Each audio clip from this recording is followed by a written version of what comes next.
Andrew and John went to the city. On their way there, they met Jack, and the three men decided to travel together. When they took a break, Jack asked his companions to share some food with him. He had 8 coins, while Andrew had 5 loaves of bread, and John had 3 loaves of bread. The guys divided all that bread equally between the 3 of them. After they had a meal, Jack divided the money fairly. How did he do it?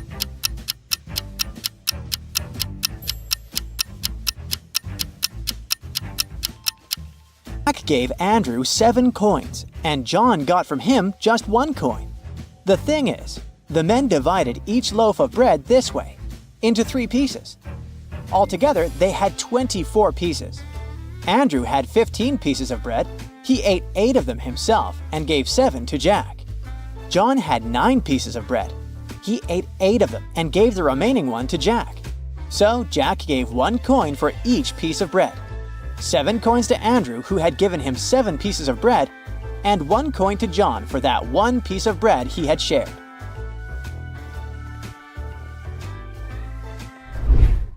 Anna was walking home from work when she heard screams coming from a nearby house. She immediately rushed in to help. What a bad idea, Anna. Anyway, she followed the voice and it guided her to a basement. As soon as she walked in, the door slammed shut. Huh, told ya, a very bad idea. 3 portals opened in front of her, but only one led to safety. The first portal was filled with giant poisonous spiders. In the second portal, there was a huge suspended rock that would come crashing down the moment someone stepped in. And in the third portal, there were 7 hungry crocodiles. Which portal should Anna opt for?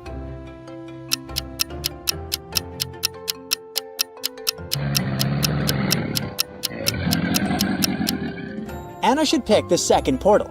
She can throw her shoe inside, wait for the terrible stone to fall, and then escape.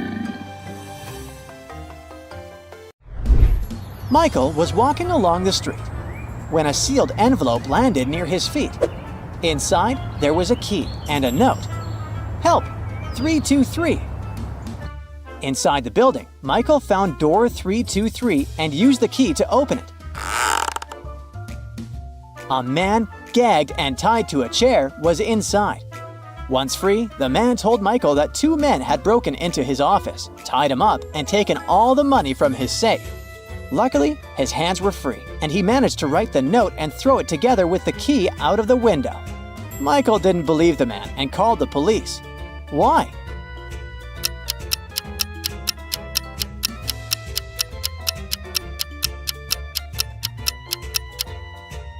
The envelope was sealed. How could the man do it if he was gagged? Sarah bought some ice cream on Saturday but kept the flavors a secret. When she woke up on Sunday, all the ice cream was gone. She asked everyone in the house if they knew anything about that. James answered he had gone to work early that morning and hadn't seen anything. Mary said she wanted to have a new caramel ice cream in the afternoon. She felt bad she was going to miss it. John didn't even know there was ice cream in the house, but he was looking forward to trying it. Can you figure out who knows something about the missing ice cream?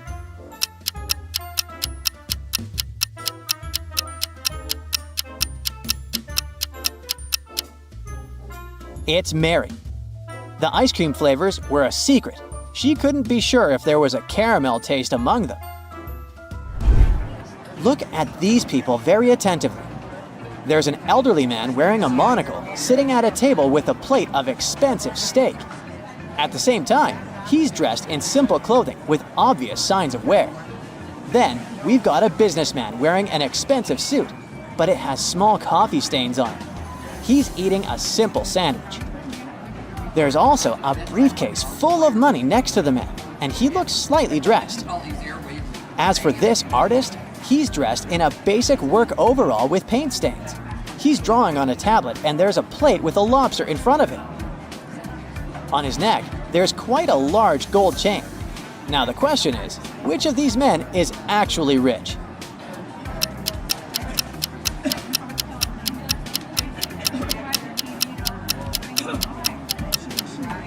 Even though the elderly man is eating an expensive dish and wearing a monocle, his worn-out shoes and simple clothing suggest he doesn't have a lot of funds. The businessman is indeed wearing an expensive suit and has a briefcase full of money. But the coffee stains on his suit and his untidy tie hint that he may not actually be wealthy. Plus, he's eating a very simple sandwich. He might be cutting corners on personal expenses. As for the artist, he stands out with his gold chain and a luxurious lobster dish in front of him. Combined with his focus on the cutting-edge tablet, it all suggests that he is the wealthiest. Wealthy businessman Jeff walked into his home office one day and realized that his safe was gone. He immediately called the police to find out who had done it, but everyone in the house had an alibi. Amy, Jeff's wife, said she'd been working out at the gym that morning. The cleaner answered that she had been cleaning the basement and hadn't heard anything. The cook told the police he had been in the kitchen all day preparing meals and never left it. The police immediately figured the case out. Can you do the same?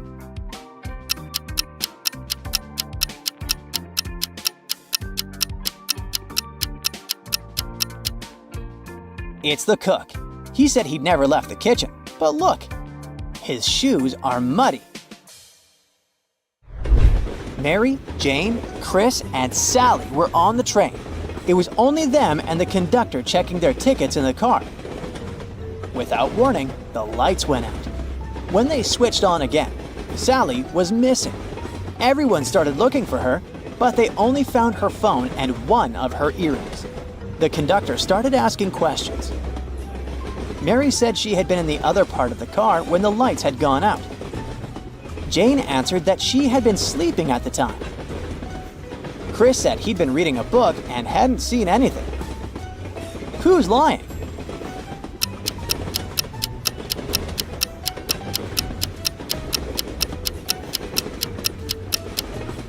It's Chris.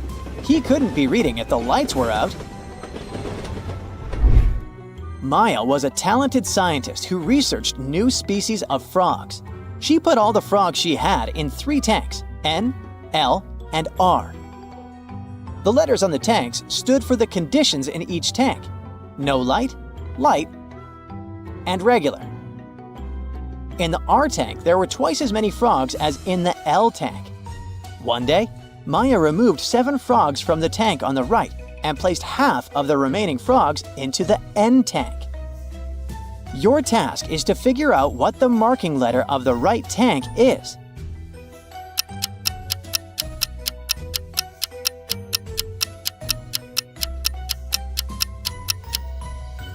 Let's think logically. This letter can't be N because Maya put the frogs into the N tank, so it's either L or R. But we should keep in mind that Maya removed 7 frogs and then split the number in half, which means the right tank had an odd number of frogs before she took those 7 out. But we know that there were twice as many frogs in the R tank than in the L tank, which means that the number of frogs in the R tank was originally even. So the right tank must be the L tank. Kelly got into a car accident and lost her memory. When she recovered, she found out that she was a very popular girl at school and everyone wanted to date her. One day, 3 guys showed up in the hospital and each of them claimed to be her boyfriend. Please help Kelly understand who's telling the truth.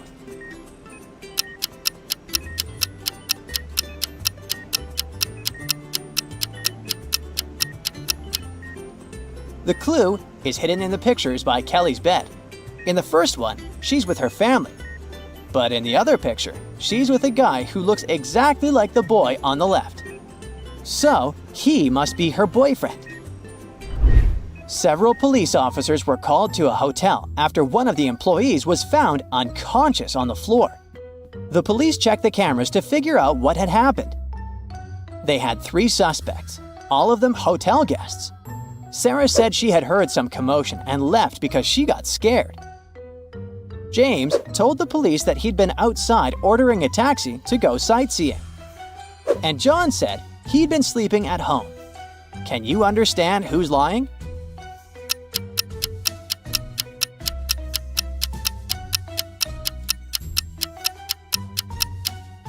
It's John. He was a guest at the hotel. Then how could he be at home sleeping? Two detectives, Jake and Olivia, have recently been promoted and transferred to the capital. And now they need to prove to their new, not-so-friendly colleagues that their skills are more than enough to work there. How about we help them? While investigating their new case connected to the activity of an infamous gang, Jake and Olivia uncover a series of terrible traps set up in one of the gang's warehouses. The criminals apparently store dangerous chemical and biological agents there. The detectives come across 3 glass containers. To their horror, people are trapped inside, each facing a different threat. Unfortunately, the detectives can only save one person because they don't have enough time. Jake and Olivia must analyze who is in the greatest danger and act accordingly. Can you help them?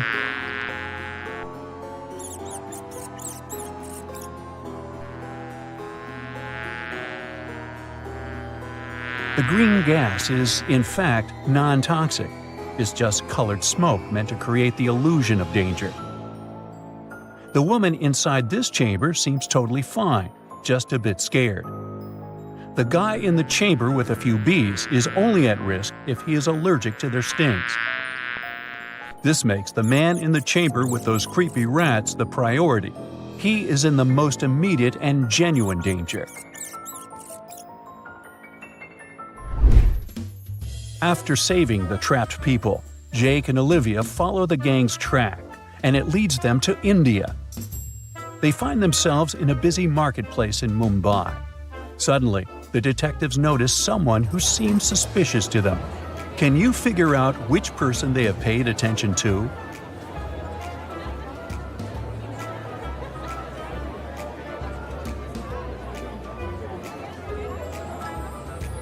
See that man wearing a warm jacket? The day is scorching, and Jake and Olivia are covered with sweat. So, such a large jacket likely means that the man is hiding something inside. Our detectives manage to detain the man and find a bundle with diamonds in a secret pocket and a map with a marked location. The map takes Jake and Olivia to a seemingly abandoned warehouse, but soon our detectives find proof that this location is connected to an international criminal syndicate involved in artifact smuggling. They find a jumbled-up picture that seems important. The image is scrambled and hard to identify, but solving it could help them understand where the criminals are planning their next move. Can you figure out what this picture is and where it's from?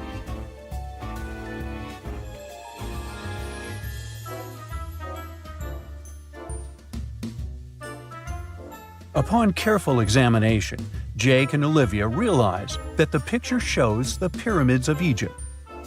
This makes them think that the criminals are planning to steal valuable ancient artifacts from an Egyptian tomb or museum. After informing Egyptian authorities, our detectives return to their home city. A new tricky case is already waiting for them. While they were away, their colleague Clark got into a car accident and lost his memory. When he came around, doctors told him he was supposed to recover his memories, but not all of them. The worst thing about this situation is that Clark knows, or should we say used to know, a very important code needed to open a safe with super-secret documents only a few detectives have access to. Jake and Olivia are among those who need the documents urgently. They decide to help Clark recollect the code. After searching the guy's home, they find a note with some hints about how to crack the code. The password consists of 5 numbers. The first number is 3 times bigger than the fifth. The third number is smaller than the second by 3. The fourth number is bigger than the second by 4. 3 pairs of numbers add up to 11. Can you help our detectives to understand what this crucial code is?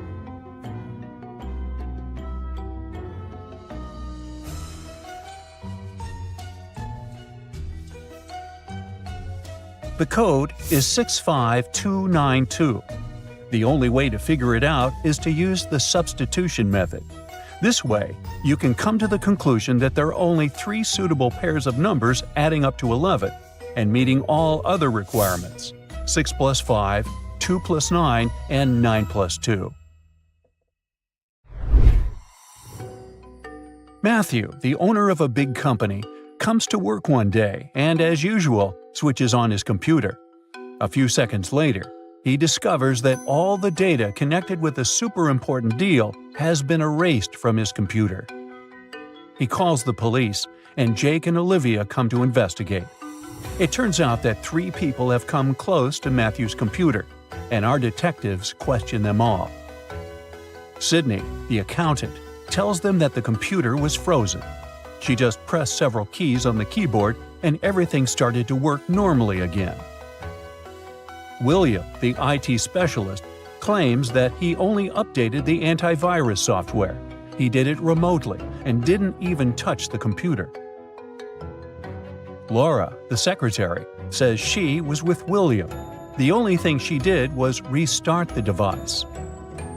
Jake and Olivia take fingerprints from the computer and around it, and that's what they discover. Can you figure out who deleted the files?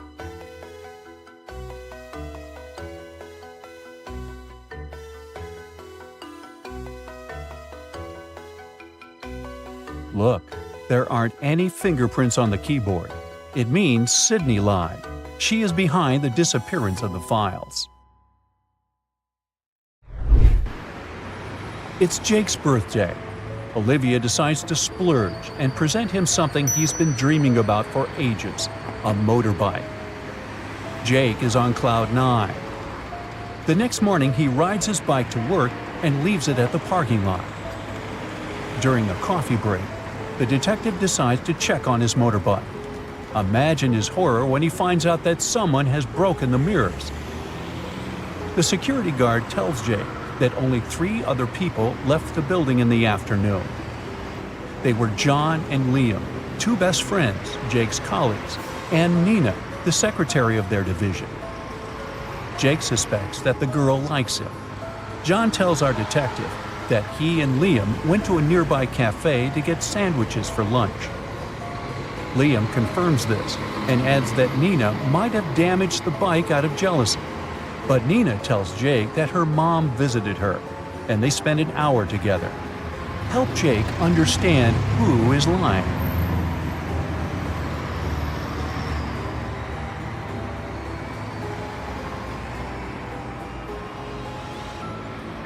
Have you noticed that John has a paper bag with food delivery written on it in his left hand? The guys must have ordered their lunch, not bought it in the cafe. Liam and John broke Jake's bike and tried to frame Nina. The next day, neither John nor Liam are police officers anymore. But Jake and Olivia still are. That's why they're sent to deal with a terrifying case.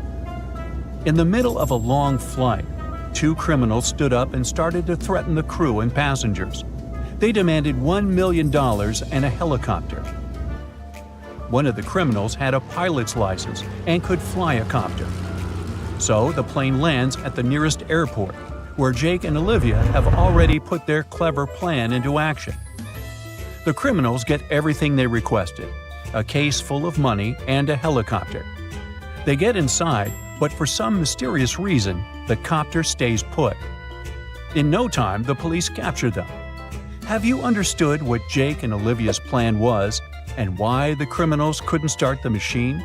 Keep in mind that the helicopter didn't have any technical problems.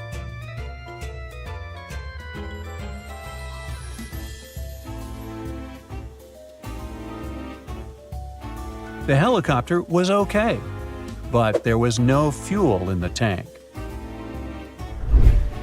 After this dangerous case, Jake and Olivia get an award, a cruise on a luxurious liner. But they wouldn't be the best detectives in the city if they didn't stumble upon a new tricky case. During their evening stroll, they find a very expensive watch on the deck and ask the cruise liner security to announce it on the radio. Soon, 4 people show up to pick up the watch. Each of them claims it's their watch. Jake and Olivia look at the people attentively. and without exchanging even a word, agree on who the watch belongs to. Can you figure it out too?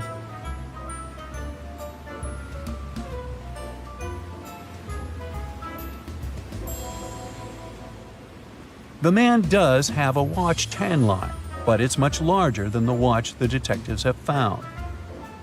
This young girl already has a watch on her left hand. Why would she wear the second one? The elderly lady must be very absent-minded. Her tiny dog is wearing her watch as a collar. So, the watch must belong to the teenager. Chris and Sally are best friends. They live in different districts of the city. But this morning, they went to the same railway station. Chris left home 15 minutes earlier than Sally. They met in a park. Who was closer to the railway station when they met?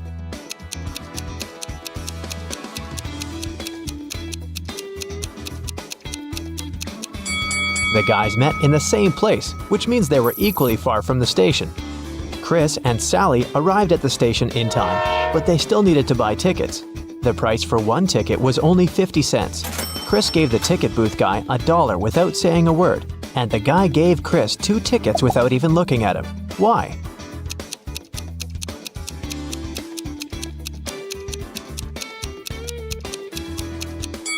Because Chris gave him 4 quarters, which implies that they need 2 tickets.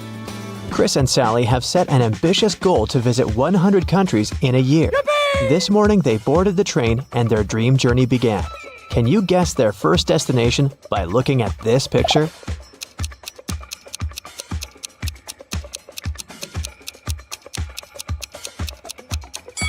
Well, have you cracked this rebus? It's Spain. The guys began to play cards with fellow travelers. They noticed the deck was missing a few cards. They also noticed that if they dealt the rest of the cards among 4 people, 3 cards would remain. And if they dealt these cards between 3 people, 2 cards would remain.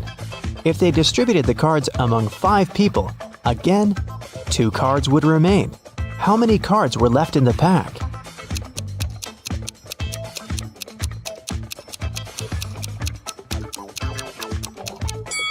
There were 47 cards left in the pack. Let's see if 47 can be divided by 4. Each of the 4 players will get 11 cards and 3 cards will be left. And if 47 is divided by either 3 or 5, 2 cards will remain undistributed.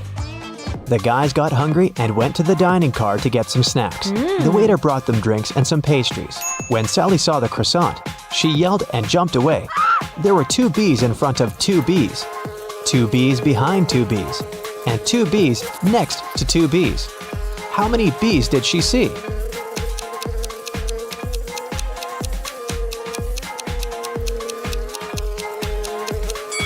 Even if it seems there were a lot of B's in that group, in reality, there were only 4. They simply stood in a square formation. When Chris and Sally returned to their car, they found out that someone had broken inside their cabin and stolen their expensive camera and laptops. They called the train guard and questioned 3 witnesses. Chuck said, "I've spent the last 20 minutes in a restroom. You see, I bought 1 pack of instant noodles right before departure, but I regretted it as soon as I finished my meal." Lola said, "I've been editing my vlog for the last hour. I was wearing headphones and didn't leave my cabin." And Daniel said, "I've been partying all night, so I fell asleep as soon as I got on the train." Who's lying?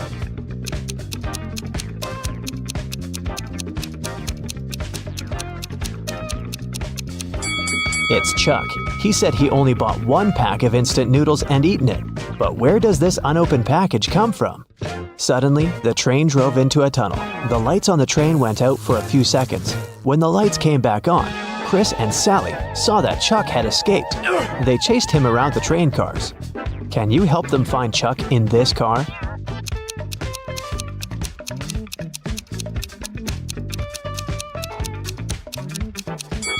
He's hiding over here.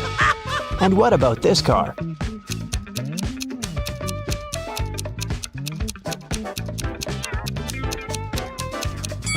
He's hiding on the luggage rack. What about this car?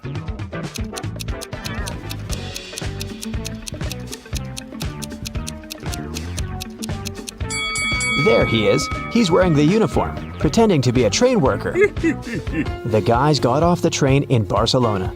After that, they ordered a taxi to go to the apartment they rented in advance. The driver was very generous. He said, "I will give you a free ride if you solve my riddle. I have 4 wings, but I cannot fly. I never laugh and never cry. On the same spot, I'm always found, toiling away with little sound. What am I?" The guys solved this riddle right away and enjoyed their free ride. What about you?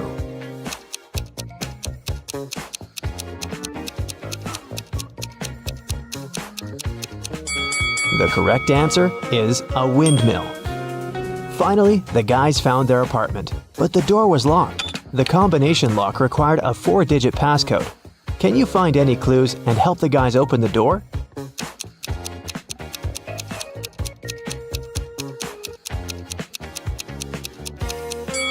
There are 6 words written on the wall: eyes, nose, skin, hair, ears, and tongue. All of the listed words are human sense organs, except hair. It's a hint. The correct passcode is hair. The guys loved the rented apartment a lot, but there's one item they liked most of all. Solve this riddle to find out which one. I'm a word of 6. My first 3 letters refer to an automobile. My last 3 letters refer to a household animal. My first 4 letters are a fish. And my whole is found in your room. What am I?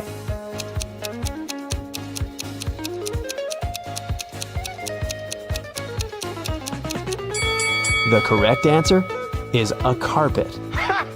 Sally and Chris went for a walk along the beach. They built a beautiful sandcastle and then went swimming. When they returned, they noticed someone had destroyed their castle. They decided to interrogate 3 people standing nearby.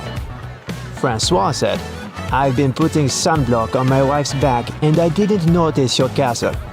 Billy said, "I played ball with my friends. I focused on the game and I didn't touch your castle." Alice said, "I saw one weird guy passing by. He stepped on your sandcastle. Horrible. People are all so ill-mannered." Who's lying?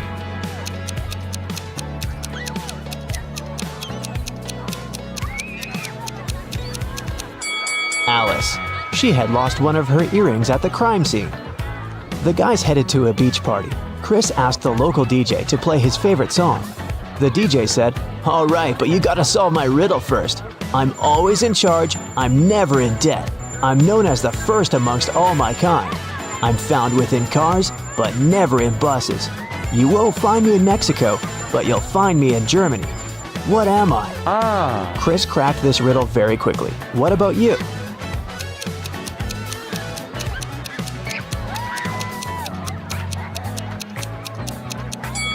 The correct answer is the letter A. The guys planned a boat ride for the next day. That's why Sally decided to check the weather forecast. Can you tell whether it's a good idea to sail?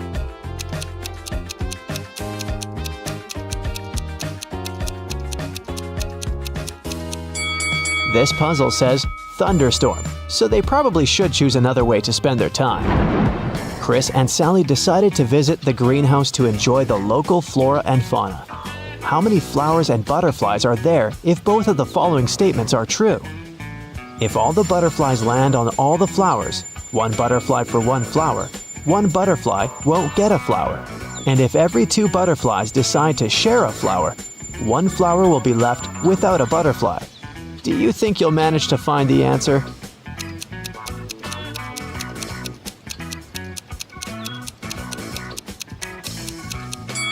That's right. There are 4 butterflies and 3 flowers. Chris and Sally went to see the local museum. Unfortunately, they got lost in the basement. They wandered around for a while and found 3 doors leading outside. Behind the first door, there was a zombie with dangerous hungry monsters. Behind the second door, there was a lake with cold water so cold that nobody could spend even a minute in it. Behind the third door, there was a giant dinosaur breathing fire. Which door should they choose to survive?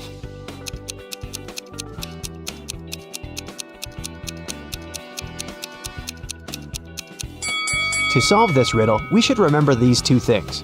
First of all, dinosaurs didn't breathe fire. That's what dragons do. and dinosaurs went extinct many millions of years ago, so Chris and Sally should choose door number 3. Chris and Sally ran outside the creepy museum, but suddenly a guard popped out of nowhere and said, I'm going to set you free if you manage to crack my riddle. Here it is. Look in my face. I'm somebody. Look in my back. I'm nobody. What am I? "Can you help the guys out?"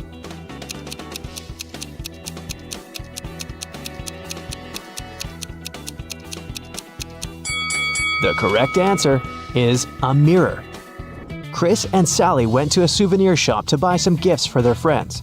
The seller offered them 3 boxes, but the guys can pick only 1 box. Can you help them make the right choice?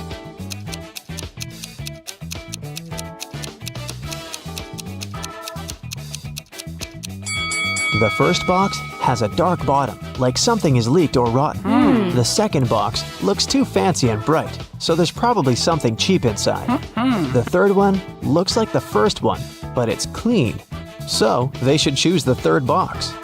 The guys went to the local skyscraper to take panoramic pictures of the city. They saw a man gazing through the window of the 33rd floor of the building. He suddenly opened the window and jumped on the other side of the window. When he landed on the floor, he was totally fine. How can that be possible if he didn't use any kind of parachute and didn't land on a soft surface?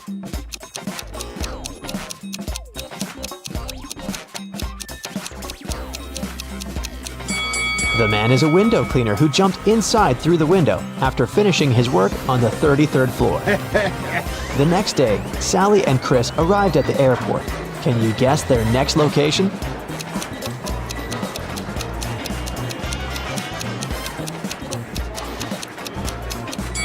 That's right, it's Greece. When you have 3, you have 3. When you have 2, you have 2. When you have 1, you have none. What is it that you have? Can you crack this code?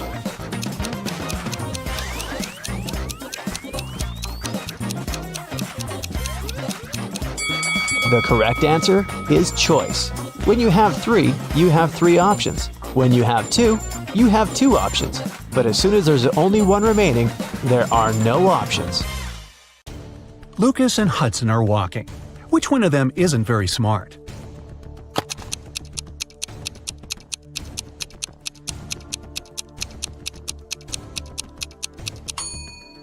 It's Hudson. He's staring at the screen of his phone and can miss that cliff and fall over.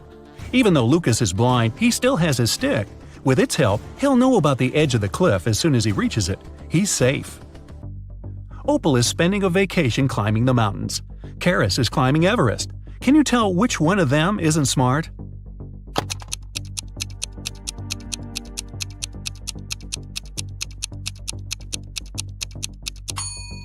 It's Opal. Look, she's forgotten about the safety rope and is climbing without it. Not good. Gabriel and Archer are bloggers who take selfies in dangerous places. This time, Gabriel is taking a selfie while surfing a huge wave, and Archer has chosen to take one while standing on the edge of the bridge above the lake. Who is not being careful?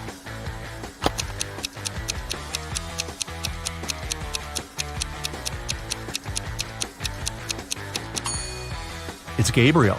They're both doing very risky things, but at least Archer has some people around who can help him if something happens. Gabriel is alone in the ocean. It's a very early morning after a party. Egan and Bradley are driving their children to college. Can you tell who's not smart?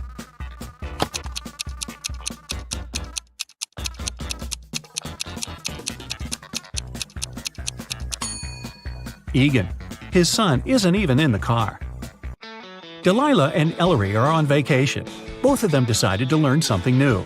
Delilah is skiing in the forest, and Ellery is practicing skating on the lake. Who's in danger?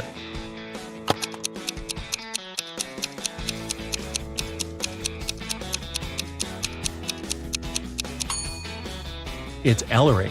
Look, the ice on the lake is cracking, and there's no one around to help her. She should get out of there as fast as possible. Ariana and Eliza are getting ready for a barbecue party they're hosting. Ariana is making salads outside, and Eliza is decorating the house and the garden. Who's not being smart?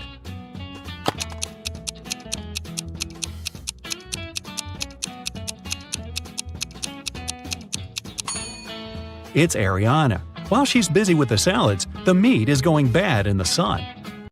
Karis, a mother of 4, returned home and saw that all the teenagers were quietly doing their own stuff.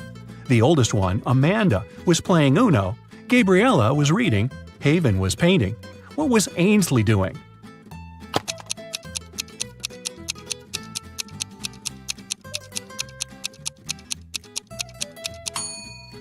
Ainsley was playing Uno with Amanda. Take a look at these guys and tell who is behaving stupidly.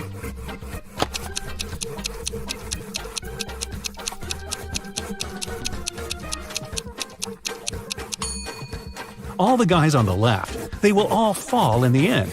The only guy who will stay on the tree is the one on the right. Detective Callum was spending his holiday in Hawaii. He was having his evening coffee on the terrace when he heard some noise and a scream. The balcony door of the room next to his was open, so he walked in and asked what had happened. A young actress, Chanel, was staying there. She said some man dressed in black and wearing a mask broke into her room and tried to take her away. She screamed and the criminal ran away, disappearing in the hallway. The actress asked Detective Callum to find the man immediately. But the detective said Chanel could try to fool someone else, and he'd rather return to his coffee. Why didn't he believe the girl?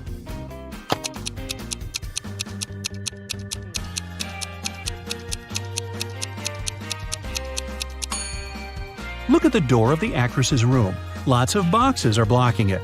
If the man had indeed run out of the door, he'd have pushed all the stuff out of his way. Otherwise, he wouldn't be able to open it. The girl just tried to make up some drama to get media attention.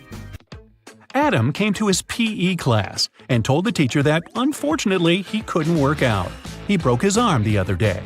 But Adam had a bad reputation. The teacher didn't believe him and told the guy to stop fooling around.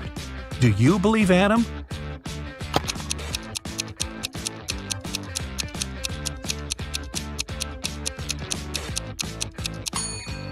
Look, he has a cast on his arm, but it's placed over his jacket. It must be fake. Mrs. Miller reported that someone in the neighborhood had run up to her and stolen her bag. The authorities interrogated all the neighbors. Bryce said he had been away. I came home less than a minute ago. Arden said she'd spent all day at home and hadn't been outside. Easton said he had taken his dog for a walk, but he didn't steal anything or see anything strange. The authorities arrested one person. Who?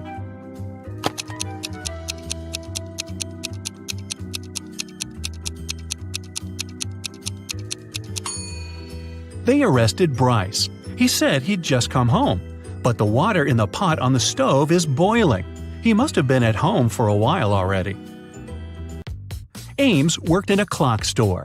One day he called the police. When they arrived, Ames told them he had been working when the electricity suddenly went off. He tried to solve the problem by himself first, then he called the police. They soon figured out what had happened and the lights were on again. Ames immediately checked the cash desk. Apparently, while the lights were off, someone broke into the store and stole all the money. But the police didn't believe him and arrested the man. Why?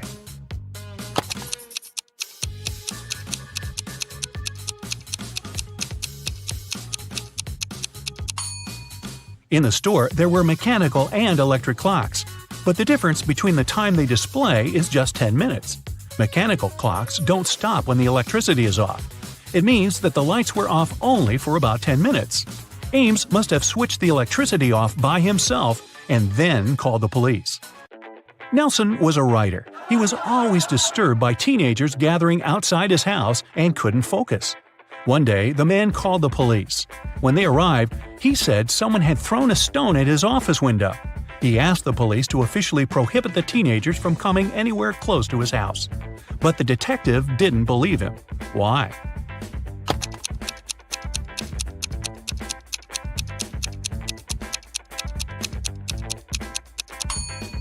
Look, the glass is broken at the bottom, but this part of the window is protected by the balcony outside. Nelson must have broken the window himself to accuse the teenagers. A family was on vacation, and they had no idea what day it was. Dad said, I'm pretty sure it's either Monday or Tuesday. Mom added, all I know is that it wasn't Wednesday yesterday. Jake said, "It must be Wednesday or the weekend." Sienna was in doubt. "Maybe it's Friday." Ruby said, "Friday is tomorrow." Can you tell what day it is if only one statement is true?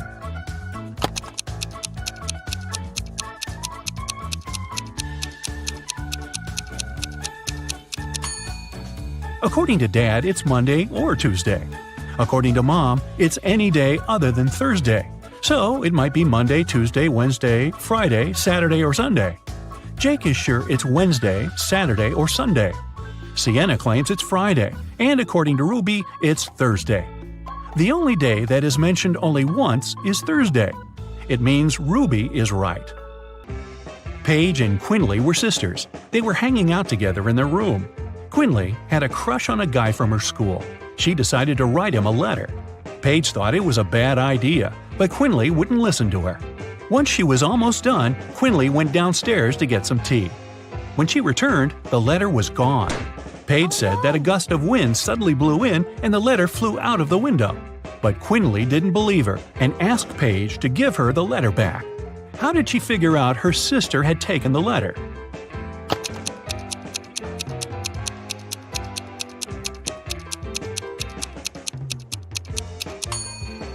When the wind blows inside a room from the outside, nothing can possibly fly out of the window. Colton got into an accident and had memory loss. Kennedy and Isla both claimed to be his girlfriend. They took the guy to the place where they had their first date. Each of the girls hoped Colton would decide she was his real girlfriend. Have you figured out who the guy dated?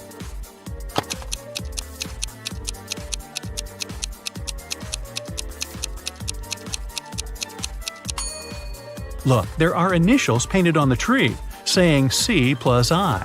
It means Colton's girlfriend is Isla. In a hotel, someone robbed a rich gentleman. The only witness was Joseph, a cleaning man working in the hotel. He was tidying a room nearby at the time of the robbery. The detective asked the man if he had seen anything. Joseph said, "When I heard the noise, I was going to enter the room, but then the door opened and hit me on the head. I couldn't see for a while." Joseph even showed the police officer a bruise on his forehead. The detective didn't believe Joseph, though, and arrested him for assisting the robber. Why?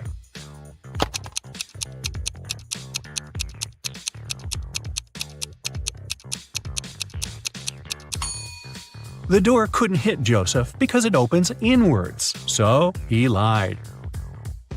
After an accident, Karis was staying in the hospital. Only relatives were allowed to visit her. But 3 guys wanted to see the girl: her boyfriend, a classmate who was in love with her, and her brother. Each of them said he was her brother. Take a look at the guys' identity cards and try to figure out who her brother is.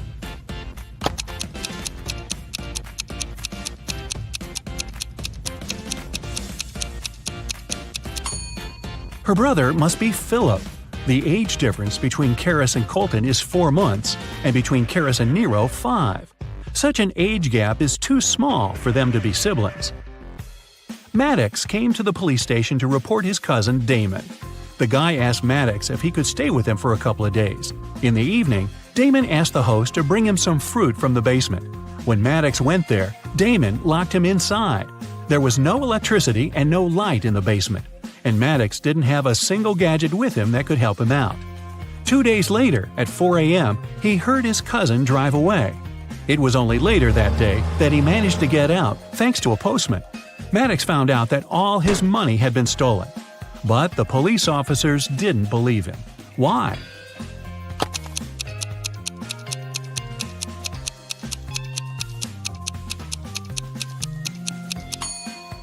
Maddox said he hadn't had any gadgets to check the time.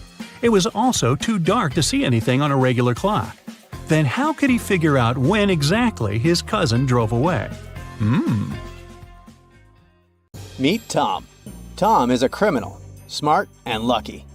So far, the police haven't had a chance to catch him. Let's follow Tom's adventures and see if he manages to fool the detectives forever. The detectives have been following Tom for a few hours when the guy suddenly disappears from under their noses. It turns out Tom has hidden in a restaurant. The police officers enter and check the place, but there is no sign of the criminal. He must have disguised himself to escape unnoticed later. Luckily, there are only 3 customers at the restaurant. A man wearing a fancy suit with an oversized coat and a top hat. The strange thing about him is the fact that it's a warm day outside, so his outfit seems to be completely out of place. He's also holding an umbrella. Then there's a woman wearing a huge pair of sunglasses and holding an oversized bag. She seems to be looking down at her phone, not lifting her head and avoiding eye contact with everyone. And then there's also a young lady wearing a dress and a hat, sipping her coffee in the corner. Can you identify Tom?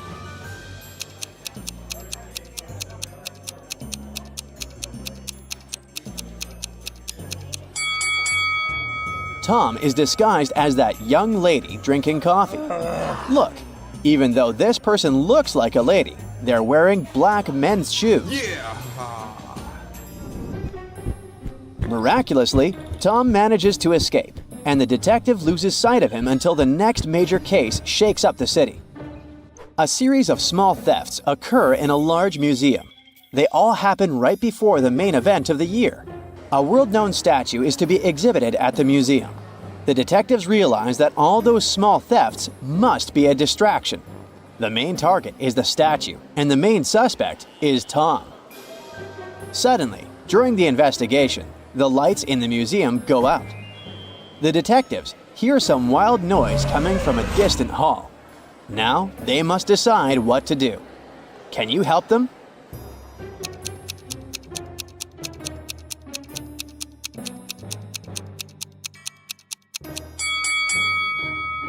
Tom is smart. He indeed organized the blackout to divert attention from his real goal, the statue. But his plan failed. The detectives decided to stay near the main exhibition area where the statue was displayed, rather than going to investigate the reason for all that noise. Since then, Tom has become a rather infamous and wanted criminal. And shockingly, some people use this fact for their own selfish purposes. One day, a woman calls the police. She is in tears. She tells them that at night, someone broke into her house. By the time the woman plucked up her courage to go downstairs, the thief had already taken all the valuables. When she looked out of the window, the man was running away. The woman says she's sure it was Tom. Even though it was still dark outside, she understood it was a man, tall and thin, with dark hair, wearing a V-neck t-shirt and resembling the city's infamous criminal. The police immediately realize that the woman staged the burglary and is trying to frame Tom. How have they figured it out?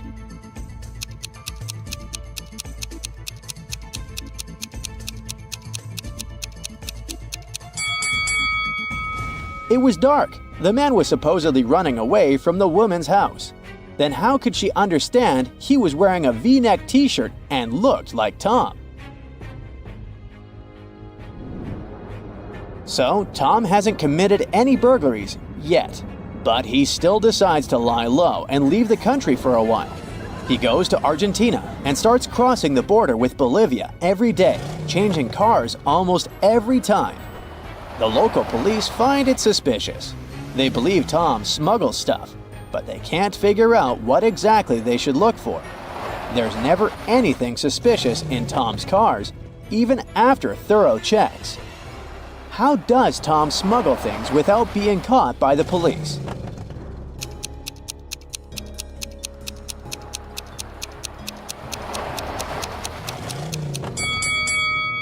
If you were attentive enough, you might have noticed that while Tom changes cars daily, the rear tire, yep, this slightly weird one, always stays the same.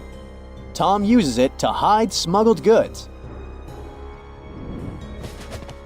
One day, Tom gets into a trap while trying to steal a collection of diamonds from a huge mansion.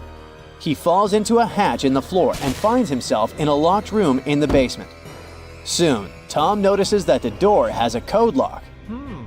He also finds an abandoned sheet of paper lying on the floor next to the door. There are 4 flowers drawn on there. A kid's drawing? Unlikely. Tom examines the picture for a while and then enters the correct code. The door opens, and Tom escapes with the diamonds. Can you figure out the code?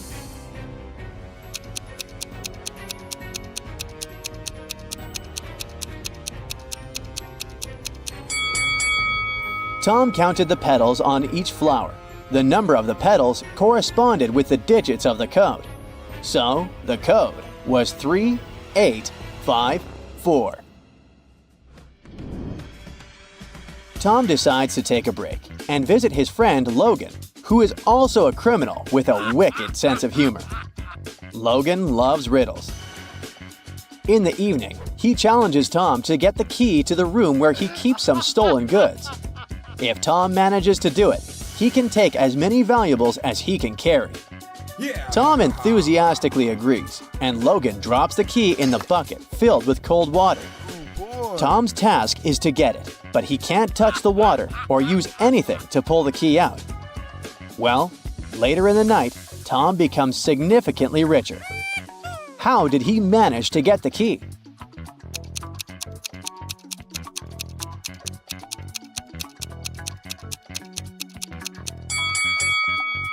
Tom set the bucket on fire. The water started to boil and soon evaporated. After that, Tom picked the key up and the treasure hunt began. One day, Tom realizes that the police are on his tail. He rushes to the nearest hair salon. He wants to have his hair dyed, hoping it'll help him change his appearance. At first, the administrator tells him there are no available hairstylists. But after Tom's pleas, she makes a phone call and tells him she has found another hairdresser.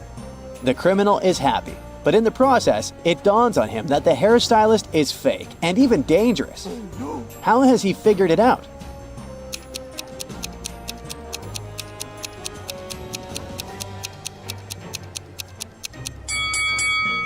Instead of hairspray, the hairdresser is holding a can of bug spray.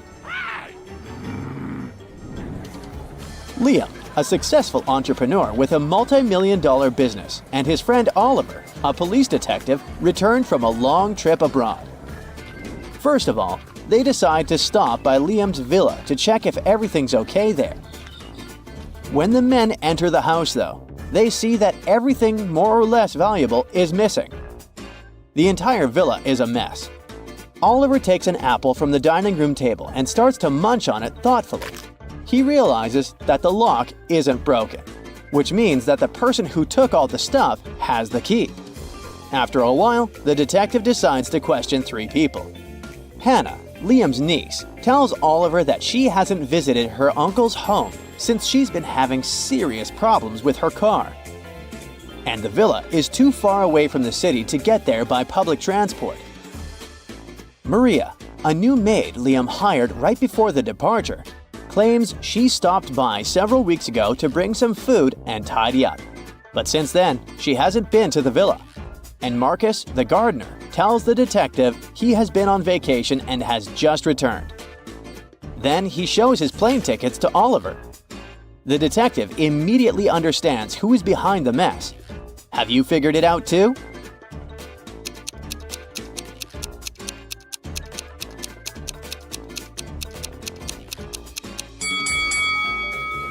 It was Maria, the maid.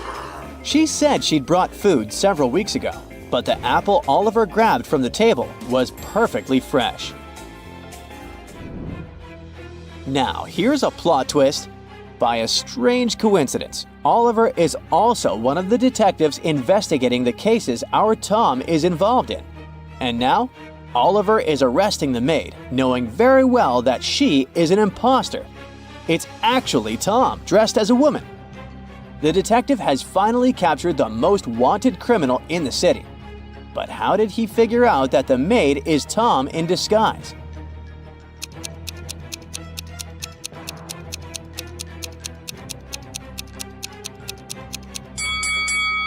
Look at the maid's arm. See that tattoo? I hope you've been attentive enough to notice the very same tattoo decorating our criminal's arm. Your criminal career is over, Tom. Are you ready to flex those brain muscles and level up your smarts? Let's start. You're in a dark room with 3 light bulbs. There are 3 switches in the corridor. Your task is to figure out which switch controls which light bulb. How many times do you need to open the door to do it?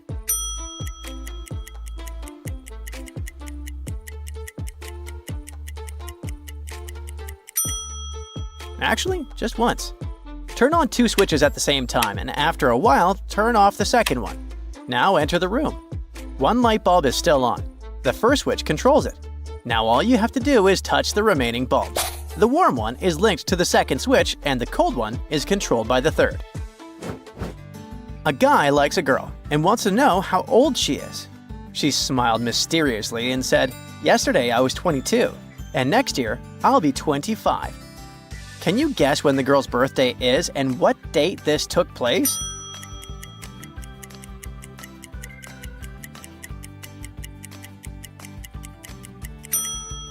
I'm sure you figured out the conversation took place on the 1st of January, and the girl's birthday is on the 31st of December.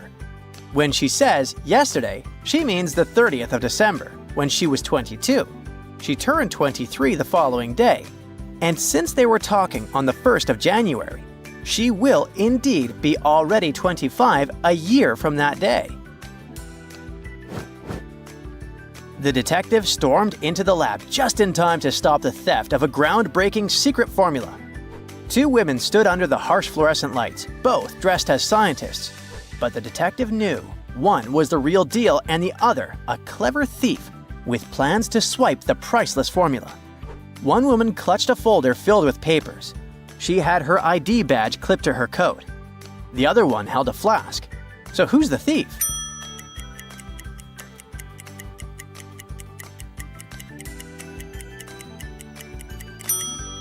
The detective noticed one subtle detail: a pair of pristine white gloves peeking out of the pocket of one of the ladies. Real scientist gloves don't stay clean for long in a lab. The spotless gloves were a giveaway. This lady wasn't experimenting. She was staging a heist and trying to leave no fingerprints behind. The detective decided to rest at the park. Suddenly, he heard a young girl crying. She told him someone stole her puppy of a rare and expensive breed. 3 people nearby are acting suspiciously. 2 women and a man. The first woman is holding a leash and claims it belongs to her own dog. The second woman is holding a bag of dog treats and says she has no idea what's going on. The man says he's just out for a jog and saw nothing.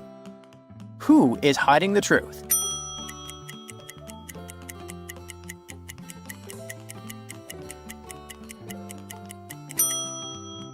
The detective notices it instantly. The first woman holding the leash is suspicious. It makes sense for someone to have a leash if they own a dog, but this leash is unusually clean and unused, with no signs of wear or scratches on the metal clasp. The second woman with the dog treats probably brought them to feed stray dogs or train her own pet. And it looks like the man isn't lying and really doesn't have anything to do with all this. The doctor gave her patient 4 pills of 2 types, 2 pills of each type. It's impossible to tell one from another, but it's important that the patient takes 1 pill of each type in the morning and the same in the evening. If he does something wrong, it could cost him his life. And yep, the pills got mixed up, and only you can save the patient's life. Can you figure out how to take the pills now?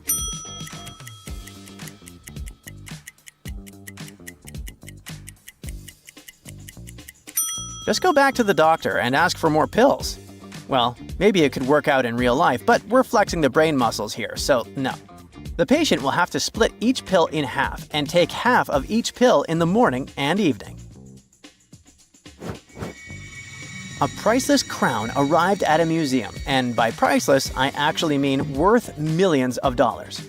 It was still not on display, and only employees knew it was there. So when the crown went missing, the boss knew one of them had stolen it. She gathered all the staff in the exhibit room and told them she knew how to find the thief. Each of them had to walk past a special painting while the lights were turned off. The painting would scan everyone and reveal a faint glow when the thief passed by. The painting didn't glow at all during the procedure, but the boss knew exactly who had stolen the crown. How did she figure it out?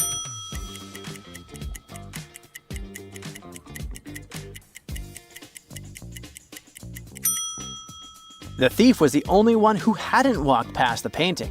They believed it would glow, although their boss just made it up. A time traveler from the future accidentally stepped into the wrong portal and landed in our time.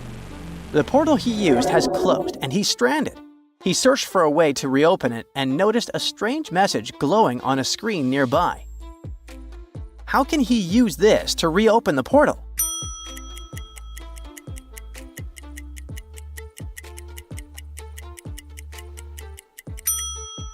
Did you notice that huge clock on the wall? The traveler must rotate the clock's hand, both the hour and minute hands, to align at the points mentioned in the note. He carefully set the hands at the right time, one after the other. When he aligned them one last time, the portal reopened and he stepped back into his time. Look at this beautiful family. One of these kiddos is named Kyle, and he's standing at the edge. If Liz were standing next to Sam, Paul would end up next to his namesake. Can you tell who's standing where?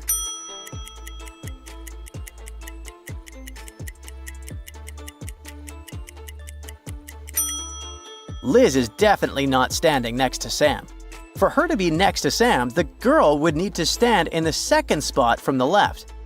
Then, two namesakes would be next to each other to the right. So here they're from the left to right. Kyle, then Sam, Paul, Liz, and the second Paul. You're standing in front of a locked door. Your best friend is trapped on the other side. Whoa! Something is popping up on the screen. There's a hammer, a puzzle piece, a flashlight, and a rope. It looks like you must solve this riddle to rescue your friend.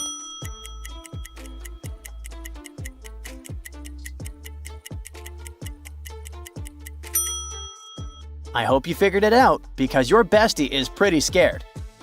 It's the flashlight. You need to shine a light on the hidden code on the door to unlock it before using any other tools. Sophia and Lily were taking part in a local crafts fair. They were preparing for months.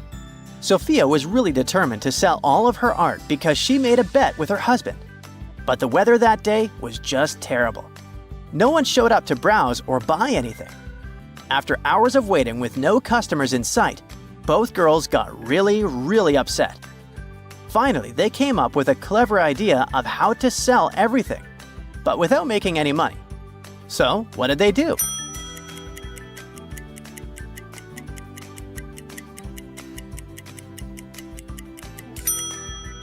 Sophia and Lily simply sold their art to each other. Neither of them made a profit or loss. This way, they both technically sold everything. Mom comes home after a long day and immediately notices her favorite vase, the one she inherited from her grandma, shattered on the floor. She calls her three kiddos into the living room: Liam, Mia, and Zoe. None of them admits they did it. Liam says he was reading a book in his room and only came downstairs to greet Mom. Mia claims she was watching TV when she heard the vase breaking into pieces. Zoe says she was sleeping, but the vase drama woke her up. Mom inspected the scene and knew who did it. Can you do the same?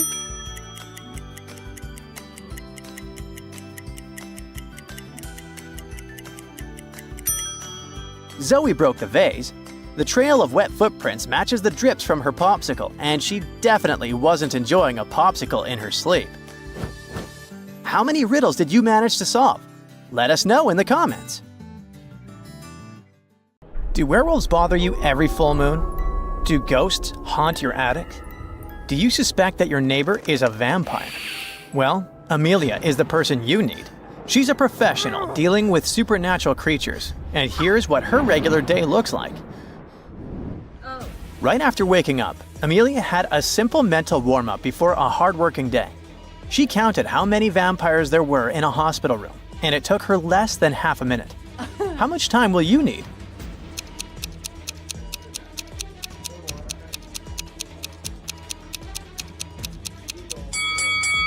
Well, the blonde woman has a bloody stain on her cheek.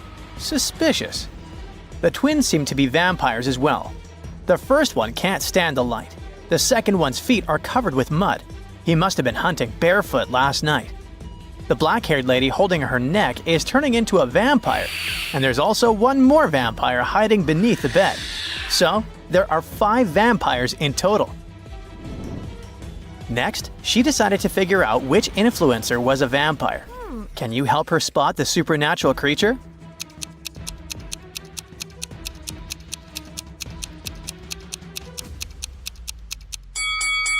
The first lady has a big collection of sunglasses. Is she trying to hide something? But why would she have a mirror then? Vampires have no reflection. The second lady, on the contrary, has no mirrors. She doesn't need them because she's a vampire. So she has a rail to hang on when she turns into a bat. On the first real case today, Amelia has been invited to investigate a biting case at a wedding. Shockingly, it's the groom himself who's been bitten. The bride and her maids look pretty suspicious. The redhead has fangs. The bride has a stain on her dress. And the black-haired lady has blood on her lips. Who's guilty?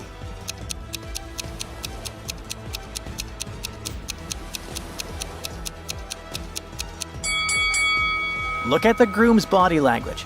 He's trying to ask for help, looking at the redhead, so she's not the one who bit him.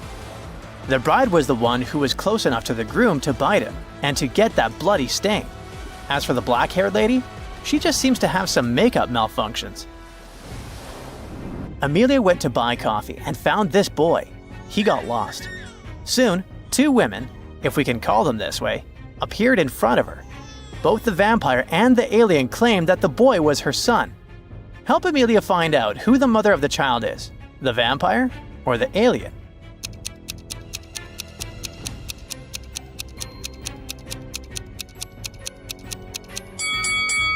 Look at the toy the boy is playing with.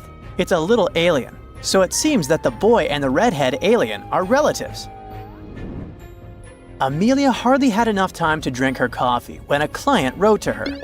He suspected that one of his 2 new maids was a werewolf. Amelia looked at the girls' rooms attentively and realized which one was a werewolf. Have you guessed?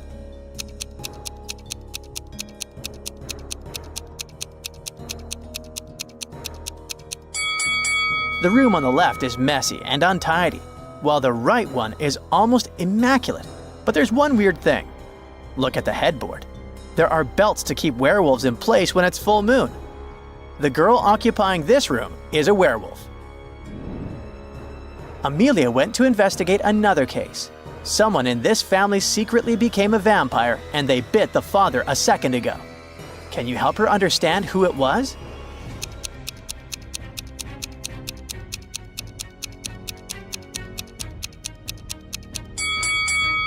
There's something red on the boy's plate, but it's likely ketchup. He's eating a burger. The boy is drinking something red, but it can be simple juice. Look at the mother. She doesn't seem to be wearing any lipstick, and still, she's got something red next to her lips. She must be a vampire. Plus, she's the only person tall enough to reach the man's neck. A businessman called Amelia and invited her to his office. He was sure that one of his employees was a vampire. Look at these office workers attentively and find the one who's not human.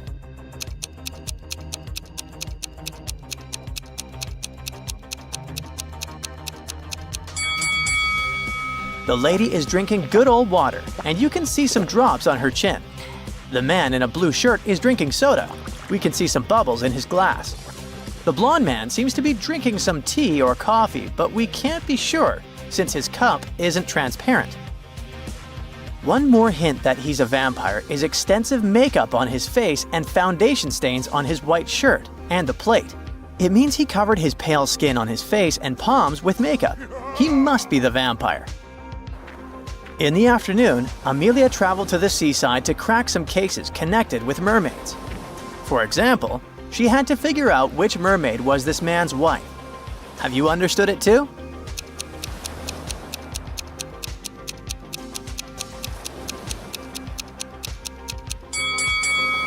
Do you see that tattoo on the man's neck? It's the letter L. The mermaid on the right has a tattoo as well. It's the letter J. They almost likely had the first letters of each other's names tattooed on their skin, so they must be husband and wife. While she was on the beach, Amelia was watching people, and suddenly she realized that one of them wasn't human.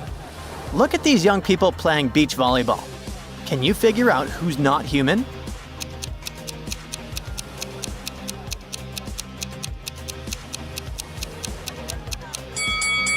It's this girl. If you compare her with her friends, she's the only one who's not sweating and isn't red-faced because of the heat and exertion. Amelia decided to take a bus to get to the city. At one point, she realized that some of the passengers on that bus were zombies. Can you spot them too?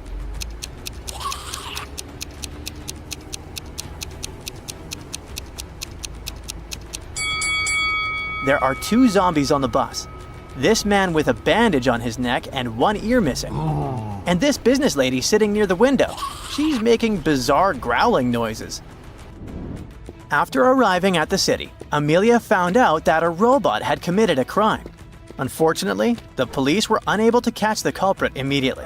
But they suspended 3 people, and each of them could be the criminal. They invited Amelia to figure out the true identities of those people. She had a knife, a screwdriver, a bottle of water, and a pen. Which object should she use to reach her goal?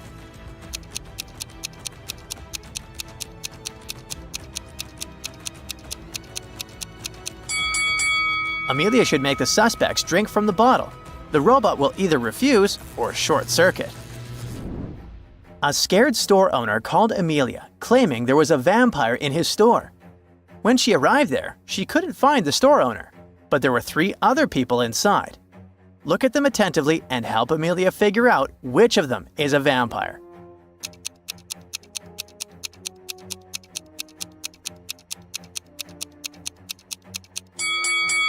Well, the first one's eyes are pretty red, but maybe he hasn't had enough sleep or is coming down with the flu.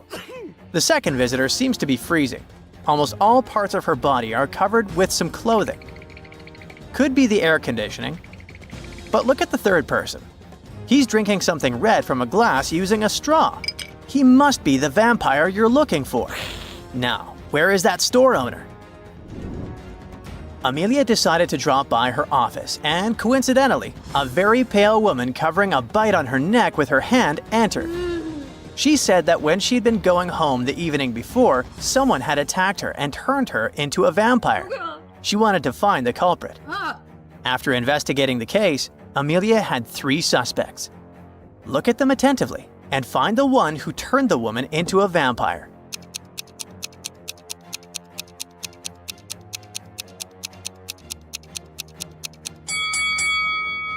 This elderly man has no teeth, so he can't be a vampire. This woman has tan marks, but vampires can't sunbathe. So the man wearing gloves must have turned Amelia's client into a vampire. Since it was almost the end of the week, Amelia decided to take a mini vacation and go to visit her friends in Miami. During dinner, they told her about a mysterious mansion with a very bad reputation. Those who once entered it never came back. Amelia went to explore the building. Soon, she realized she was lost. Suddenly, she found herself in a large room with 4 doors. Behind the first door, there was a mummy. Behind the second door, a vampire was hiding.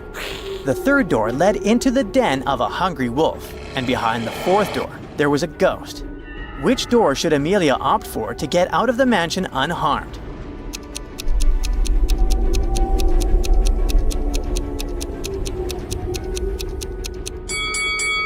The mummy can potentially be very dangerous. The vampire behind the second door is also far from friendly. The wolf, especially hungry, can easily attack a person. In comparison, the ghost is relatively harmless. Amelia should choose the 4th door. And which supernatural creature scares you most? Comment below. Mary and Sue headed outside to build a snowman in their yard. They topped off their frosty creation with a black hat. The next morning, they were shocked to find the hat missing. Determined to find the culprit, they questioned their neighbors. Mrs. Lee said she'd been busy baking cookies all evening and hadn't seen a thing. Mr. Carter claimed it was too cold to step outside. Tim, the boy next door, said he hadn't noticed anything out of the ordinary. So, who snatched the hat?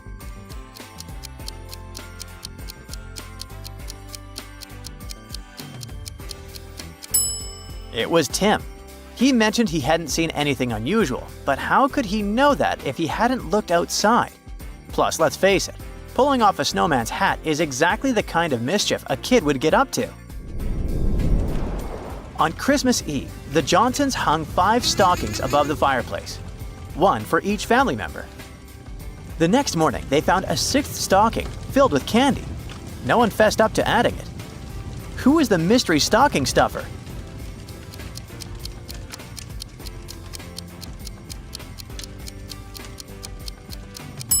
It was Santa, of course. He left the extra stocking as a sweet surprise, just like he loves to do.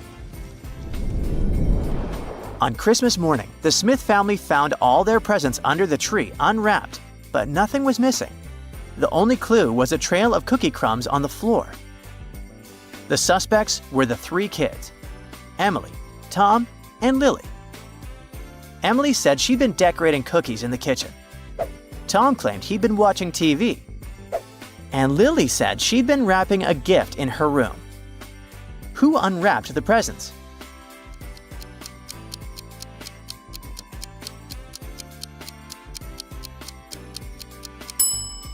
It was Emily.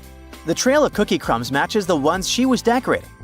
She must have snuck over to the tree to open the presents while munching on some cookies. At a corporate New Year's party, employees dressed up in costumes. There were 10 warehouse workers, 4 programmers, and several secretaries. The programmers dressed as squirrels, the secretaries as rabbits, and the warehouse workers split evenly, half as rabbits and half as foxes. In total, there were 4 squirrels, 10 rabbits, and 5 foxes. How many secretaries were there?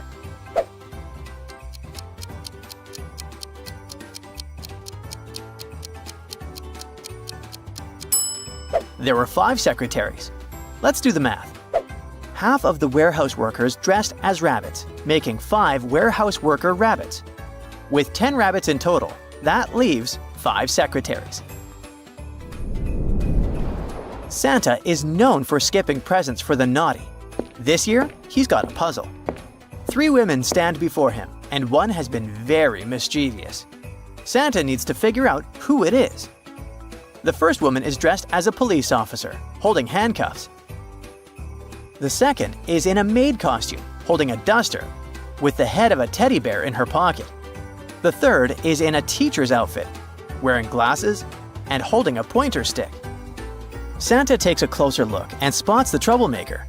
Who is it?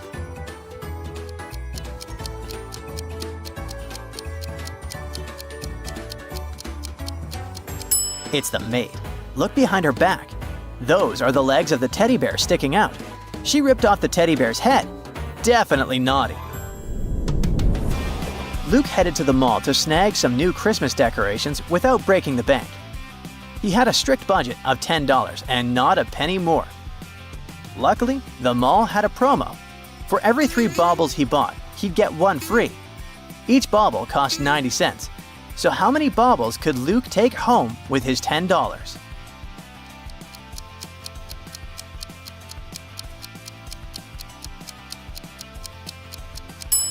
First, let's see how many baubles he can buy. A quick bit of math helps here. $10 will get him 11 baubles, since 11 baubles cost $9.90, fitting perfectly within his budget. Now, let's figure out the freebies. We divide 11 by 3, which gives us 3 with a remainder. Since you only get a free bauble for every complete set of 3, Luke gets 3 free baubles. So, with $10, Luke can walk away with a grand total of 14 baubles. Not bad for a thrifty shopper. One winter morning, Mr. Jackson stepped out to his front yard and saw a mysterious figure standing there. The figure didn't move, speak, or do anything unusual. The next morning, the same thing happened. But Mr. Jackson didn't seem to mind having such a guest in his front yard. The figure stayed for several weeks, but then it disappeared. Why and what happened?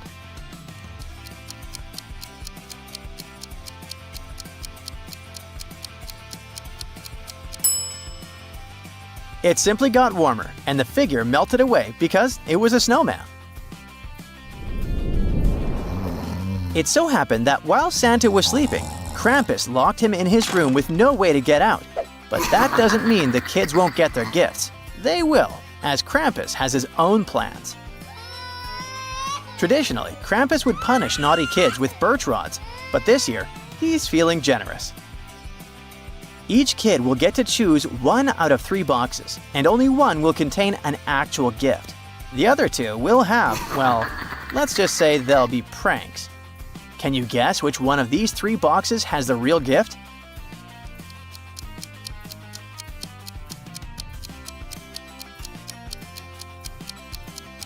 It's the box on the left. The one might have appealing wrapping, but the flies buzzing around it make it look suspicious. As for the box on the right, see those black fingerprints? It's probably full of coal. So the box on the left looks the safest. Actually, it's not entirely true that Santa had no way out. Long story short, he managed to escape that room and Christmas was saved once again. But how did he do it? Let's rewind a bit to Santa's room.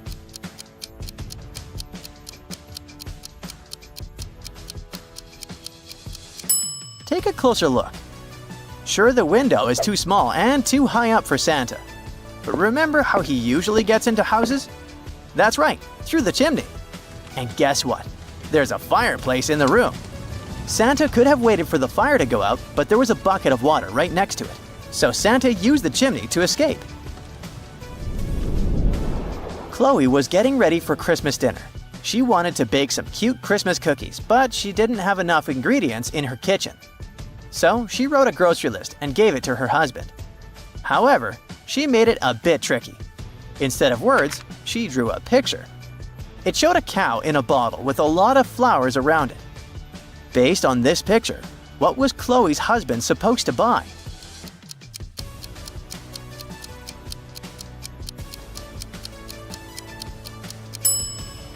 A bottle of milk and a lot of flour. Okay, let's play Santa. These 3 guys, Jake, Glenn, and Finn, don't believe in Santa anymore, so they didn't bother writing any letters to him. But Santa really wants to make them happy by bringing them gifts, so he sends a few of his elves to observe the guys and figure out which present would make each of them happy. Can you help them out? First up is Jake's room. Which gift would be the best for him?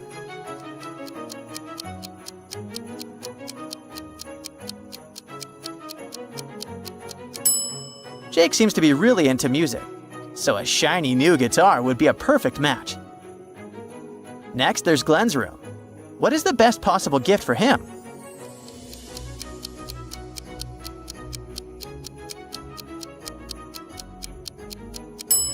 Judging by all the posters on his wall, Glenn likes skateboarding. And if you look closely, you'll see that his skateboard is broken and tucked under his desk. So Santa can make him happy with a new skateboard. Finally, there's Finn's room. This one seems a bit harder. His room doesn't have many clues like the others did. Pay attention to the smallest details.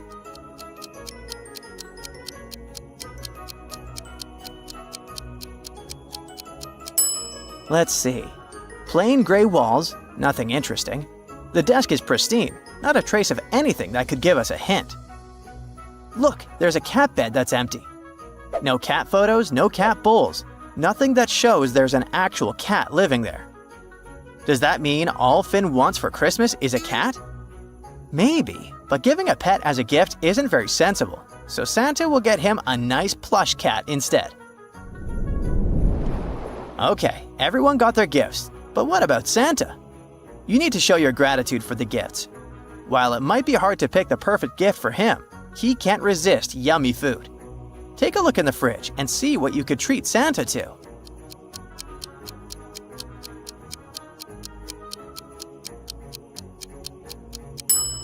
Of course, it's milk and cookies. Traditionally, it's a glass of milk and some cookies that you leave out for Santa, so make sure to stock up before the festive season. Cheers! Alex built a time machine and decided to pitch it on Shark Tank. To prove his invention was legit, the sharks challenged him to bring back relics from different eras. Now he needs your help to impress those tough-as-nails investors. He steps into the machine and poof! Alex finds himself in the middle of a dense forest. He hears an enormous roar that sends shivers down his spine.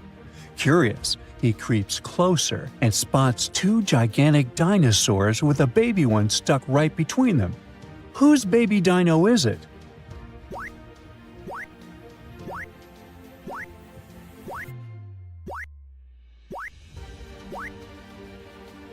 It belongs to the dinosaur on the right, as both of them have red stripes on their backs.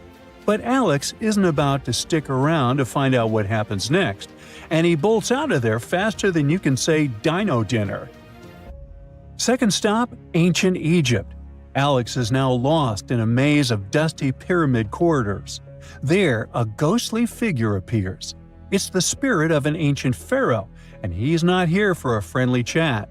The pharaoh says, "To escape this pyramid, you must listen carefully. If you face the rising sun, walk toward the shadows. If you hear the whispers of the ancients, turn left. But if you feel the coolness of the stone, head straight." Alex freezes for a moment, thinking it over. What should he do to find the exit?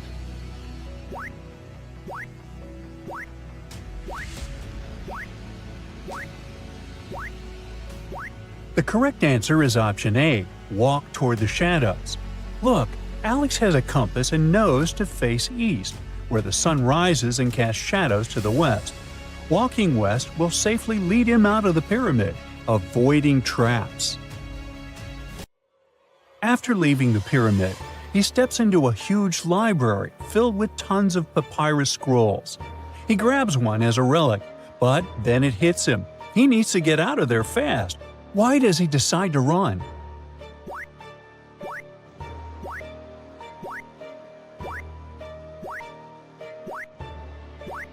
A giant library in Egypt? Hold on, we're talking about the Library of Alexandria, the one that famously burned down. If you look over in the corner, you can already see a small flame spreading. And since Alex knows how this story ends, he decides to bolt out of there as quickly as he can. Great! Alex secured his relic from Egypt, and his next stop is the fascinating realm of medieval times. Alex stumbles upon an ancient sword stuck in a rock, and there's something carved on it. I am not alive, but I can grow. I do not breathe, but I can fade away. What am I? Can you help him figure out the answer?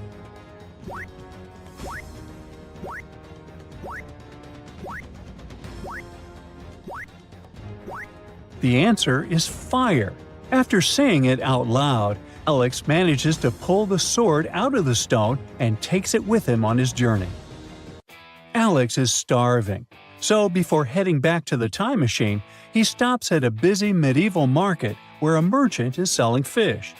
The prices are 2 coins for a small fish, 3 coins for a medium fish, and 5 coins for a large fish. He only has 10 coins. If he wants to buy 2 small fish, how many medium fish can he buy?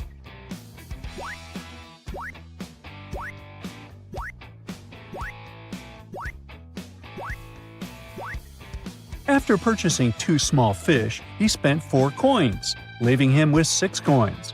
So Alex was able to buy 2 medium fish. Well, it's time to return to the time machine. Now Alex finds himself in a splendid Renaissance court, where the king faces a challenge.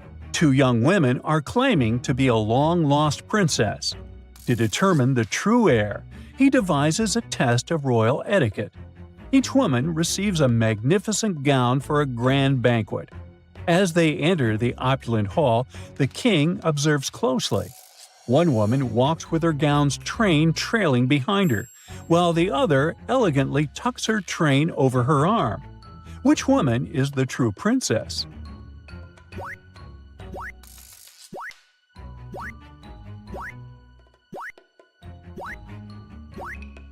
The woman who tucked her train over her arm. A true princess would know to lift her gown's train to avoid tripping and to display grace and poise. The king is so impressed by Alex's investigative skills that he wants to offer him a Renaissance relic to take with him. But first, he wants to test Alex's knowledge of the period. The king points to the famous Mona Lisa and asks, "Who painted it? Donatello, Leonardo da Vinci, or Michelangelo? Do you know?"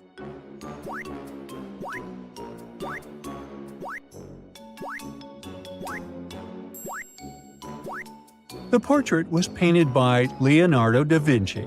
Since Alex had already seen the Mona Lisa at the Louvre, this was easy peasy for him.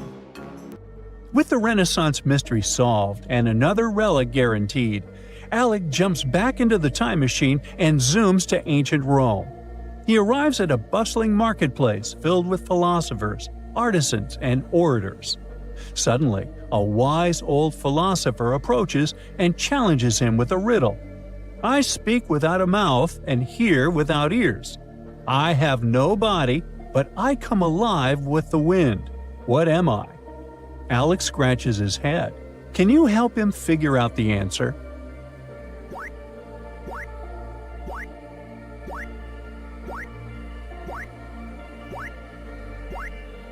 The answer is an echo. Impressed with Alex's wisdom, the philosopher hands him an ancient scroll as a relic for his journey. Well, Alex is on a roll, but now he lands in the Viking Age. He's freezing and needs to get inside a house quickly. There are 3 houses, each with a grim-faced Viking at the door. Which house does he decide to enter?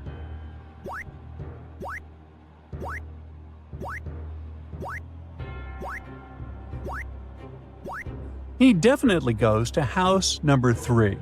If you notice, the owners of houses 1 and 2 have shields on them.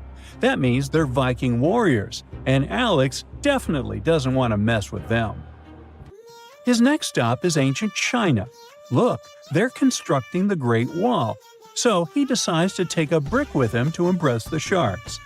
As he approaches, one of the builders steps in and says that among this huge pile of bricks, only one is suitable for the Great Wall. Can you figure out which one?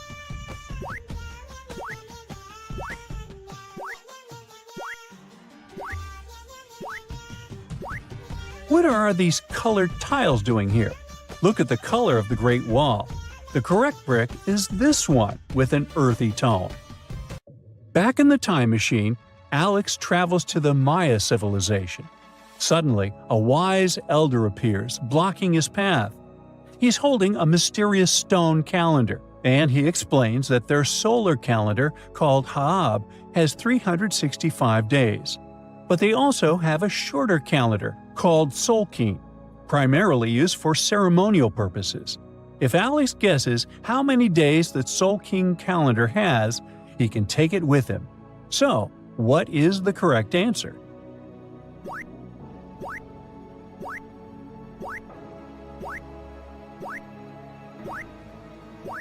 If the Haab calendar has 365 days, and the elder said that Solkin calendar is shorter, the only possible answer is option B. Yay! One more relic is guaranteed. After another trip back in time, Alex finds himself in the Victorian era and in the middle of a mystery. A wealthy nobleman had mysteriously disappeared from his mansion. 4 people were in the house that night: a butler, the maid, a gardener, and the nobleman's niece. Each was found in a different room when the authorities arrived. The butler says he was preparing the dining room. The maid claims she was cleaning the windows in the living room. The gardener insists he was outside tending the garden. The niece says she was reading in the library. Who is lying?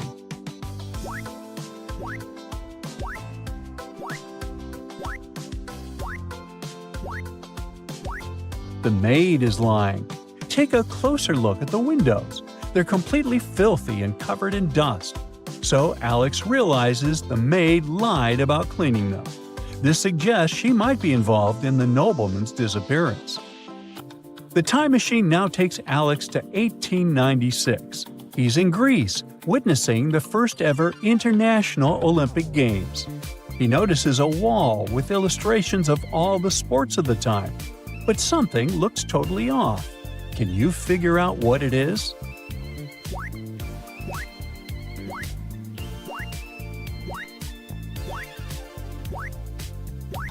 Wait, this illustration represents breakdancing, which was only introduced in the 2024 Olympic Games in France.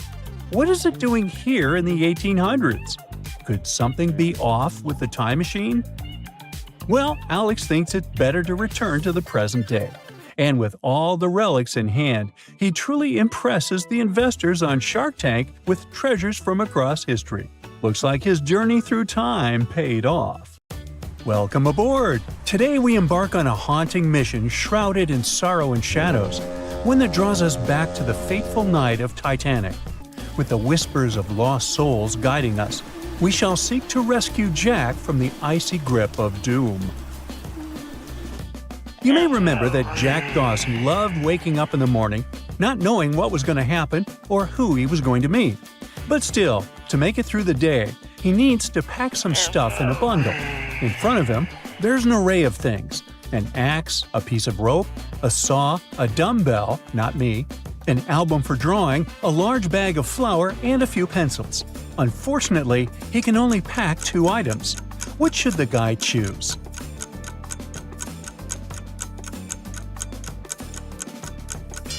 Do you remember that Jack is an artist? He should take the album for drawing and a few pencils. Now, Jack is already standing in front of Titanic and arguing with a man for a ticket. The man is willing to give him the ticket if Jack guesses its number. He even provides our guy with some clues. He says that his ticket number is divisible by 5, 6, and 9. Jack can choose from the following answers: 120, 150, 180. So, can you help Jack get on the ship, however dubious this decision is?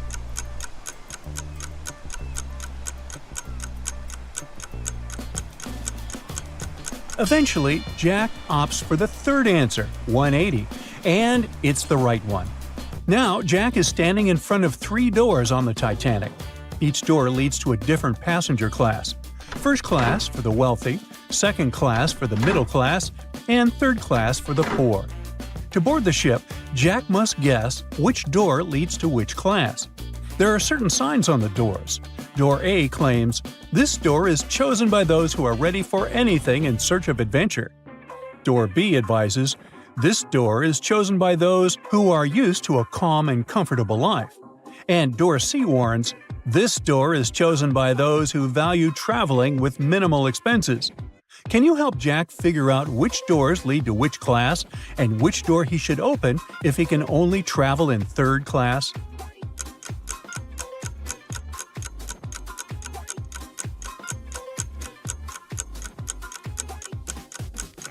Jack needs to enter Door A. It is open for those ready for anything in search of adventure. Such people are likely poor, and they often come across unpredictable conditions. So it's the door to the third-class deck. Those used to a calm and comfortable life, and who should pick Door B, are the wealthy. It's the first class. They can afford comfort. And those who value minimal expenses and should choose Door B are the middle class.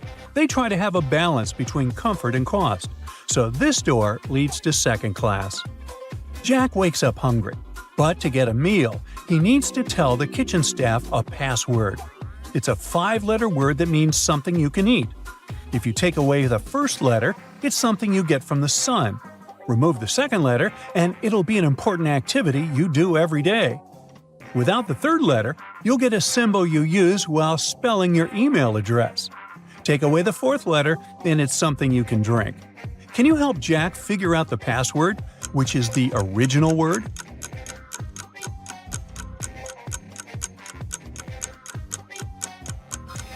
The password is wheat. After having some rest and eating a meal, Jack is walking down the ship's corridor. He wants to find his way to the party. He comes across 3 turns.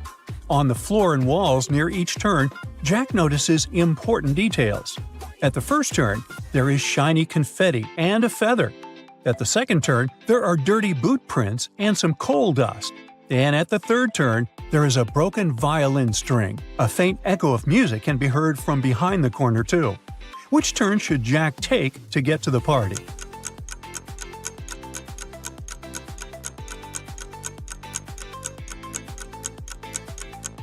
Jack should take the third turn. The confetti and feather at the first turn indicate the luxury of first class, and the corridor behind that corner is likely to lead to the dining room. The dirty boot prints and coal dust lead to the boiler room, and the broken violin string and faint music suggest the party is behind the third corner. Jack arrives at the party and notices Rose. But there's not one girl, but 3. Can you help Jack figure out which Rose is the real one?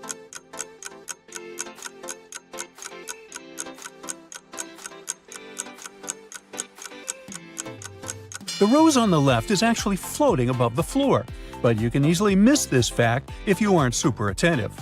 The rose on the right has weird fangs, and the fingers on her left hand are covered with something red. Ew. So the real Rose is the girl in the middle. Jack is on his way to meet Rose when a man stops him. Jack recognized Cal, Rose's unwanted fiancé. Cal tells Jack that he's decided to give up on his idea to marry Rose. To bury the hatchet, he invites Jack to his cabin and offers him a drink. Look around the cabin very carefully and try to figure out whether Jack should accept Cal's truce offer.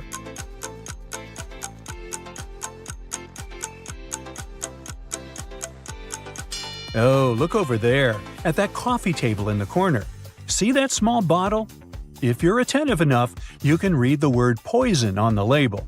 It means Jack's drink is most likely poisoned. Drop that glass and run away from that cabin, Jack. Run, Jack, run. Jack is in his cabin and is starting to flood. He has 3 options to choose from. He can put on a warm grandma sweater, or he can put on a life jacket, or he can grab a small bucket. What should he do?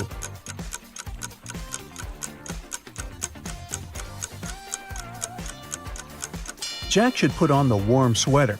The life jacket won't help him in a flooding cabin. In fact, it'll even make the situation more dangerous because Jack might get trapped against the ceiling as the water rises. The bucket won't help either. You can't bail out the ocean with it. As for the warm sweater, it'll help Jack retain body heat. Even if it gets wet, wearing more layers will protect the guy from hypothermia, which is critical when you're in cold water. The Titanic is sinking, and Jack is trying to escape from the lower deck. He has 3 paths in front of him. To the left, and look, a rat is running away. To the right, but water is already pouring in there. And straight ahead, where the light is flickering ominously. Which way should Jack opt for?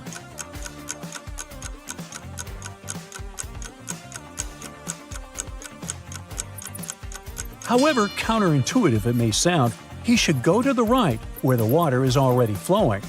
The rat can survive in areas about to be flooded and isn't afraid of water, so following this animal might be a bad choice.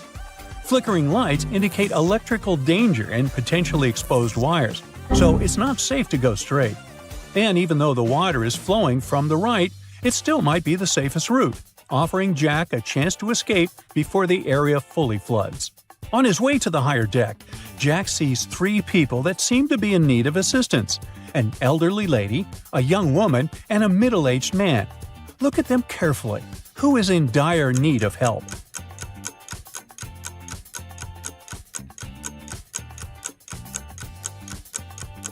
The elderly lady has a big dog with her. The loyal animal will help her get to the deck.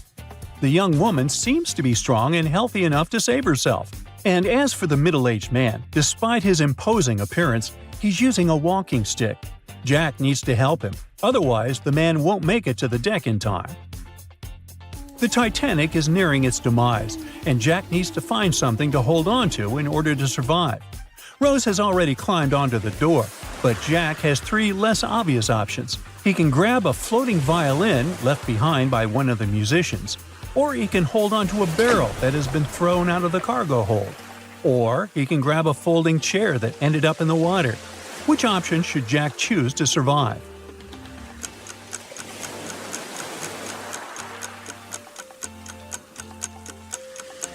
The best option in this situation is to hold onto the barrel. The violin is definitely too small to support an adult. The folding chair might not be stable in the water, plus it can easily flip over. As for the barrel, it's large and buoyant enough to keep Jack afloat, increasing his chances of survival. Even if the barrel gets partially submerged, it will remain buoyant enough to support Jack's weight, helping him stay above water and preventing him from going to the bottom. And yet, we know how this turns out. Oh well. Psst. Hey you, the best brain of Brightside. Your help is needed. Listen up. It was Amelia's dream to become the world's most renowned detective. But to get into the Global Detective Academy, she needed to pass a tough entrance exam.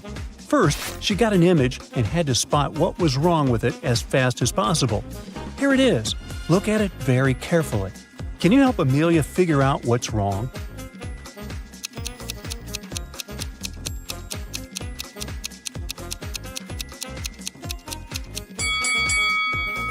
The electric clock on the table shows 10 a.m. But if you look out of the window, you'll see the night sky with stars. Something doesn't add up. As the next task, Amelia had to investigate the theft of an extremely valuable painting from a private gallery.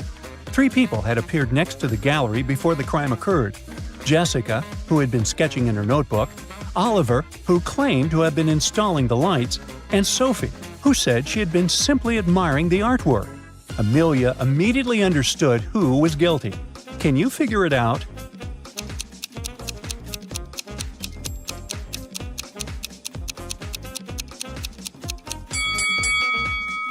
Look closely at Jessica's notebook.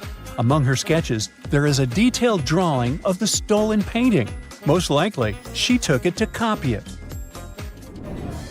The next trial for Amelia, at a grand gala, Mia's diamond necklace mysteriously disappeared. 3 guests had come close to her just before it happened. Catherine looked like she was adjusting her hair. Sarah seemed to be texting on her phone, and Emma was picking up a dropped napkin. Can you help Amelia figure out who took the necklace?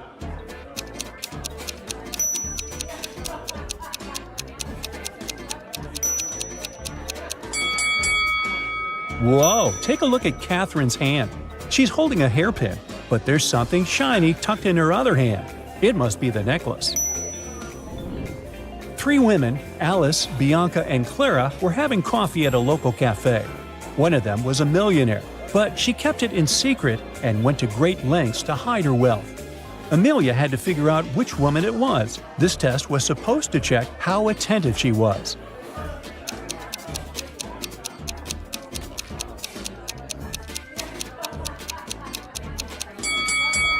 Let's have a good look at these women. Alice is wearing a simple but stylish outfit. She also has a small, elegant purse and is sipping her coffee quietly. Bianca is dressed in trendy designer clothes and has a flashy handbag. She is talking loudly about her recent shopping spree. And Clara is dressed modestly in a plain white turtleneck and jeans. She has a plain leather-bound notebook. This notebook is what gives her away. Have you noticed that the corners of its pages are gilded with gold leaf? It's actually a luxury touch that most people wouldn't pay attention to, but which is commonly found in custom-made items for the wealthy. So Clara is that secret millionaire. Amelia's next task was very unusual. She had to help Jonathan, a renowned monster hunter. One night, he was called to an old mansion. People living nearby claimed to hear strange noises coming from the building.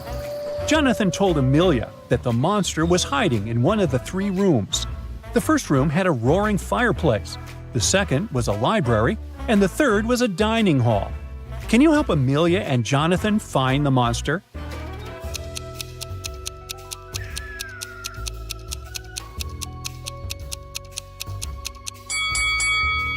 Check the fireplace room. The flames are flickering in a very bizarre way, forming eye shapes. A fire monster must be hiding in there. And finally, the last task for Amelia. If she cracks this mystery, she'll become a trainee detective. At an art school gallery, a famous sculpture was found broken. 3 students were the last ones to be in the gallery. Mark was supposedly cleaning the floor. Lisa claimed she had been arranging the flowers. And Alex said he had been checking his phone. Amelia figured out who had broken the sculpture very fast. Can you do the same?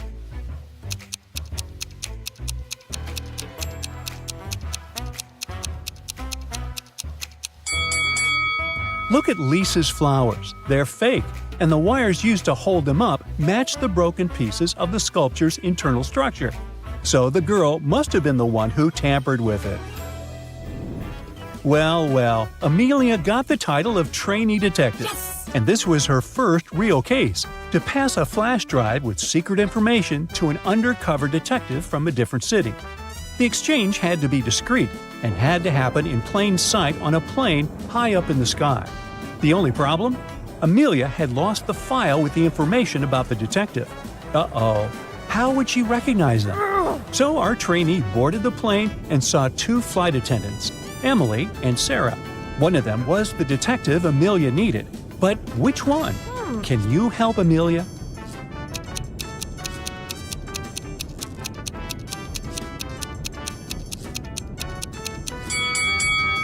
Let's have a better look. Emily is wearing a uniform with a white vest and light-colored buttons. Those are standard buttons with no special features, so she must be performing her regular duties. But one of the buttons on Sarah's uniform is equipped with a tiny camera for gathering information. Have you paid attention to that red light? So Sarah is the detective Amelia needs. Amelia was called to an accident site. A young man was hit by a minivan, which sped away right after the accident. The guy was immediately taken to a hospital, but luckily he was okay. Even better, there were a few witnesses Amelia managed to question. They described the vehicle, which was pretty unique, and Amelia headed to the house of one of the suspects. She saw a car which resembled the one in the description, but when she talked to its owner, the man claimed he had spent all day at home. Amelia realized that the suspect was lying right away. How did she figure it out?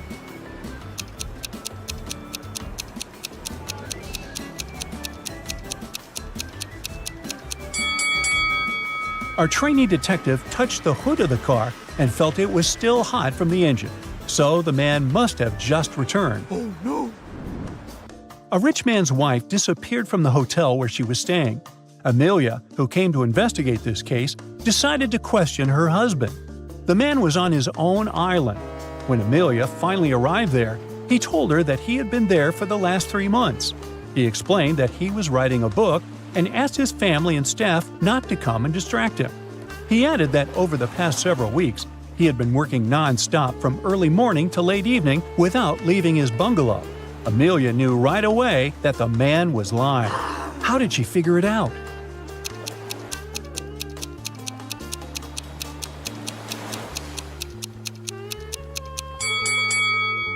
There's just one thick notebook and a pen on the man's desk. If he had been writing as much as he claimed, the ink in the pen would have finished long ago. Amelia was on a train on the way to investigate her next case. She was lucky to have nice fellow travelers. They were talking when the train entered a tunnel. Everything was plunged into darkness for several minutes. When the train left the tunnel, John, one of the passengers, noticed that his diamond tie pin was missing. The passengers were shocked, but then Amelia announced that she knew who had taken the pin. She added that she had seen it, but it was dark. How could she see someone take the pin?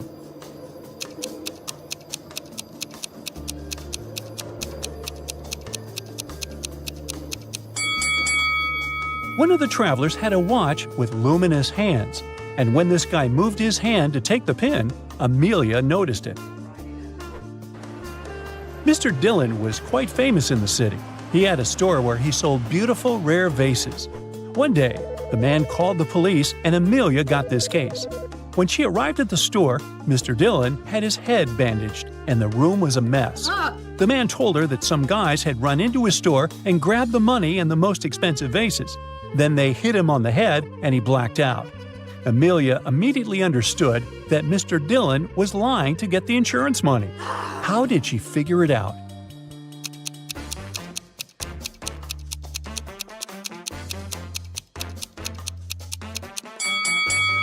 Even though most of the vases are on the floor, they aren't damaged in any way, not even cracked. But if the vases had fallen down from the shelves during the robbery, they would surely have been shattered. Oh no. It seems Amelia is going to make a great detective. What do you think? Share your opinion in the comments. Andrew and Emma agreed to meet for a date at the park entrance at 9 p.m. But there was a slight problem. Both Andrew's and Emma's watches were showing the wrong time. Andrew's watch was 3 minutes behind, but he thought it was 2 minutes ahead. Emma's watch, on the other hand, was 2 minutes ahead, but she thought it was 3 minutes behind. Which of them do you think will be late for the date?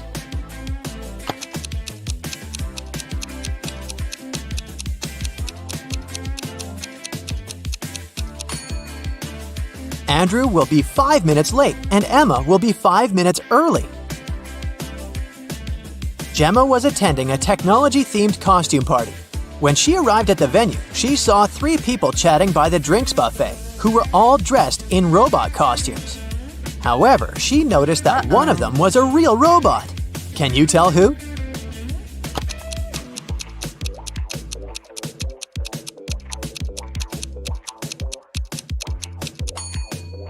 Everyone is holding drinks in their hands, but take a look at the second guy. His glass is empty, but he's still pretending to drink something from it.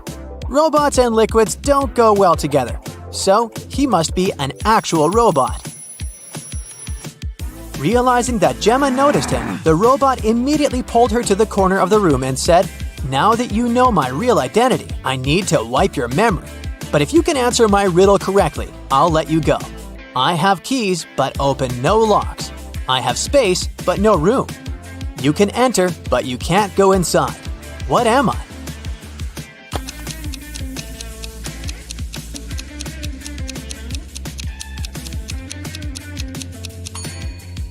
The answer is a computer. Janice, Candace, and Demeter were 3 witches who cared a lot about looking young and beautiful, but one of them was actually 100 years old. Can you tell me who?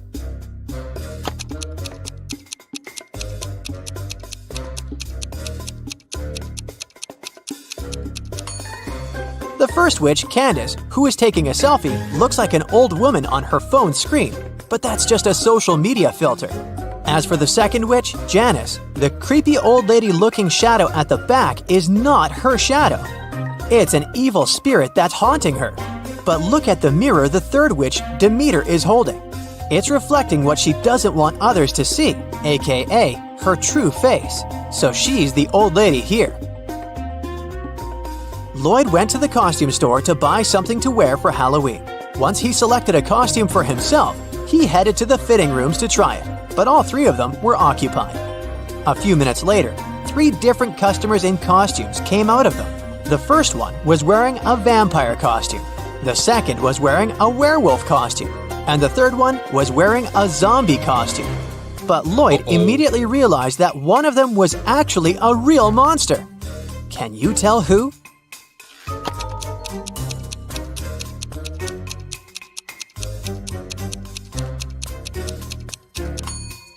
Take a look at the mirrors in front of the fitting rooms. The customer in the vampire's costume doesn't have a reflection.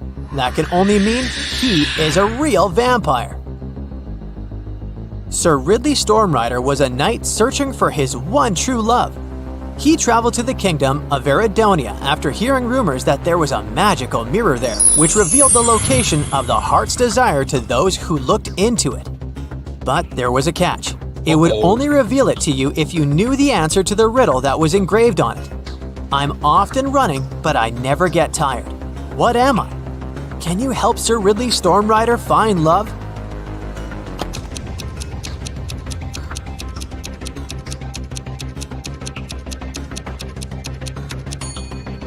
The correct answer is water. Inspector Banner was inspecting the Academy of History and Science.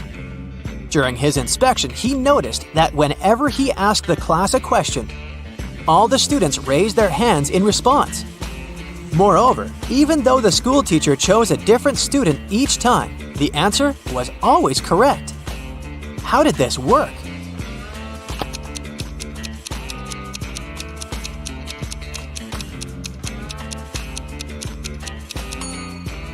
The teacher had prearranged with the students that they would be called upon to answer regardless of whether they knew the answer or not. But those who knew the answer should raise their right hand, and those who did not know should raise their left hand. The teacher chose a different student each time, but always the one who raised his right hand. Amy had one last test to pass before she graduated. Her professor asked her only one question during the exam, which was this. You have 2 candle wicks. Each wick, lit from the end, burns completely to the ground in exactly 1 hour, but it burns at an uneven rate. How can you use these wicks and a lighter to measure 45 minutes? Can you help Amy graduate?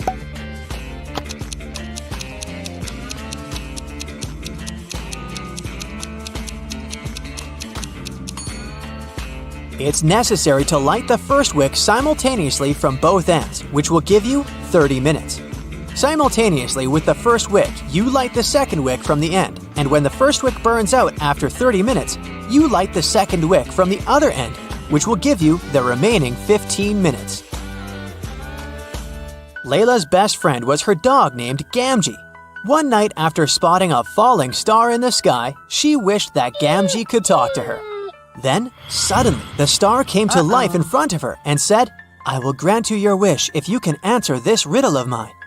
Always old, sometimes new, never sad, sometimes blue, never empty, sometimes full, never pushes, always pulls. What am I?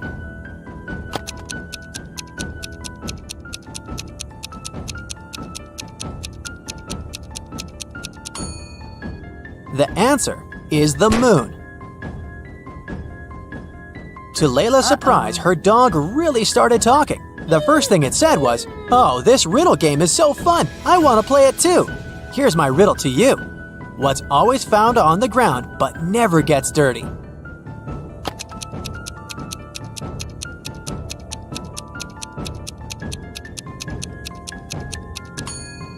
It's a shadow. Jamie was standing at the edge of a circular lake. The lake was 200 feet in diameter, and there was a small island directly in the middle. There was a large tree next to him and a large tree in the middle of the island. Jamie needed to get to the island in the middle of the lake, but he didn't know how to swim. He only had a little over 200 feet of rope. How can he use that to get there?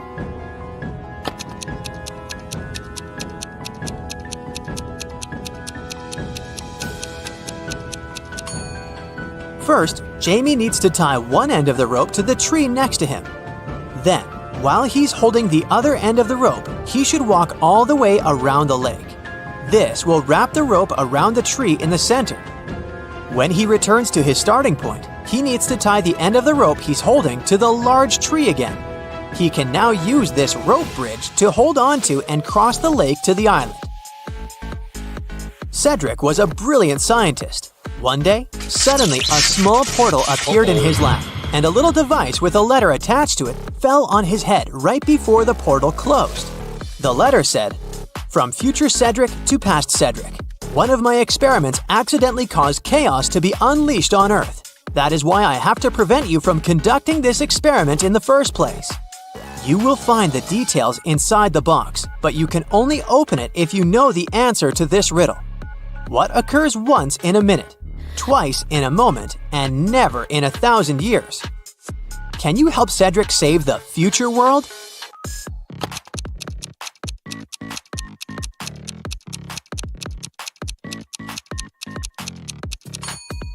The answer is the letter M. People who visited the town of Maplebrook often found themselves intrigued by Mr. Perry. He had a reputation of a not quite intelligent person. That was because when offered a choice between a 50-cent coin and a $5 bill, he always chose the coin, even though it was worth 10 times less than the banknote. Can you tell why he never chose the banknote?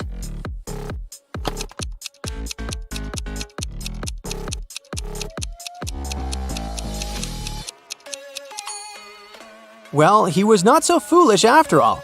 You see, he realized that as long as he chose the 50-cent coin, people would offer him money to choose from, and if he chose the $5 bill, the offers of money would stop, and he would get nothing.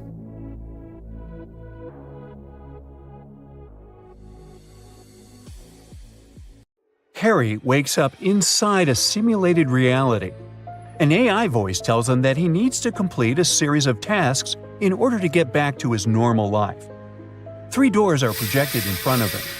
The first has a huge hammer that smashes anything that passes by it.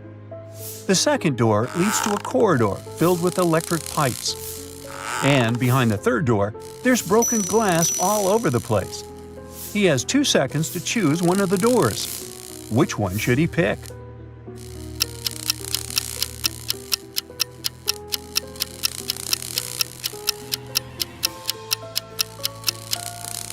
He should choose the third door.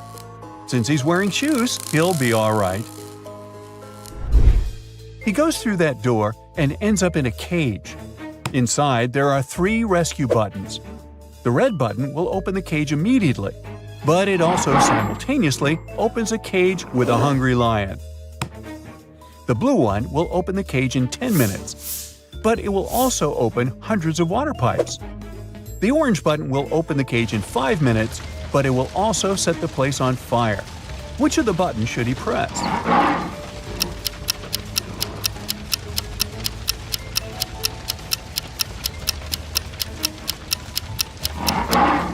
He should press the blue one. I mean, since it's a cage, it won't fill up with water. As soon as his cage opens, he is free to swim away. Then he finds himself at a crossroads. There are 3 different paths, and he needs to figure out which one to take. The first path is filled with smoking coal. The second path has frozen ice all over it. And the third path has pretty sharp nails. Which one should he choose?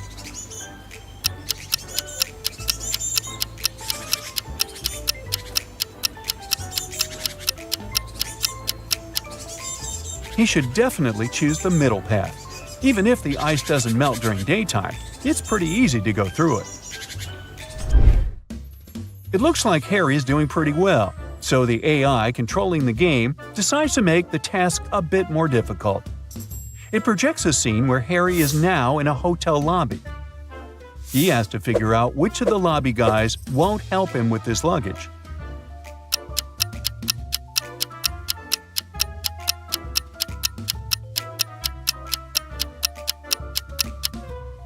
It's definitely the guy in the middle. If you look closely, the guy is transparent, which means he's probably a ghost. He can't touch physical stuff, so he won't be able to help Harry. Suddenly, the weekend in this virtual reality, and Harry is taken to a cabin in the mountains. There are 4 friends waiting for his arrival. They have a fun time, but at the end of the weekend, the cabin catches fire. One of his friends did it. Take a look at the image. Can you figure out who did it?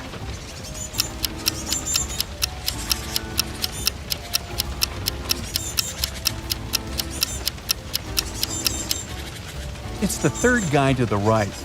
He has a tiny gasoline bottle hanging from his belt.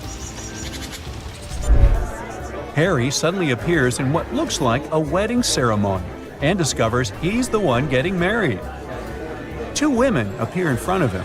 They are dressed the same, but they both have their faces covered with veils. He needs to figure out who his true bride is. Can you help him out here?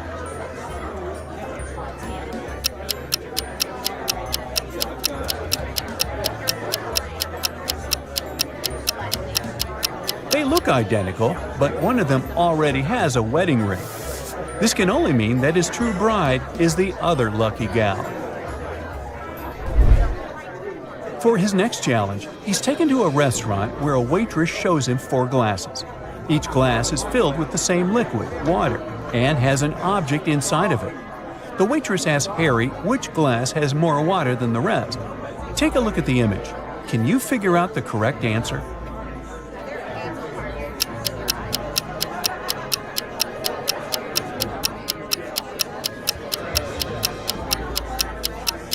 This shouldn't be too hard. The last glass is the one that has more water inside. The paperclip weighs almost nothing, while the other objects are way heavier. This means there is less water in all the other glasses. Harry's doing great thanks to you. Now, look at this image. There are 3 people about to parachute out of an airplane. Help Harry figure out who is in graver danger here.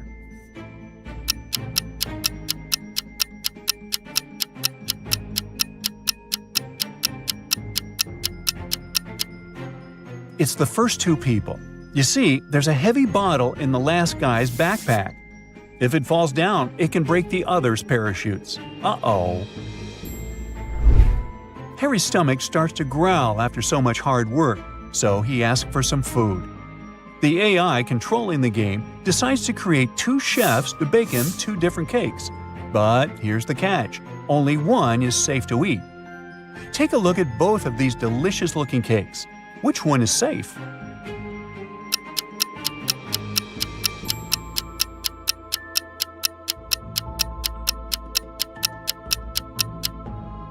If you have a sharp eye, you'll know that the chef on the left is a fake, so you shouldn't eat his cake. The left chef has stains all over his shirt that look like blood. Plus, he doesn't have a badge on his shirt. He has a scratch over his eye, and he's hiding a syringe in his hand behind his back. There are just too many red flags here. Harry should go for the cake on the right. Well, it's time to take a nap, and Harry is taken to an old house. There are 3 rooms for him to choose from. Take a look at the picture. Which one should he choose?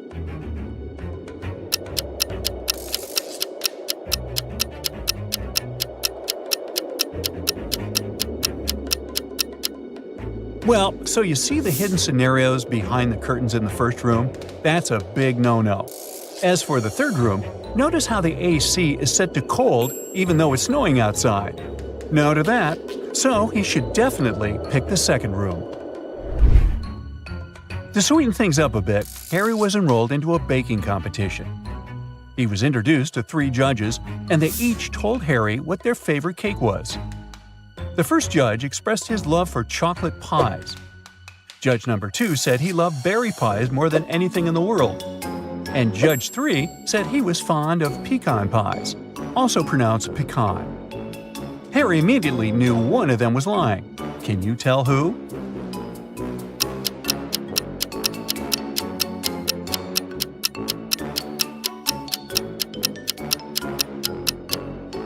It was judge number 2. Do you see the chocolate stains and pie crumbles on the second judge's shirt? That could only mean he was enjoying a slice of chocolate pie before arriving at the competition venue. Harry needs to enter a new realm of the game, and for that, he needs to go through what looks like an airport. He didn't have any luggage with him, but he still needed to go through a security check. He went through the scanner, but he beeped every time he passed through it. Take a look at the image. Can you figure out what was making him beep so much?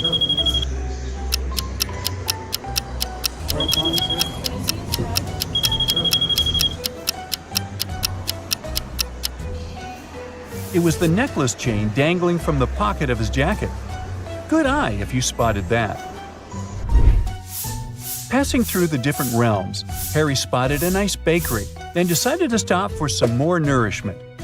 There were 3 options to choose from: a cupcake, a chocolate croissant, and a gingerbread cookie. Can you guess which one he picked?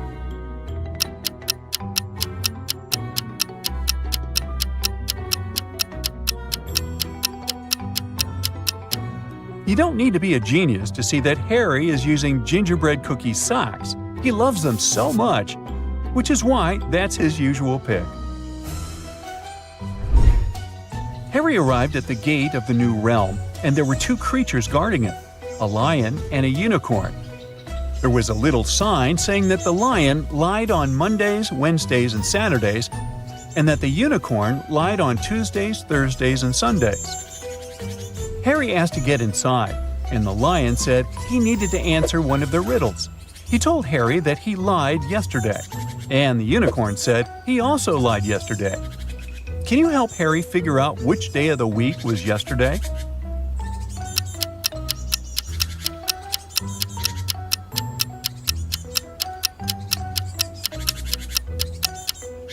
Well, let's see how this works. From what the magical creatures said, they were both lying on the same day. So the only possible answer to this riddle is Saturday. If we consider yesterday was Saturday, that means the lion was telling the truth and the unicorn was lying. Finally, Harry completed all of his tasks and was allowed to go back home. Which of the three doors should Harry choose to get back home?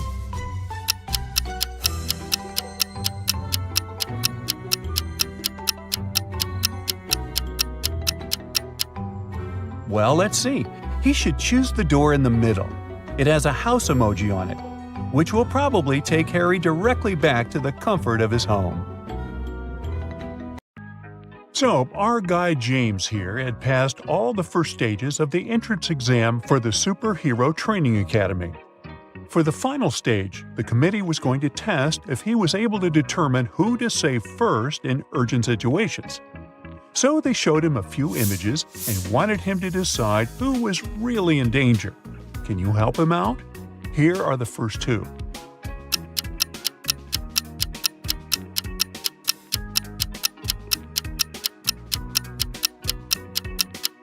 In the second image, the train is not moving and the lights are not on. That means the man can cross without any danger. As for the woman taking a bath and trying to dry her hair, well, it's not wise to use electrical stuff in the bathtub, so James should save her first. Now take a look at this footage of two people falling from a cliff. Can you help James detect who is in real danger here?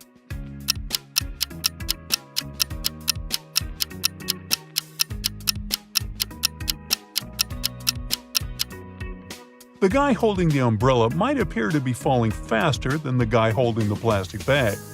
However, he's going to fall right into the water, whereas there is a sharp rock right below the plastic bag guy. So, in a situation like this, James should save him first. The last image was going to determine whether James would be accepted or not. Who should be saved first?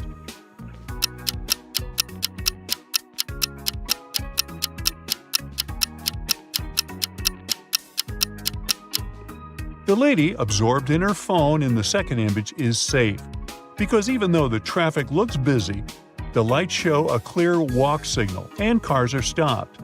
But the man in the first image has left a metal spoon in the microwave that he's about to turn on. That's a big no-no. James finally got accepted into Superhero Training Academy. But there, he was not going to use his real name. He needed to pick a superhero name for himself. Can you guess what his name is? These emojis might help.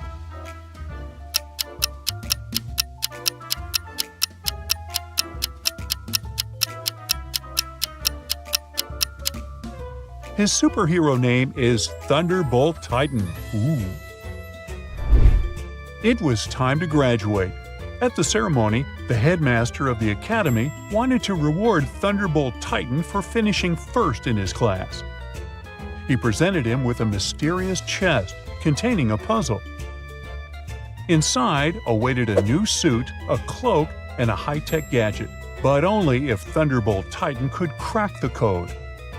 Can you help him solve the puzzle and claim his rewards?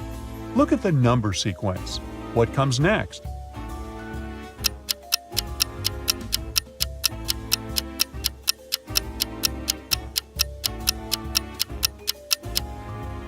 The correct answer is 7238. You just have to move the last number to the front. One day when Thunderbolt Titan was at home, somebody slid a note under his door. But it was encrypted with a strange number sequence. And below the numbers, there was a hint. Think about your device. Can you help decode the mysterious message?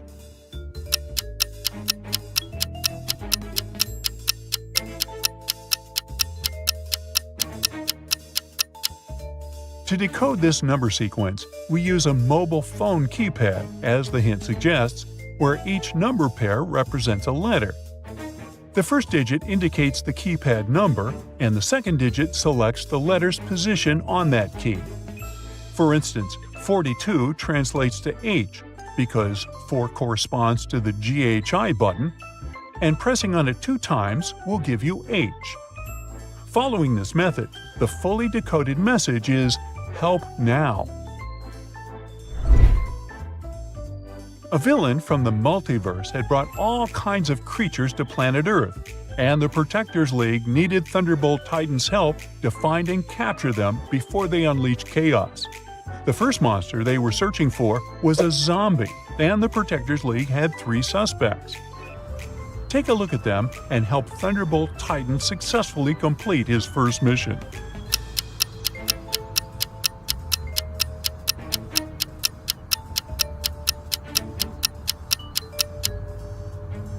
The first person looks all dirty, but she was probably working in the garden.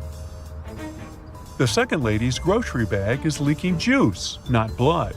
So the third person must be the zombie, because the living don't wear hospital tags on their ankles. The second creature the Protectors League was searching for was an extraterrestrial being. Take a look at their 2 suspects. Who is the one hiding from the League?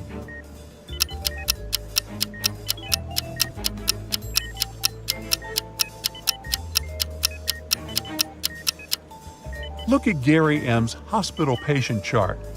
It says his fever is 24.5 degrees Celsius. A human can't have such a low body temperature. He must be the creature. Lastly, the League suspected that a robot was pretending to be a human at a college campus. They spotted 3 students who were acting suspiciously. Can you help Thunderbolt Titan figure out who the robot is?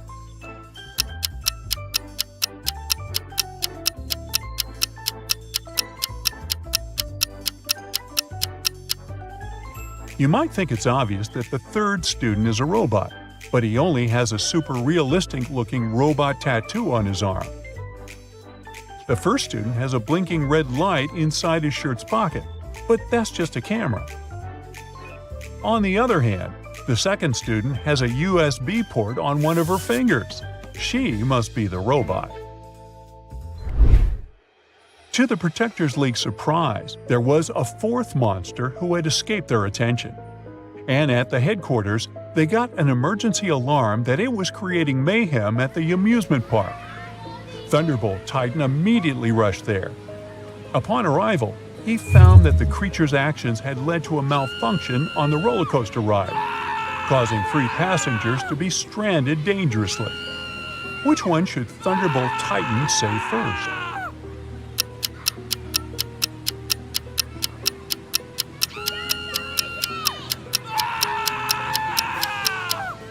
The second guy will fall first because he's only holding on with one hand, which is actually pretty difficult to do for an extended period of time. Therefore, Thunderbolt Titan should first save him. Thunderbolt Titan had successfully completed his first 2 missions. However, the villain was not happy that he ruined his evil plans.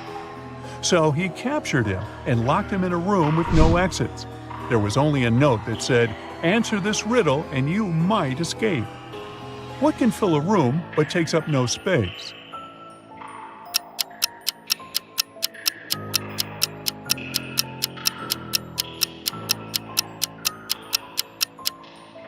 The answer is light. Even though Thunderbolt Titan answered the riddle correctly, nothing happened. The villain had tricked him. He had to do something, so he used his superpowers to open 3 portals for himself. However, he didn't have great control over his magical portal power yet. So, all the portals led to tricky places. The first one opened to a jungle full of all kinds of wild animals. The second one opened into the middle of a desert planet, and the third one opened to the edge of a steep, rocky hill. Which one should he choose?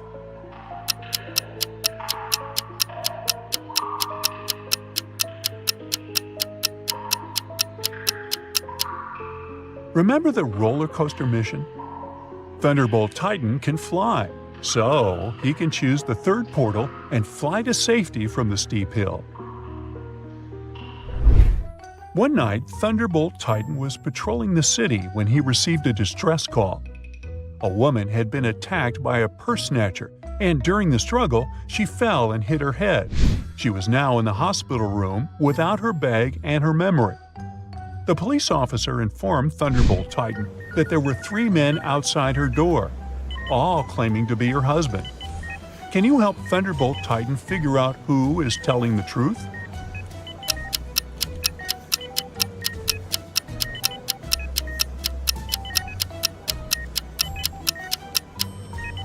The purse snatcher might have taken her bag, but he didn't take her necklace. Look, she has an L letter pendant. And the first guy here has a neck tattoo that says Liz. He must be her husband. Thunderbolt Titan got an emergency alarm call from the Antarctica Animals Research Center. One of their beloved penguins had been stolen, and they needed his help to find the thief. After using his superhero senses, he narrowed the suspects to 3. Take a look at them. Can you figure out who stole the penguin?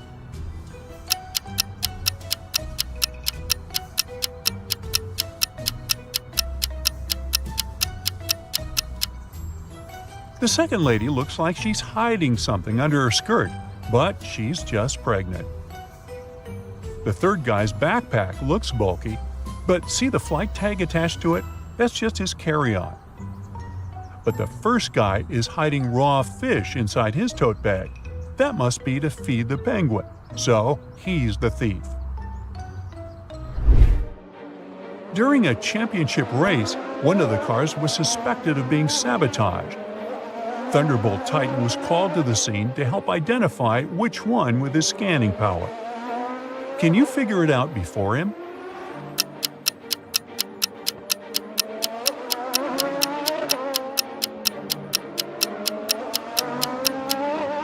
Take a look at the rear wheel of car 2. It's slightly wobbling, even though the car is stationary. Uh-oh.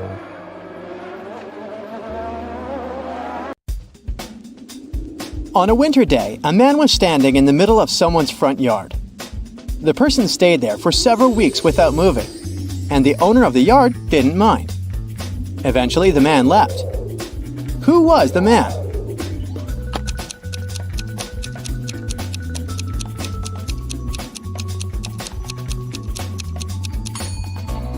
It was a snowman, of course. He left a couple of weeks later when the temperature went up. Over winter break, 5 best friends each did different activities in different cities. Can you find out each friend's full name, what they did, and where they went? Their first names are Julie, Megan, David, Fred, and Sam. Their last names are Wallace, Thompson, Mallard, Shields, and Drake. Their preferred activities are a ski trip, moving to another place, a cruise, cooking classes, and visiting relatives. The places where they went are Houston, Paris, Cleveland, Vancouver, and Miami. And now, there's a bit more info you might need. 1. Julie and Miss Wallace were sad that David wasn't coming back. 2. Neither Sam nor Julie had ever left the US before this winter break. 3. All the first names that have 2 syllables belong with the last names that have 2 syllables. Nobody's last name starts with the same letter as their first name. 4. Miss Mallard is excited to learn about French cuisine. 5. Mr. Thompson doesn't want to move. 6. The friends, in no particular order, are as follows. The girl who is going on a ski trip, Mr. Shields, Megan, the boy headed to Houston, and Julie. 7. Cruises can only be taken in warm coastal cities. Ski trips can only be taken in cold, mountainous places. Remember that this winter. 8. The cruise ship Fred is traveling on does not dock in Houston. Also keep in mind that Sam can be a boy's or girl's name. In this case, it's short for Samantha.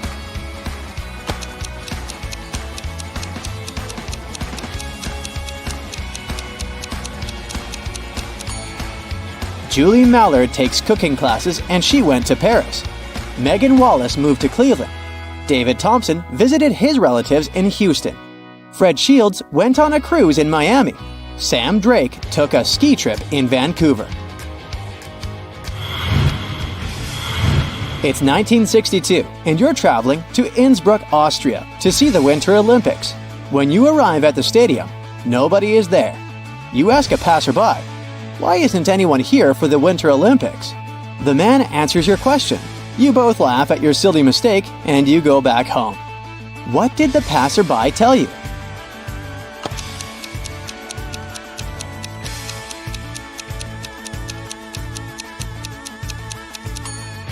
He told you that the Winter Olympics wouldn't start until 1964. There are a few airplanes on the island. The tank of each airplane contains just enough fuel to fly halfway around the world. Any amount of fuel can be transferred from one plane to another while in the air. The only source of fuel is on the island. It's assumed that all the planes burn fuel at the same rate and fly at the same speed. What is the smallest number of airplanes needed to ensure that one plane flies all the way around the world? All the planes should return safely to the island.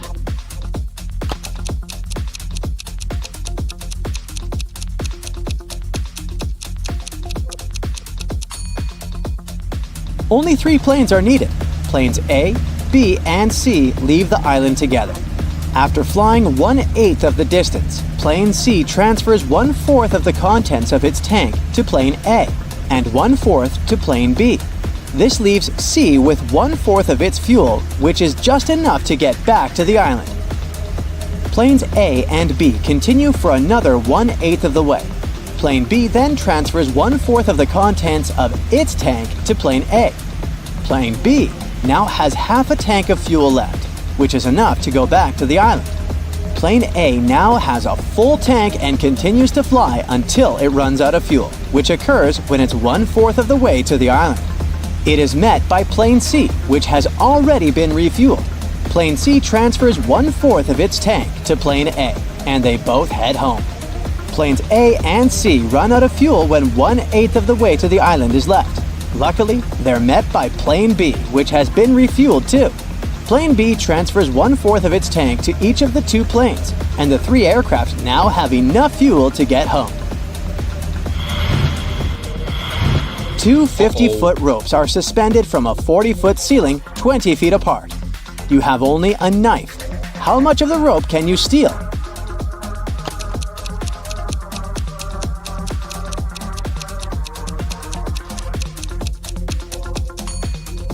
Almost all of it. First, tie the ropes together at the ends. Then, climb one of the ropes. Make a loop as close to the ceiling as possible. While hanging from the loop, cut the rope just below it. But don't drop it, otherwise you'll be stuck up there. Run the rope through the loop and tie it to your waist. Swing over to the other rope and pull the rope that's going through the loop tight. Cut the other rope as close to the ceiling as possible, holding tight to the end of it. Once the rope is loose, you will swing down below the loop. Let yourself down to the ground by letting the rope out. At the bottom, untie yourself and pull the rope completely through the loop. At this point, you'll have all the rope except what was used to tie the loop. You find yourself trapped in a medieval castle far away from civilization. It's freezing outside. You can't jump out the window because it's too high above the ground, and even snowdrifts won't make the jump softer. The only tree growing near the window doesn't look sturdy enough for you to climb down. However, there are 3 doors, one of which can lead you to freedom. But behind the first door, there's a fierce fire. The second door holds back hundreds of venomous snakes. And behind the third door, there's a pitch-dark maze, and you can only imagine what surprises are waiting for you there.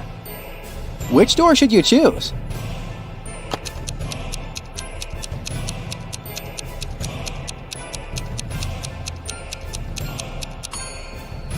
The third one. You'll just need to break off a tree branch, turn it into a torch by lighting it in the first room, and go through the maze, which wouldn't be dark anymore. When Mary came to work after a winter break, she realized that the office had been robbed. Oh, no. The night guard said he had been patrolling the building when he'd heard suspicious noises. When he got there, he saw that the office door was wide open, and so was the safe. The man also added that he had looked out of the window and noticed someone get in a car. But the sun blinded him, and he didn't manage to see who it was. Mary instantly called the police. Why?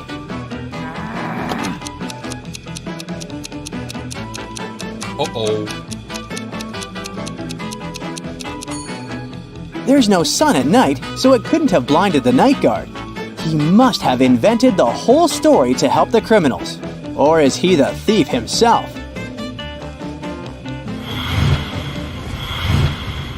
Tina and Timothy loved adventures.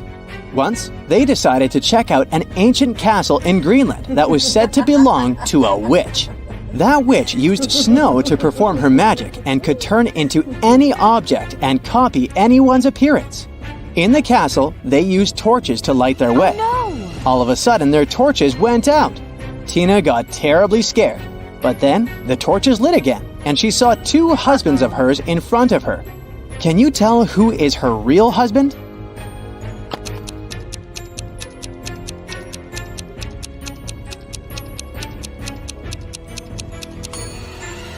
It's the man on the right. He has 5 fingers, like a regular human.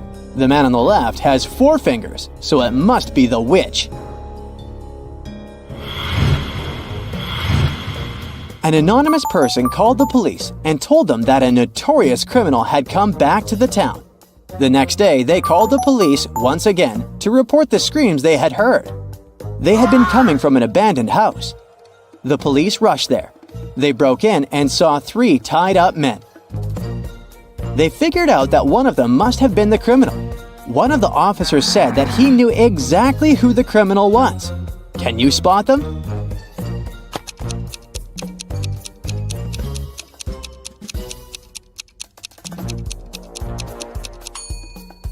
Look at the man on the left. Can you see a phone in his pocket? A true criminal would never let their victim use a phone. Take him, officer!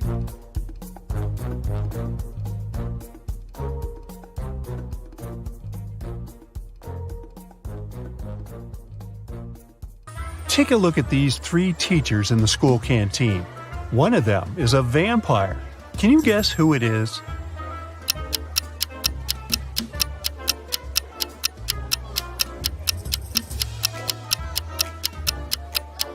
Check out carefully what they eat.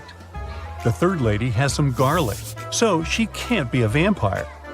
The second lady has taken a bite of food from her tray, so it's most likely hers. But the first guy's food is still untouched, so he must be just bringing it to someone else. Vampires don't really need food. They feed on blood, so that salad is of no interest to him. The Smiths family, Ginger, Ross, and their kids, Polly and Bob, had a celebration and exchanged gifts. But somehow, all the cards got lost. And since all the gifts were packed in boxes of the same size, the only thing that differs is color. Can you figure out to whom each gift belongs?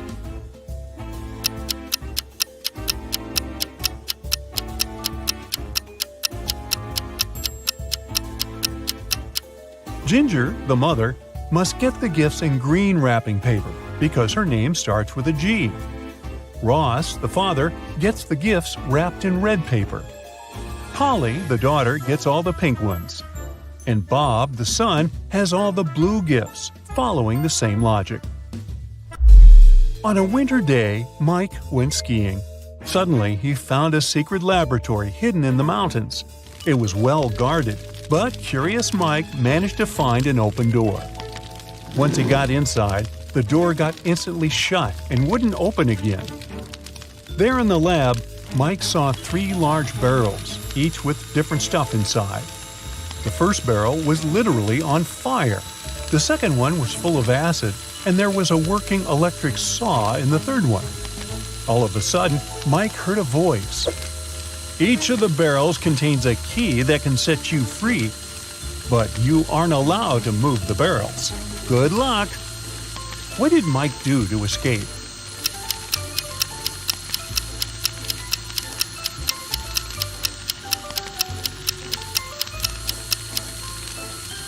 Hey, it seems like this lab wasn't well heated.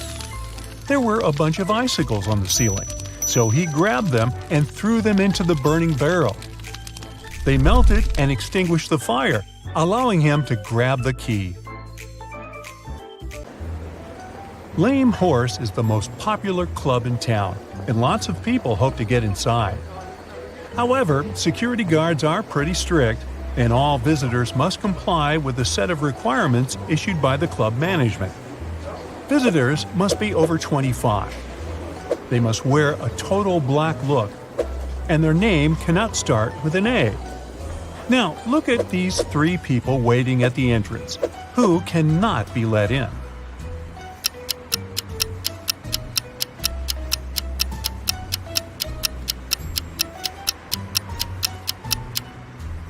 Well, look at their IDs closely. We have Ivory, who's 27. She's also dressed according to the rules. Now, here's James. He's 24, and he's wearing a red t-shirt. Out. The last person is Dylan. He's got a total black look, and it seems like he's 30. But his ID is surely fake. How can someone be born on February 31st? So, only Ivory can enter the club. Josh wanted to surprise his girlfriend and buy her a present of her dreams. But he wanted to make it a surprise, so he couldn't ask her what exactly she wanted. He decided to check out her favorites on a website she always used for online shopping. But her laptop asked for a password. Still, Josh managed to unlock it. How did he do it?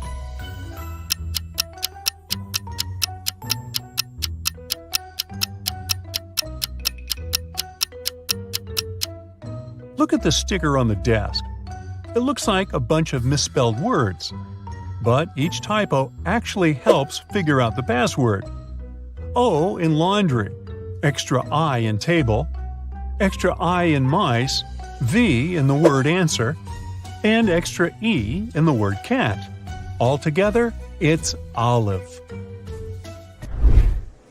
Chastity, Chris, and Jacob are at the counter near an airport gate. All of them claim they must be on the flight to Houston.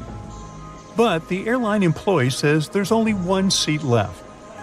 The computer has frozen, and he can't check the list of passengers to verify their claims. So he can only check their boarding passes and try to understand which one is real. Can you help him?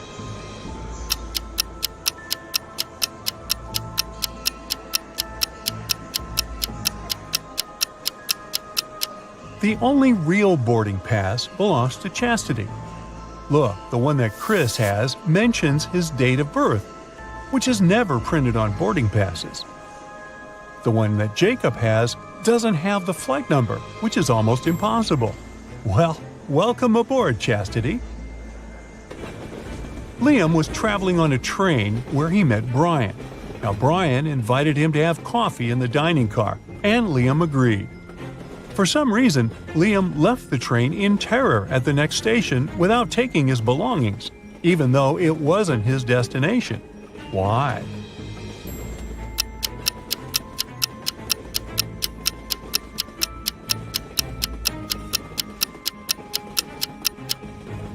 The thing is, on the way to the dining car, Liam spotted something he couldn't see while seated. There was a huge tail visible underneath Brian's coat. He couldn't be a human, and having coffee with him could cost Liam his life. Ew. Ashley decided to change her hairstyle and headed to the nearest hair salon. There were 3 hairdressers available. Which one is safe?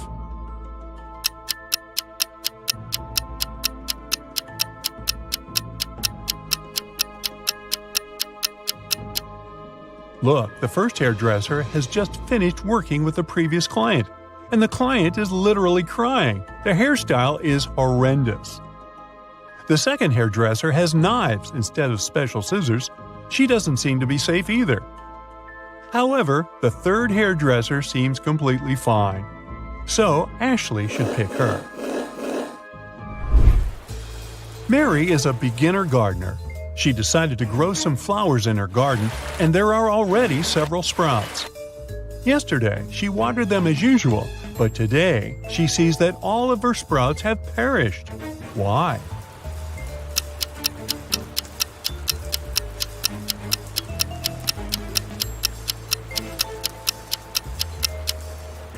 Mary should have checked the weather forecast. Yesterday, the sky was covered with gray clouds. It was going to rain. So the flowers got a double portion of water, which is bad too. Mary should have covered her plants instead. It was Jenny's first month at her new school. At the end of the month, she found a note from Barry in her locker. At first, she didn't get its meaning, but when she figured out that it was encrypted, the meaning became clear to her. Take a look at the note. Can you figure out what Barry wrote to Jenny?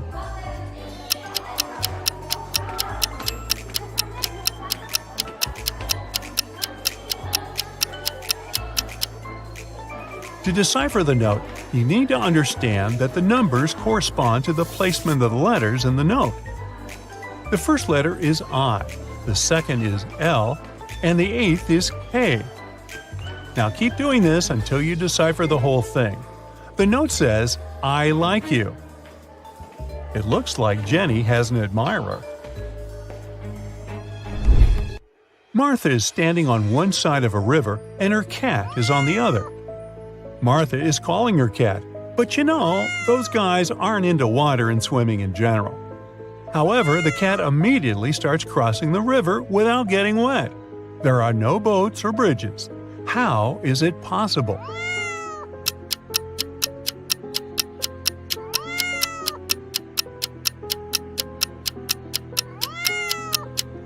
The river is frozen, so the cat can just walk on the ice. In 1890, Bart was 15 years old. Strangely, in 1895, he was 10 years old. How is that possible?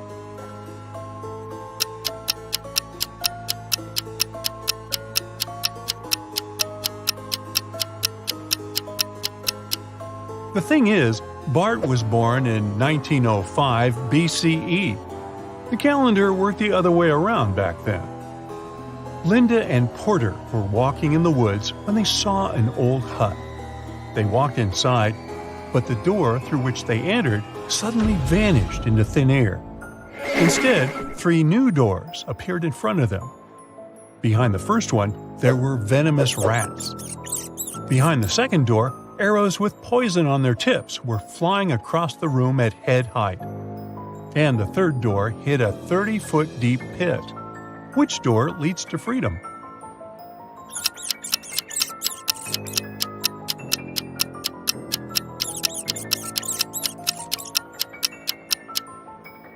They should choose the second door. They don't need to walk, they can simply crawl under the arrows. Pamela met a stranger yesterday, and she immediately knew who he was. She hadn't seen this person before, and no one had ever described him to Pamela. This person wasn't a celebrity, and he wasn't doing anything unusual. How come she knew who he was?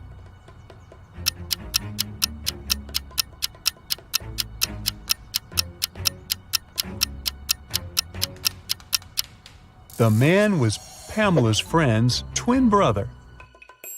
Anna went grocery shopping and bought a lot of products that needed to be stored in the fridge, like meat and cheese.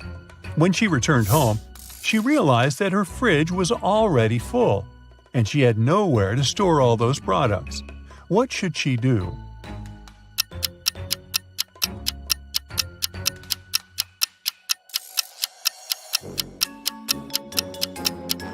Anna needs to reconsider the way she stores stuff in her fridge. For example, rice and cookies don't need to be kept there. Once she takes all the unnecessary stuff out of the fridge, she'll have enough space to store the dairy products and meat. Ivy has been partying all night long. Finally, she leaves the club. Ivy wants to call a taxi, but her phone isn't working. 3 people are eager to give her a ride. Can you spot which drivers are dangerous? If you nailed it, please share your answer in the comments.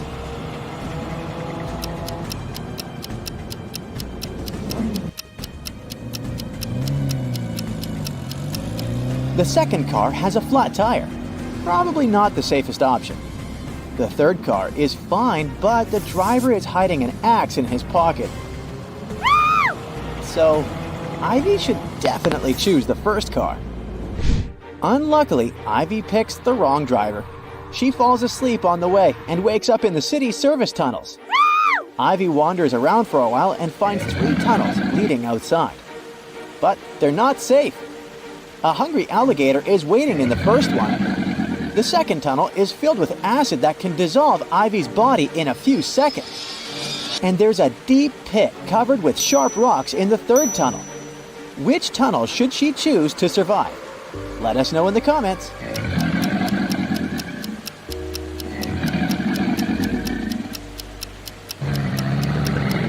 Ivy should choose the third tunnel.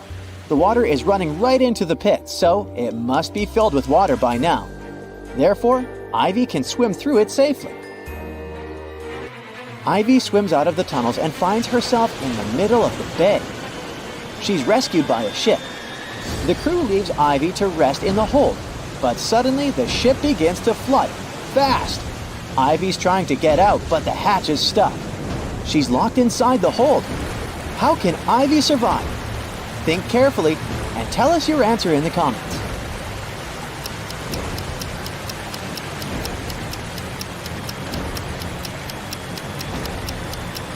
She's got to hold her breath and wait until the hold is filled up with water. When the pressure is even, she'll be able to open the hatch. Ivy escapes, jumps onto a lifeboat, and arrives on an island. The lifeboat gets blown away by the wind right away. Ivy is alone on a desert island covered with dry plants. The water around it is infested with piranhas. Suddenly, a fierce fire breaks out, and the winds are blowing her away. Ivy can't touch the water in any way. How can she survive the fire? Be sure to share your thoughts in the comments.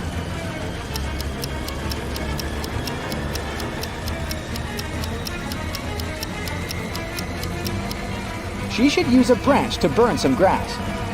When the flame reaches her, there will be a burnt out spot. The fire won't touch it. Phew, the fire is gone. Ivy is exploring the island. She finds a secret hatch in the ground, opens it, and enters a creepy dungeon. The hatch slams shut. Ivy is trapped inside. Thankfully, the dungeon has a sufficient supply of buckets filled with food, matches, and medicine for a week. But Ivy doesn't want to stay here that long, so she's searching for ways out. Soon she comes across 3 doors. A hungry bear and a cub are waiting behind the first door. There's a wall of fire behind the second door. And the third door leads to a lake filled with crocodiles. Which door should Ivy choose? Hurry up to be the first to comment.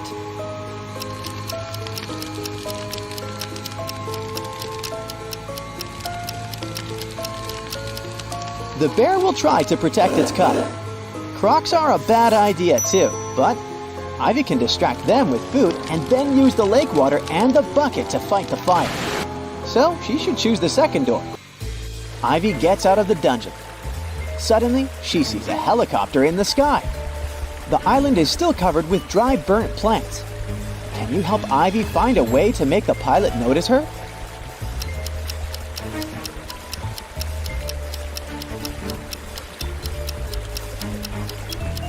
Remember the matches and medicine kept in the dungeon? Ivy should use them to make a fire in the bucket to send a signal to the pilot. But if you come up with an alternative answer, be sure to let us know in the comments. The helicopter pilot, whose name is Andy, takes Ivy off the island. They're flying towards the mainland, but unfortunately the engine breaks down on the way. Andy has to land the helicopter as soon as possible. There are 3 options: a snowy mountain peak, an island inhabited by monsters who eat all strangers, and the foot of an ancient volcano. Which landing spot is the least dangerous? If you nailed it, please share your answer.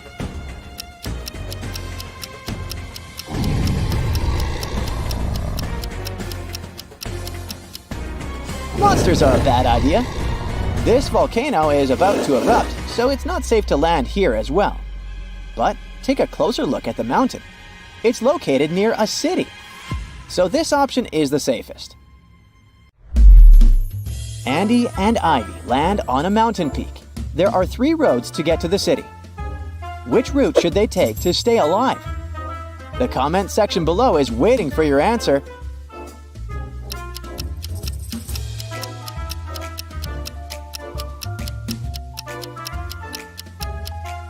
Only the second route leads to the city. On the way, Andy and Ivy get very hungry. They come across 3 food stalls, but only one has food that's safe to eat. If you already know which, don't hesitate to share it in the comments.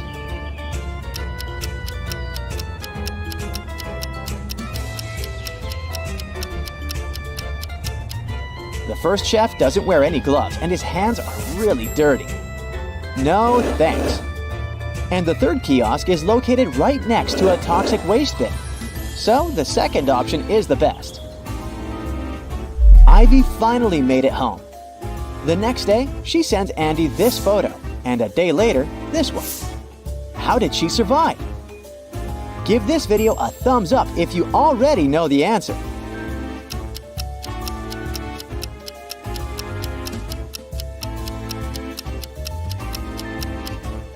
Ivy just photoshopped herself to make it look dangerous. Let's zoom in the second picture. She has a photo editor open on her computer. Ivy is a scientist, and today she carries her nanorobots to a scientific fair. Suddenly, someone attacks her. Ivy wakes up in a prison. The thief stole her bag. But thankfully, Ivy still has 3 tiny robots in her pockets. She has a toad robot that spits poison, a spider robot capable of creating very strong webs, and a butterfly robot that melts everything it lands on. Which robot can save Ivy? Give this video a thumbs up if you already know the answer.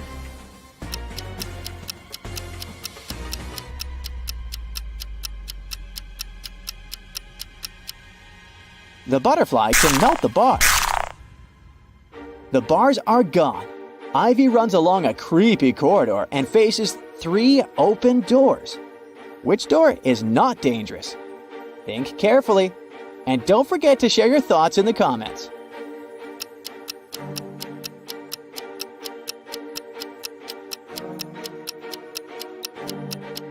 The first lady is a werewolf, and the third lady isn't human. Take a look at her eyes. So only the second door is safe. This leg behind the curtain is just a kitten. Ivy passes through the door and continues her runaway. She faces a guard in front of the exit. He says, "If you solve my equation, I'll let you go. But if you fail, you'll stay in this jail forever. Add 1 line to make this equation true. You can't cross out the equal sign." Can you help Ivy escape? Think carefully and feel free to leave your answer in the comments.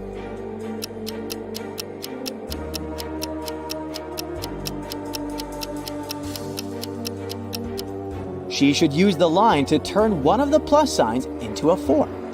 This way, we'll get 545 plus 5 plus 5, which equals 555. Ivy nails it and leaves the jail.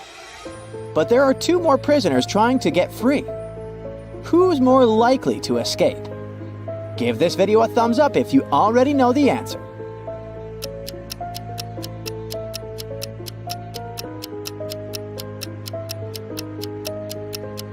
Digging through toxic waste seems like a very dangerous idea. But the first lady can distract the dogs with her sandwich. Therefore, her chances of escaping are higher.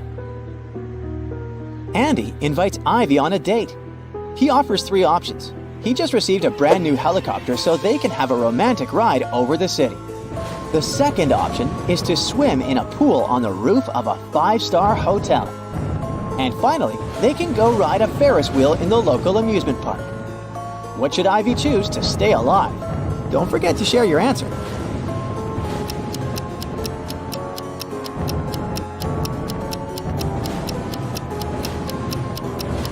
All 3 options are risky. Take a look at the sky. There's lightning. It's forbidden to fly a helicopter into a thunderstorm. The Ferris wheel can be hit by lightning too.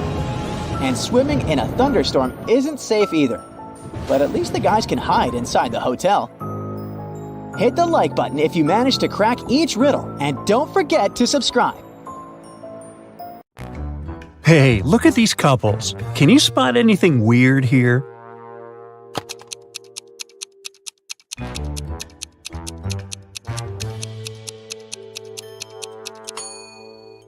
Seems like the only real wife is the one on the right. She looks grumpy, but she is authentically human. Meanwhile, the lady on the left must be a robot. Just look at her legs. A local bank's money was stolen right in the middle of the day. But no one noticed that. Several days later, the room where the money used to be stored was found completely empty. There was just one note saying 7718. The police arrested 3 suspects, Bill, Jeff, and Cody, but the officers didn't know which of them was guilty. They invited a famous detective to crack the mysterious case, and the detective managed to decipher the note immediately. Can you do it too?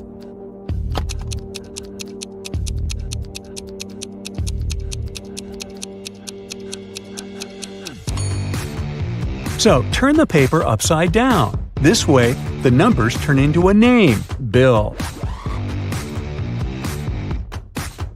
The man wants to enter an exclusive club, but he doesn't know the password. Another man walks up to the entrance. The doorman says 12, and the man says 6, and is allowed to enter. Another man approaches. The doorman says 6, the man says 3, and the doorman lets him in.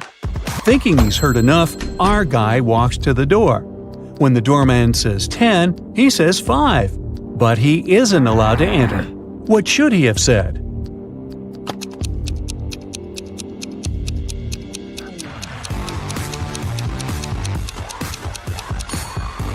Three. The correct answer is the number of letters in the word the doorman says.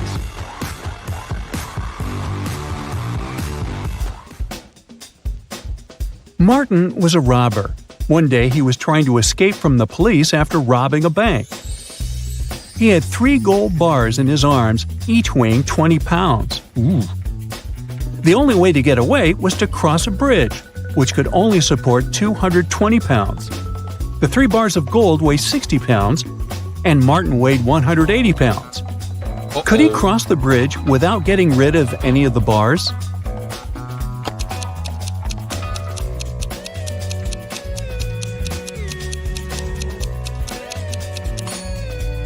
Now, Martin can't leave a bar of gold and come pick it up later, so the only solution is to make those bars fly. To make it happen, Martin must juggle them. This way, only 2 bars will add extra weight to the bridge, while the third one will always remain airborne. Voila! 180 plus 20 plus 20 equals 220, so the bridge can totally handle it. However, Martin couldn't handle it because he couldn't juggle, and the police got their man. A thief entered a high-end boutique and forced the shop assistant to open the safe. The shop assistant said, "The code for the safe is different every day, and if you harm me, you'll never get the code." But the thief managed to guess the code on his own. How did he do it?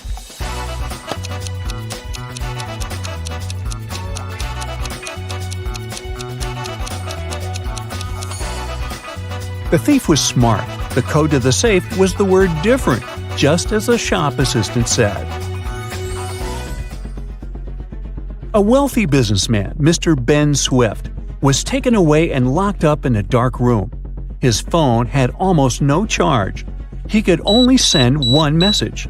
He knew that someone could be spying on his phone, so he decided to send a message with a code to a high school friend, John Smith, who had a detective agency. He remembered that in high school, they would cipher messages to each other, replacing each letter with the one to the left. So he sent this. Can you guess what it means?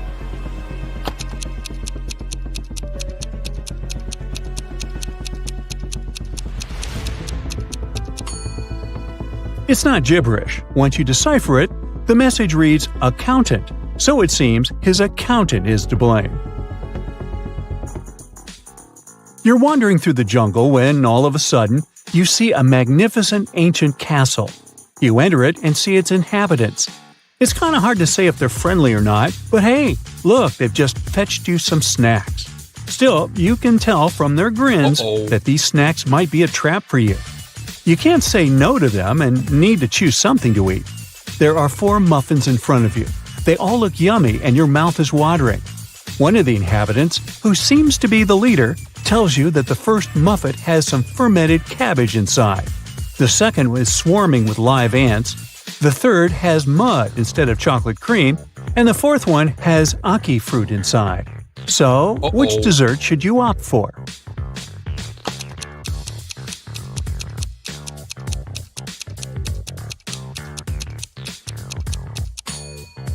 A muffin with fermented cabbage may sound weird, but it's safe to eat. You've tried fermented cabbage, aka kimchi, before and you loved it. For those who love unusual stuff, the fourth muffin is okay too. Aki fruit is delicious when cooked properly. As for the ants and mud muffins, I'd pass. Lucy is a nail technician. Her services are free to anyone who wants to set up an appointment. However, most people still end up paying her. How so?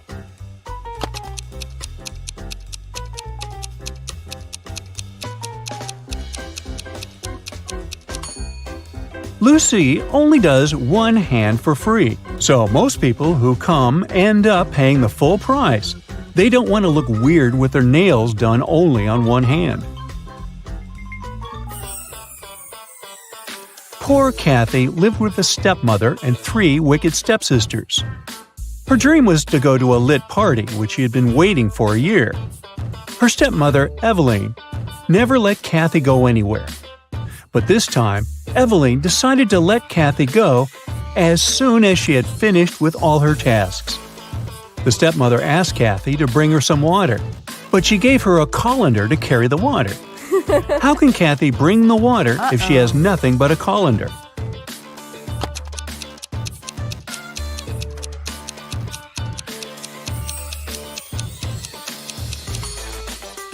Kathy needs to freeze some water and put it in the colander. It'll take some time to melt. When Eveline gets that colander full of ice, technically, it'll be full of water. Jeremy got lost while driving, so he found the nearest town and decided to spend the night in a hotel. After checking in, he went to the restaurant. Suddenly, the lights went off and everyone fell asleep. The next morning, Jeremy had a terrible headache and he couldn't remember anything. Look at these 2 photos. They were taken before and after the lights went out. Can you guess what happened?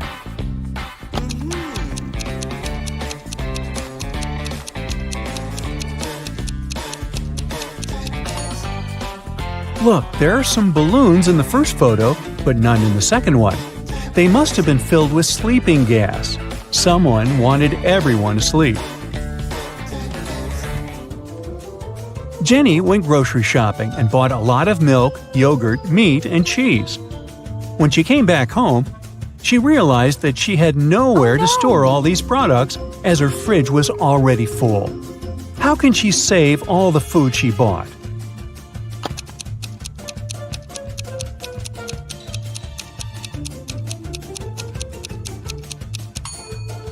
Jenny needs to revise the stuff in her fridge. Look, there's a pack of rice, some chips, and even cookies. These products don't need to be stored in the fridge. Once she takes them out of the fridge, she'll have enough space to store the dairy products and meat she bought. Twiggy's got her 2 piggies. Alex grooves with his 2 wolves. And Tony has a pony. They're all on the shore of a vast and dangerous river. They need to get across, and there's only one small raft nearby. But it's not as simple as it might seem. There are 5 rules the guys need to follow. Rule number 1, the raft can only carry 2 of them. Number 2, only humans can row. Number 3, the piggies can't ride with Alex unless Twiggy is around. Number 4, the wolves can't ride with Twiggy without Alex. And finally, number 5, the pony can only ride with Tony. How can they all get across?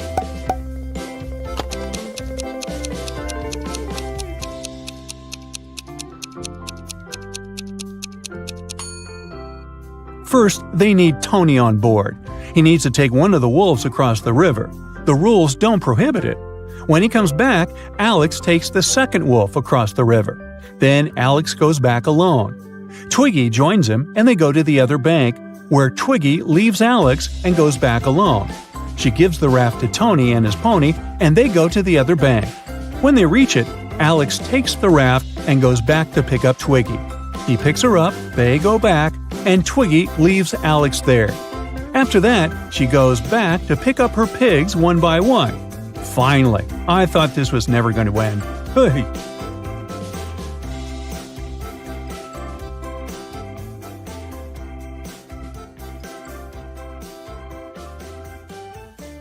Mark and Ben are waiting for the elevator. Mark has to go down to the first floor, and Ben's going to have some dinner up on the 10th. Two elevators arrive at the same time, and they both get in different elevators. Well, one of them isn't too smart. Which one?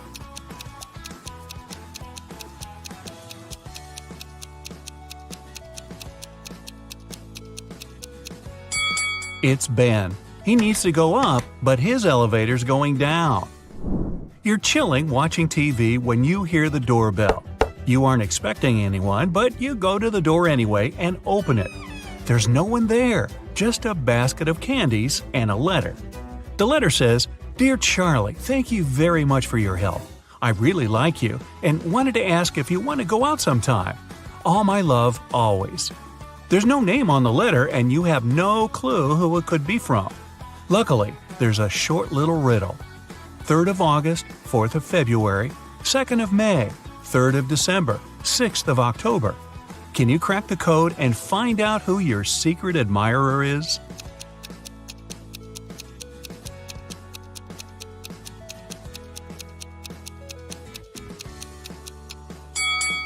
The 3rd of August means the third letter in August, which is G. The fourth letter of February is R. The second letter of May is A. The third letter of December is C, and the sixth letter of October is E. So, your secret admirer's name is Grace. Do you even know anyone named Grace? You open your eyes and find yourself in a dungeon. There are a couple of torches around to light the room up a bit. You walk over to the door and try to open it, but of course, it's locked. There's 3 buttons on the right side of the door, a red one, a purple one, and a yellow one. One of them will set you free, and the other 2 will lock you in forever. But you're lucky. There's a hint. NTEROWLUTPPB. Buy a vowel, will ya? Which button should you press to escape?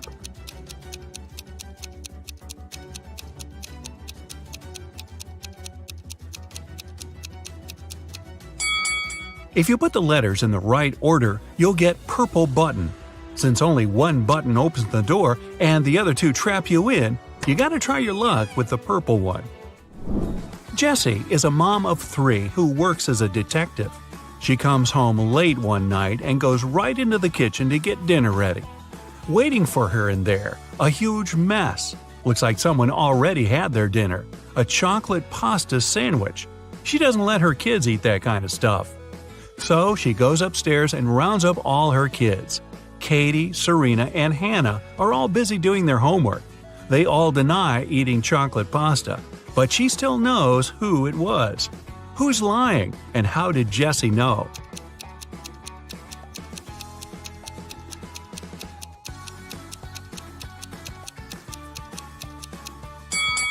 Back in the kitchen, the knife's on the right-hand side of the chocolate pasta. That means the person who made the sandwich is left-handed. She has only one left-handed kid, and that's Hannah. You get lost in the forest, and you end up wandering around the whole day. Finally, at sunset, you come across a small and spooky house. Looks like a witch lives there. You have no other choice, so you go in and ask her to show you the way out of this crazy forest. The witch agrees, but on one condition. You have to play a game. If you answer correctly, she lets you go. If you make a mistake, you have to stay with her forever. Here's the question. You have something that's yours. You barely use it, but others use it a lot. What is it?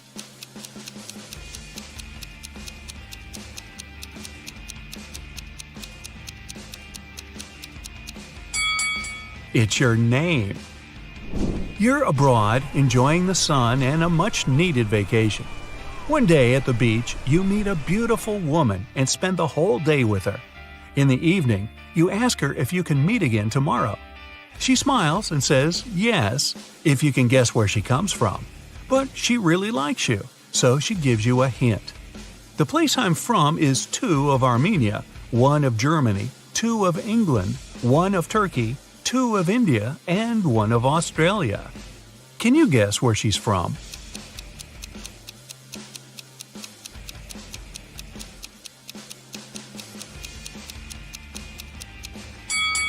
Two of Armenia means you have to take the first 2 letters of the name Armenia, A-R. The rest are the same. 1 of Germany is G, 2 of England is E-N, 1 of Turkey is T, I-N from India, and A from Australia. Together, they make Argentina. That was a lot of work. She better be worth it. You're wandering in a different forest and you come across a picnic. They're all witches. You try to hide before they notice you, but uh-oh. What do they want?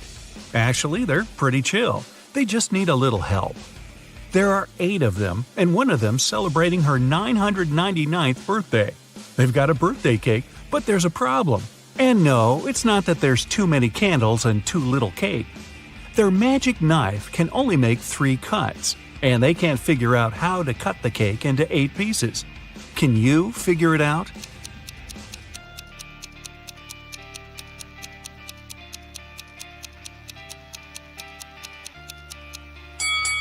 First, cut the cake in half. Then make another cut so there are 4 equal pieces. Now, cut the cake sideways through the middle so it has 2 layers. Now, everybody gets a piece. Helena finally got herself a new guitar. She wanted to play it right away, but she had school. She locked it in her room and left.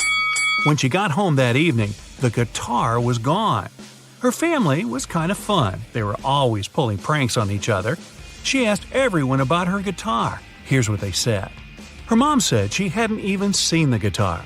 Her dad said he saw it when he walked past her room, but then he didn't go in because he had a lot of work to do. Her brother said he was at home, but spent the whole day downstairs. Helena solved the mystery instantly. Can you figure it out?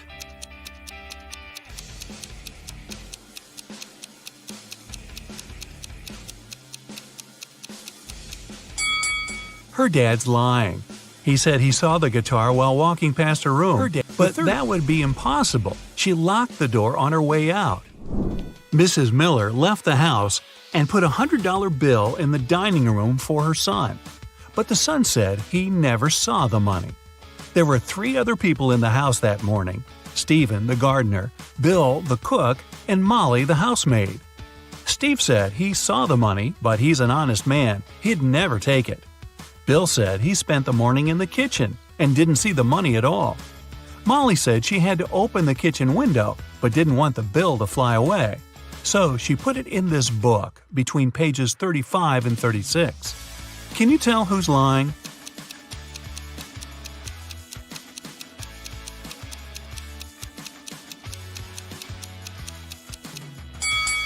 Molly is.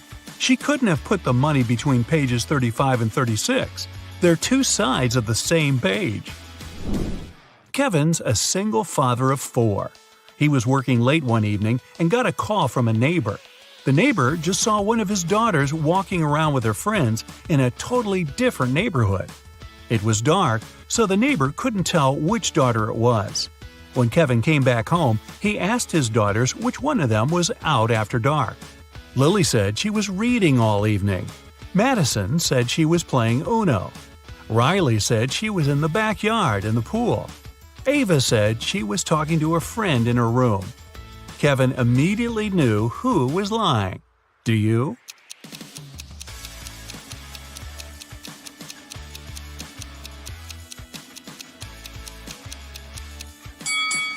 It was Madison. She couldn't have been playing Uno by herself. She's hiding something. If it's raining at midnight, can you expect that in 72 hours it'll be sunny?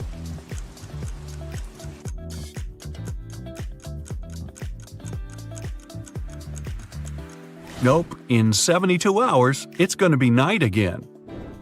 In the room, there are 2 people, both of them sitting. But if one of them stands up, they won't be able to take the other one's place whatever they do. How is that possible?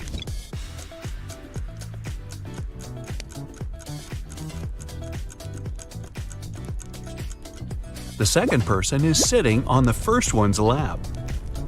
A father tells his teenage daughter, "You arrived very late at 3 a.m. and made us all worry a lot. I don't want this situation to repeat." His daughter, though, replies that it will never happen again. How can she be so sure?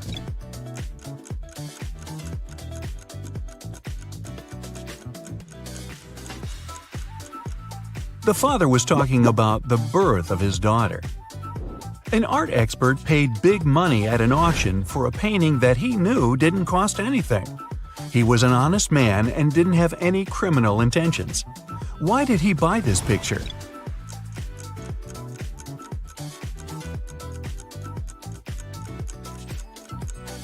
Although the painting cost nothing, its frame was a beautiful and expensive piece of art. A street food vendor has a sign on his stall saying, "1 hot dog, $1.50. 3 hot dogs, $5. He knows it's more expensive to buy 3, but doesn't change his sign. Why?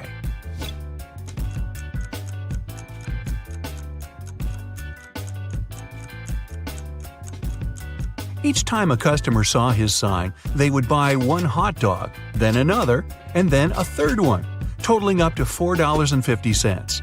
Thus, everyone's happy. The customers think they're clever, and the vendor gets his sales up. During a fire, a bank was robbed.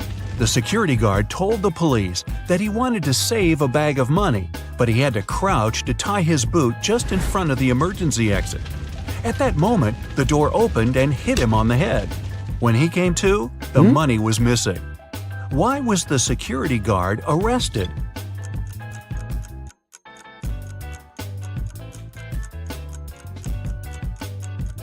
Well, all emergency doors open outwards.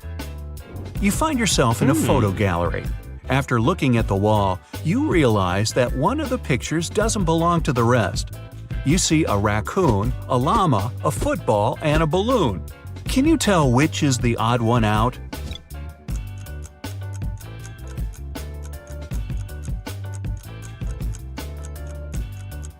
It's the llama picture. The other 3 objects have 2 double letters in their names, but the llama only has 1 double. There's a barrel of water in the yard. You look inside and say that it's more than half full, but your friend argues that it's less than half full. How to figure out who's right without using any measuring tools or removing water from the barrel?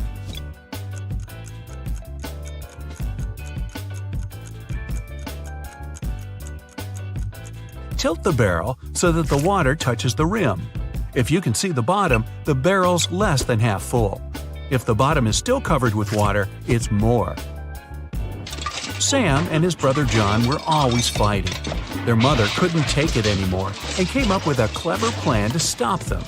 She told the boys to stand on the same piece of paper in such a way that they didn't touch each other, and it worked. The boys couldn't fight anymore. How did she do it?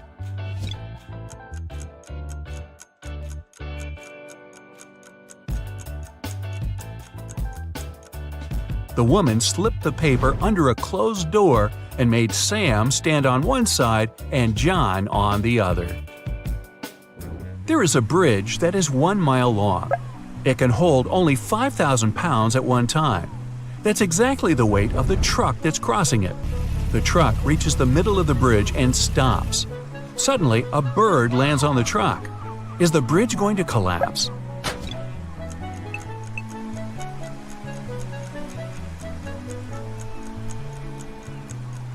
The bridge isn't going to break down because the truck has already used some gas to get to the middle and therefore weighs less than 5,000 pounds. A young woman is sitting near the window. At first, she's deep in thought. Then, she suddenly decides to throw something out of the window. A couple minutes later, she drops on the floor unconscious.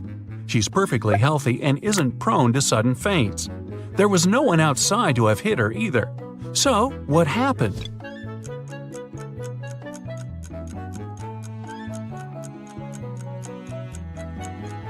She was knocked out by the very same thing she'd thrown out the window. It was a boomerang that came back and hit her on the head. Well, that was a dumb thing to do. Two men are in a room facing each other. One of the men is a psychic and can see into the future. He predicts that in 10 minutes, the other man will be hit on the back of his head. Of course, shocked and paranoid, the other man can't stop staring at the clock on the wall. And exactly 10 minutes later, he's lying face down on the floor. How could it happen?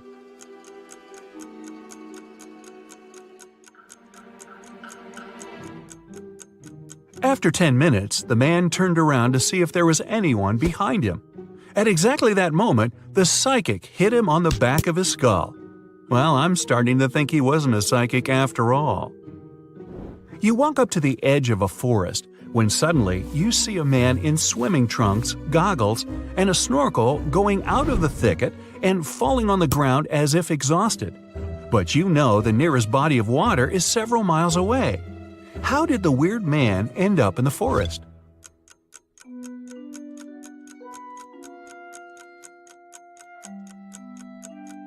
There was a huge forest fire, and the plane that was extinguishing it had to scoop up water from the lake several miles away. Doing it, it accidentally captured the man snorkeling in the lake. He was dropped down together with the water and miraculously survived.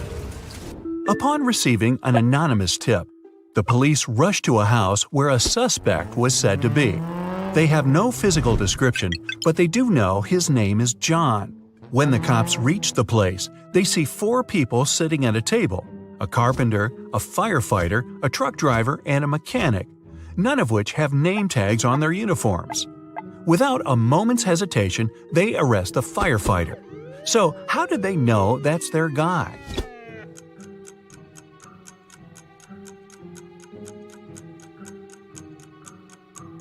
The firefighter was the only man in the room. All the others at the table were women and couldn't be named John. A man and his wife are driving down a highway when they run out of gas. So the husband decides to walk to the nearest gas station, which is about an hour's walk away. Before he heads off, he tells his spouse to stay in the car and lock all the doors and windows. The wife, bored and wanting to entertain herself, turns on the radio only to hear some shocking news. A notorious criminal has escaped from prison and was last seen on that very highway where the car is sitting. The reporter on the news gives a very detailed description of the escapee. The wife gets so scared that she quickly turns off the radio. She double-checks all the locks, but when she looks up, she sees the escapee just a few feet away from the car. When the man returns, he finds the car still all locked up, but his wife is nowhere to be seen. How is it possible?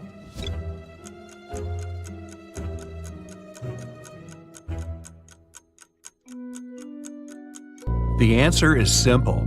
The couple had been driving a convertible with the top down, and the woman wasn't, dare we say, terribly bright. An adventurer found a treasure chest in a cave that was guarded by a pirate. He had 3 keys, gold, silver, and black, but only one of them could open the chest. The pirate would give the adventurer only one chance to reach the treasure. If he chose the right key, he could take the chest. If he chose incorrectly, the pirate would attack him. Arr! The only clue was this cipher. Which is the right key?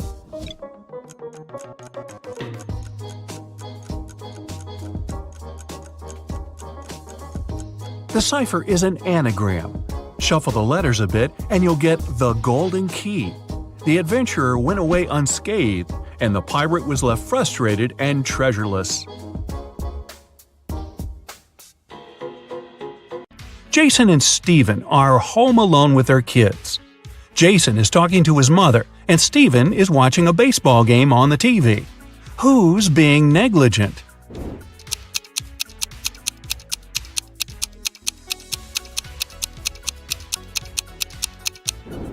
Jason. Although both babies might fall out the window and both dads should watch out, Jason's baby is on the higher floor. Whoops. Mila and Gregor cook dinner for their kids. Which one of them is, the most confused?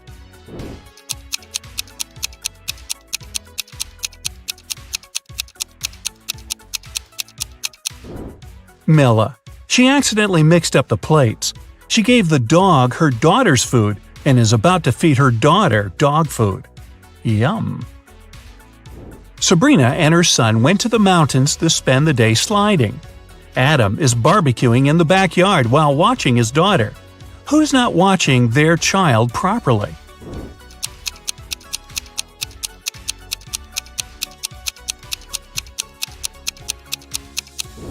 Sabrina. Her son is sliding right into a big hole in the ice. Rebecca and Natalie took their kids to the lake. The boys are about to jump from the cliff. Whose child is in danger?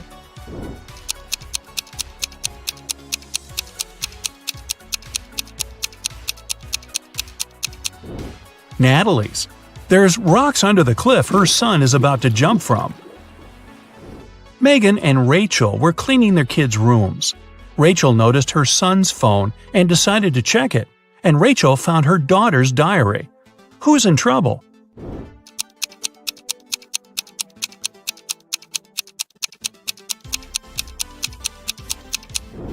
Rachel. It's bad to read a child's personal things, but she's also going to be busted because her daughter is about to walk into the room.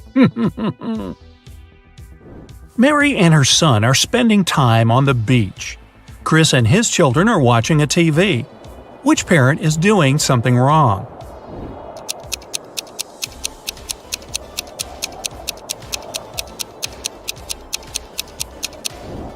Mary. It's dangerous for anyone to be in the water during thunderstorms. Now we're moving to harder questions. Every correct answer awards 2 points.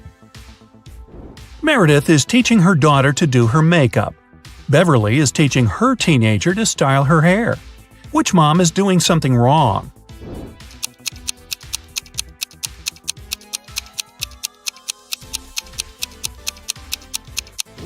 Beverly. The hair straightener isn't plugged in. Nicole and Diana are spending time with their kids. Nicole is reading to her son, and Diana is watching cartoons with her daughter. Who is not behaving wisely?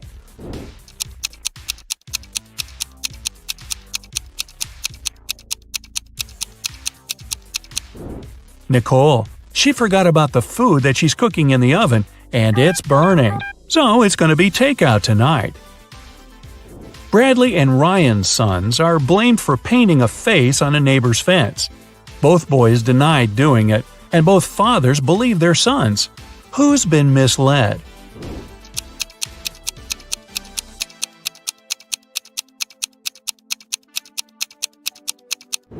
Ryan. His son still has green paint on his hands that he couldn't properly wash off. Jennifer went for a walk with her son, but she got distracted talking on the phone. Mark left his daughter in a closed car while he entered a store to buy garden tools. Who has made a bigger mistake?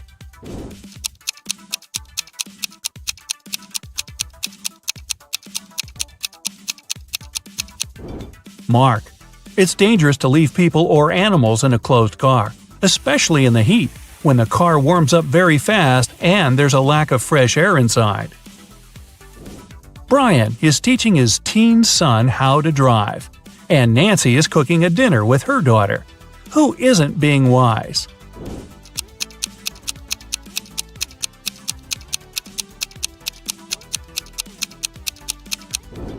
Brian. Nancy's daughter seems to be old enough to cut an apple, especially under supervision, but Brian can't control all of his son's actions in the car. Martha and her son went to the jungle, and she stopped to take some selfies. Peter took his son camping, and he's setting up the tent while his son is trying to light a fire. Who's not being smart?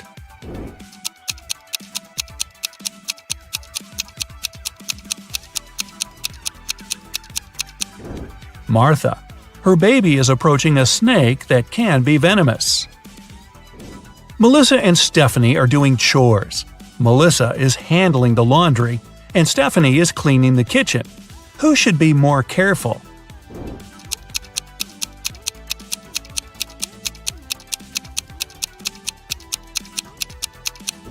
Stephanie.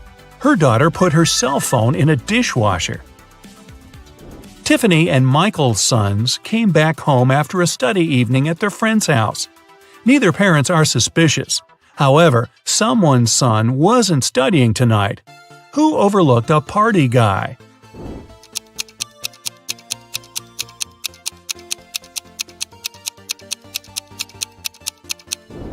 Tiffany. Her son has a lipstick stain on his collar. Jack and Vivian took their kids to school. Now Jack is walking to work and Vivian is driving to a store. Who forgot something?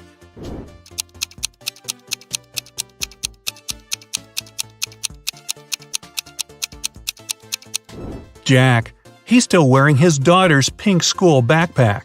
Looking good, Jack. Charles and Penelope cooked breakfast for their kids. Which parent probably didn't get much sleep the previous night?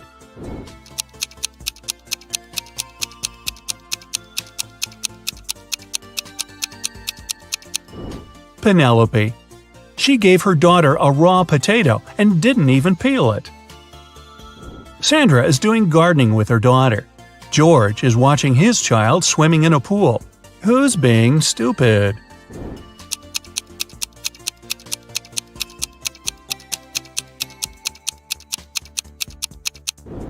George. He fell asleep and left his son in the pool unsupervised.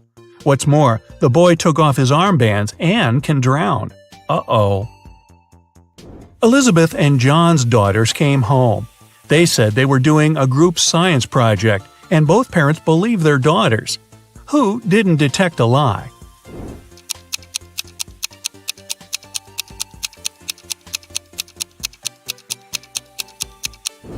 John.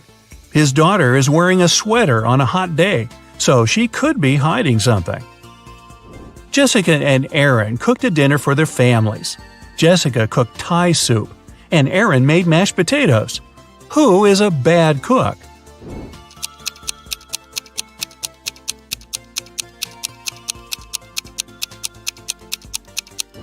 Jessica. Her daughter poured her soup in a flower pot. Travis didn't let his daughter go to her friend's birthday party and told her to do her homework all day. Christina's son had to spend the day in his bedroom too, instead of going to the movies.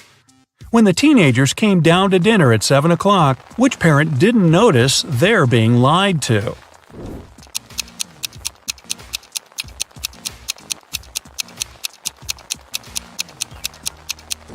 Travis. It's raining and his daughter has wet hair.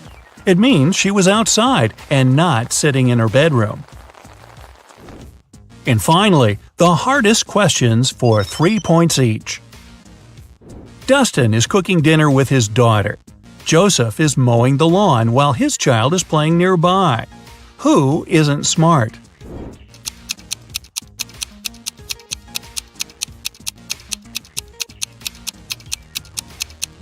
Joseph. Lawnmowers are very dangerous machines and should never be used if there are kids around. Sean is teaching his little son how to chop wood. Camilla is listening to music and washing the dishes while her baby is sleeping upstairs. Who's making a mistake?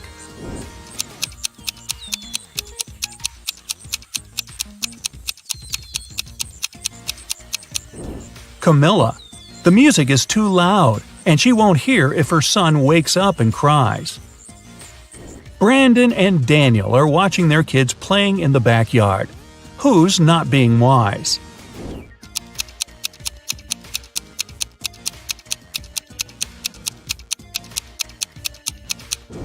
Daniel. His son is playing in the sunshine without a hat on and might get sunstroke. Pamela is getting ready for the meeting with her son's teacher at 12 o'clock. William is driving his son to a birthday party. Who isn't very attentive?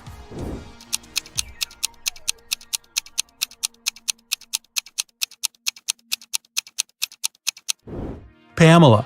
She must have confused the time. The meeting was at 12 o'clock, but it's already 1:30. Thomas is reading a newspaper while watching his son. Molly is talking on the phone while dinner is cooking in the oven. Who should rethink their actions?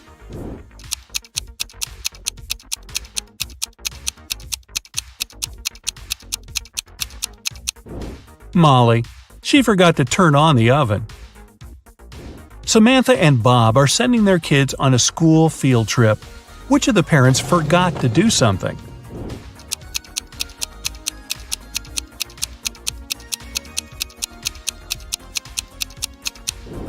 Bob. Why is he holding his son's lunch? The kid is not eating today. Sum up your points to check your results. If you got 25 points or less, you scored below average. But don't worry, check some of our other riddles to train for the next time. If you got 26 to 45, you have an average result. Keep it up. If you got between 46 to 60 points, you have an above average result and you definitely are a riddles master. And finally, if you have 61 or more, you're a real genius. Or you're on your second or third time watching this video. Come on, fess up. Let's start with testing your attention to detail a bit. Take a look at two friends, Ariana and Brooke. Can you tell which one of them is richer?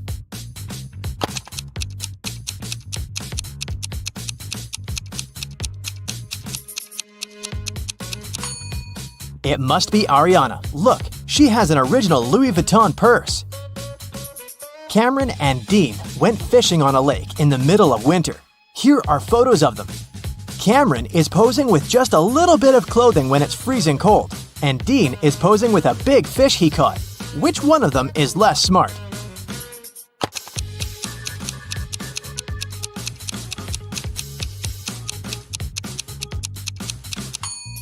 It's Dean. Look, the ice on the lake is cracking. It's dangerous to stay there. Everly and Jasmine are in a hurry to get to work. They're running late. Everly is going her usual way, and Jasmine has taken a shortcut. Which one of them is in danger?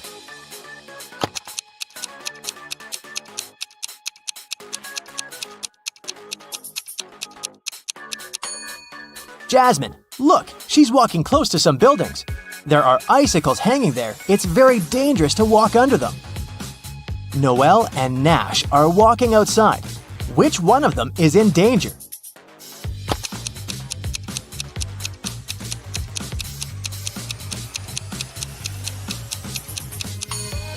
It's Noelle.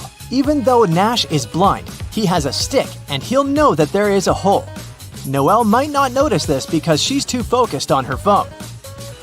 For her wedding anniversary, Charlotte received a diamond necklace. Next evening, she was having dinner with her friends and showed the necklace to them. She let them look at it and left for the bathroom. When she returned, the necklace wasn't there. Her friends told her that she had taken it with her. Take a look at the pictures before and after and tell where the necklace is.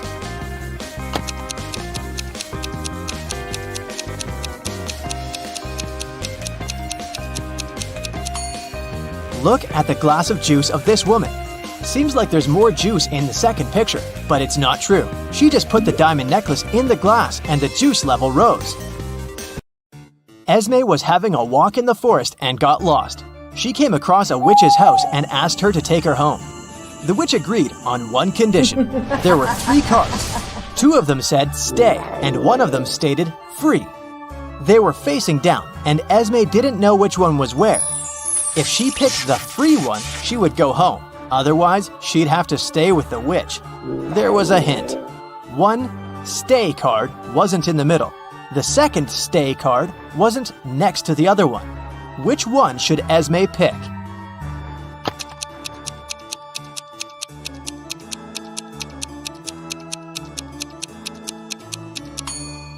If 1 stay isn't in the middle, it's either on the left or on the right. Otherwise, if the other one can't be next to it, then it's definitely not in the middle, but on the other side. So, Esme should pick the middle card. It must be the free pass. Ava needed to sneak into her mom's computer to delete an email she had accidentally forwarded to her, but the account required a password she didn't know. Luckily, there was a hint, and here's what it said. What do you think the password is?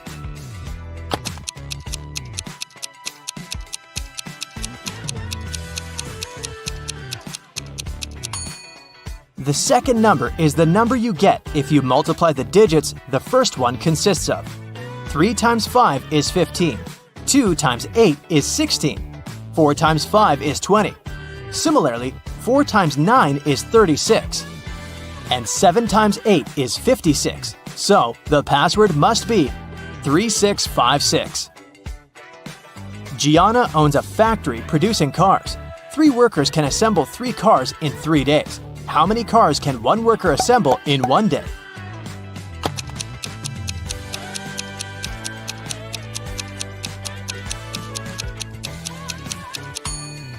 If 3 workers assemble 3 cars in 3 days, then 1 worker assembles 1 car in 3 days. So, in 1 day, a worker assembles 1/3 of a car. Eloise woke up in a dark dungeon with only some torches lighting it up. There was a door, but it was locked. There was a panel with buttons of different colors and a plate with the word "grow" written on it. How can Eloise get out?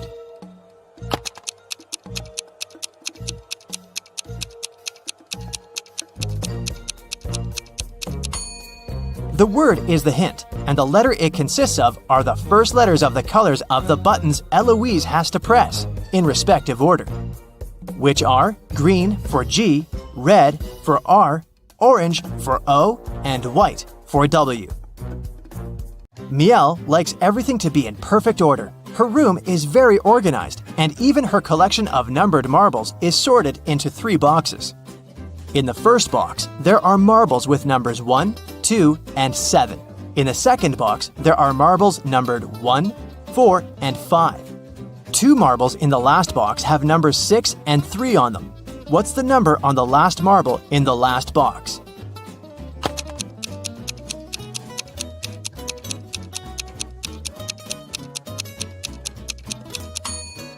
The sum of numbers on marbles in each box is 10, so the number on the last marble should be 1. Ashley arrived on a remote Greek island to spend her getaway vacation alone. All the locals there tell the truth and all the tourists always lie. 2 girls approached her, and one of them said, "Hey, I'm Paige. I'm a tourist here. And this is Sophia. She's from here." Can you tell if either of the girls is a local or a tourist?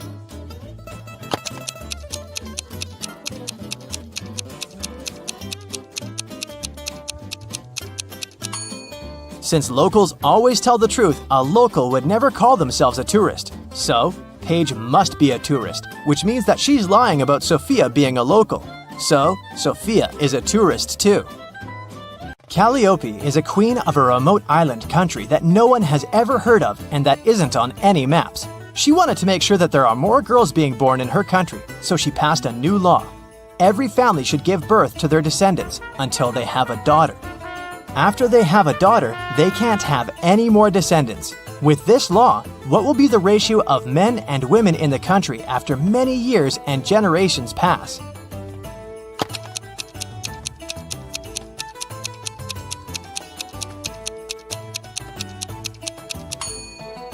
With every birth, there's a 50-50 chance of having a boy or a girl. So it doesn't matter how many are born in any family, the ratio will always stay more or less 1-to-1. This law will only ensure that there's at least 1 girl in every family. Hannah found her old necklace, which is now broken into 5 short chains, having 4 gold links each. She took it to a jeweler, asking him to fix it. The jeweler said the cost of repairing it is $10 for every link he needs to open and reseal. So, since he will break a link in each chain, it will cost $50 to repair it. Is there a better way to do it that will cost Hannah less money?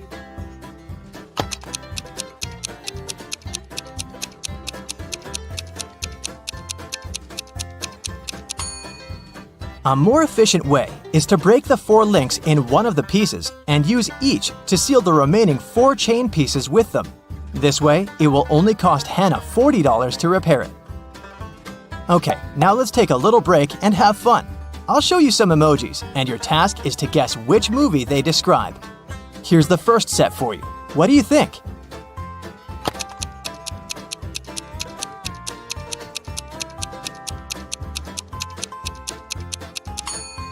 Yes, that's The Lion King, of course. Nothing hard.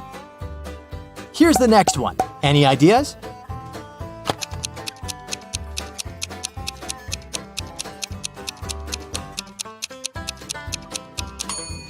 Beauty and the Beast, another Disney classic. This one is my personal favorite. Have you seen it?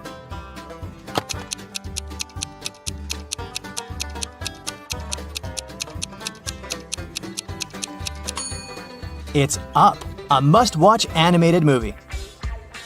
Let's try something newer. Can you recognize this one?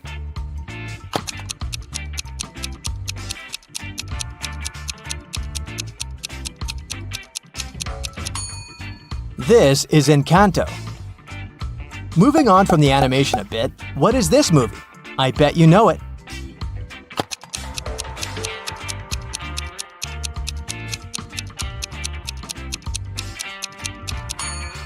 It's Alvin and the Chipmunks, a movie about singing chipmunks. Any ideas here?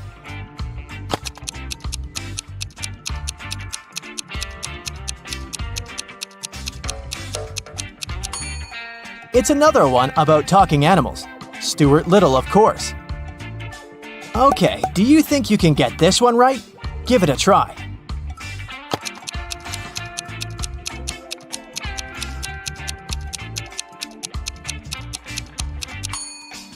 Night at the Museum, correct.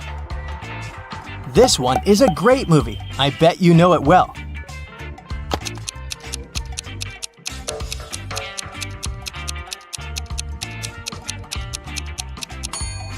Of course, it's everyone's favorite, How to Train Your Dragon.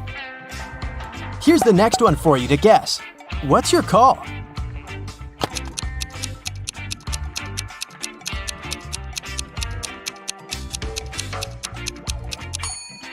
That's Shrek.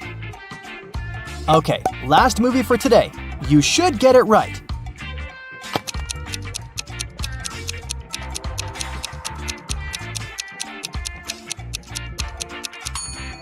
Secret Life of Pets.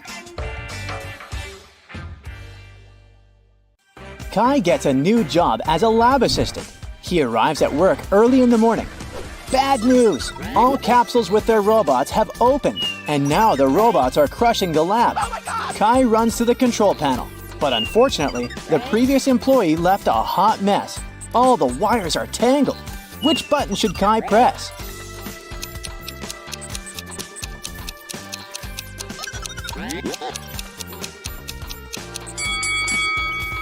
Only the blue button can be helpful because it will stop all the robots. Kai's wife, Stella, runs an art studio. She has 3 talented painters in her class. Hello. Tom, Sam, and Mia. Today, Stella learns good news. One of her students' paintings won an international competition. Yes! But instead of announcing the winner's name right away, Stella draws this sketch. Can you guess the winner?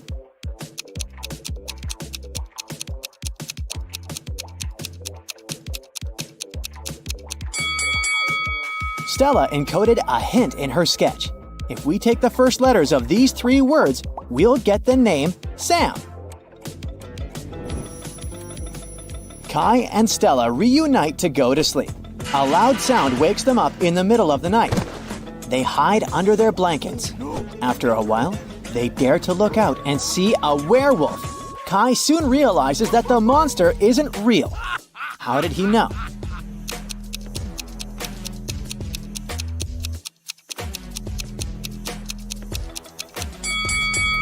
Look out the window. It's not a full moon today. Oh. Kai arrives at the lab and finds out that his boss, Richard, had been attacked. Richard was working on a very important chemical project with 3 assistants, Agnes, Allison, and Amelia. Police officers examine the crime scene and discover a spoon in the hand of the unconscious scientist. Why would Richard hold a silver spoon? Soon, Kai cracks this hint, and the officers arrest the criminal. How did they know?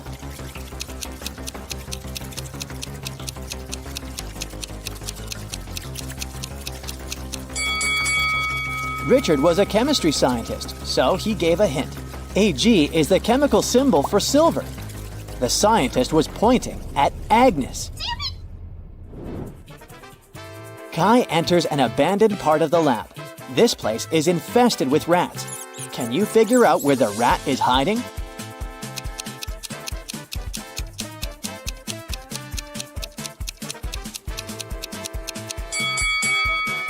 Over here. What about these teapots? Where's the rat?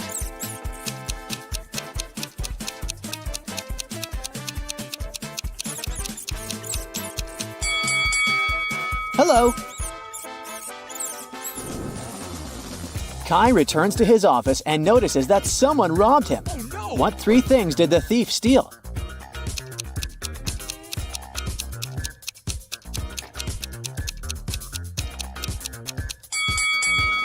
Here they are. Kai wants to know who robbed his office. He questions 3 suspects. Amelia says that she went to the library to grab a book. Allison says that she went to wash her hands before lunch. And Oliver says he went to the gym for his daily workout. Who's lying?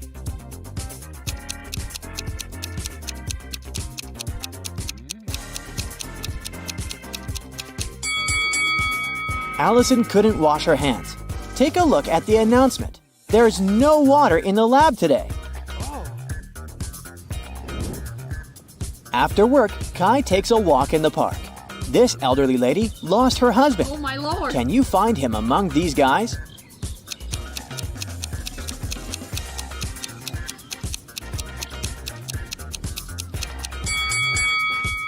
It's the third man. They have identical stickers from Paris on their bags, so they probably traveled together. Kai enters a new candy store. It has just opened in his neighborhood. Unfortunately, someone robbed this place last night. The police are having a hard time because security cameras haven't been installed yet.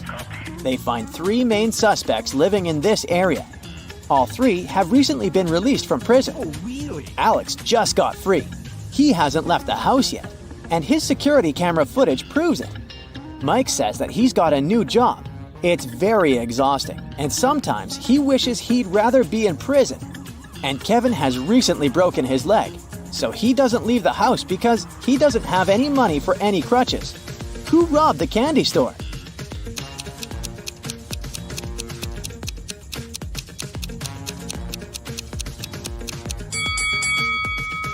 Alex! He's all covered in soot. Take a look at his fireplace. He climbed out through it. On the weekend, Kai comes to a big family dinner at his relative's house. He takes a lot of pictures. One of these photos shows a mother and daughter, and the other photo shows a stepmother and stepdaughter. Can you guess who is who?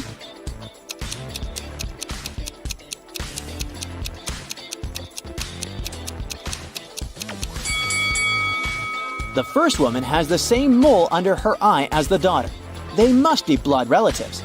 So the second lady is the stepmother. Kai and Stella are chilling on the beach. Kai goes swimming alone. After a while, he returns and finds Stella unconscious on a sun lounger. Kai calls the police and doctors. They figure out that Stella was poisoned. The officer investigates the crime scene and Stella's stuff. Can you help him find anything suspicious?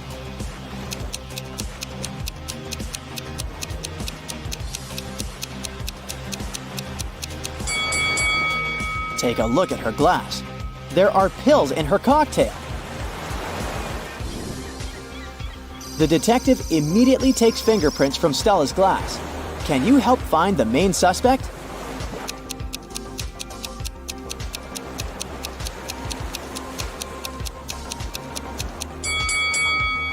Why did the photographer touch her glass? That's suspicious. Kai and Stella return home and realize their cat Fluffy is missing. They question 3 neighbors. Vivian says that she didn't see any cats and she's allergic to all the animals. That's why she stays away from them. Helen says that she has no reason to steal their cat because she has her own. Donna says that she was painting her fence and saw Fluffy for a moment, but the cat ran away very quickly. Can you figure out who's lying?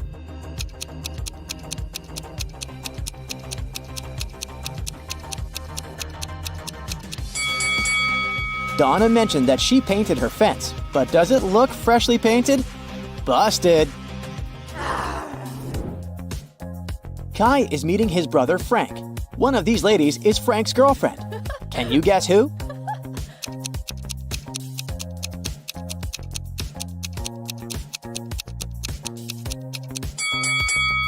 The lipstick marks on Frank's neck are exactly the same as the First Lady's lipstick, so she's his girlfriend. The next morning, Kai arrives at the lab. Wow! Someone left a weird gift box on his desk. Kai opens it and finds a cute teddy bear. The box isn't signed. Kai wants to know who did it, so he questions his coworkers. Amelia says that she didn't enter Kai's office today. Oliver says that he's afraid of soft toys. And the janitor says that he entered Kai's room in the morning to vacuum clean it. He didn't see any gift boxes. Who's lying?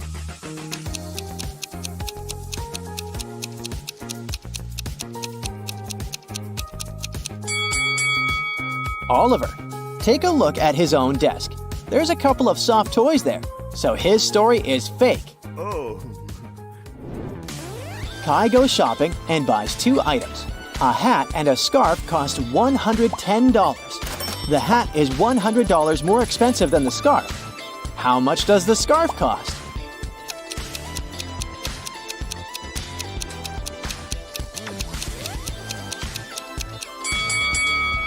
$5. It means that the hat costs $105, which is exactly $100 more than the scarf. Meanwhile, Stella arrives at her art gallery. Oh no! Someone sprayed the best paintings with yellow paint! Stella closed the gallery at 9 p.m. last night, and everything was fine. The police find 3 suspects and visit their houses. The guard who was on duty last night didn't notice anything suspicious. He locked the gallery at 10 and went home. The janitor completed cleaning at 9:30. The paintings were fine. The barista who works on the opposite side of the street claims that he closed the coffee shop at 8:30 p.m. last night. Who ruined the paintings?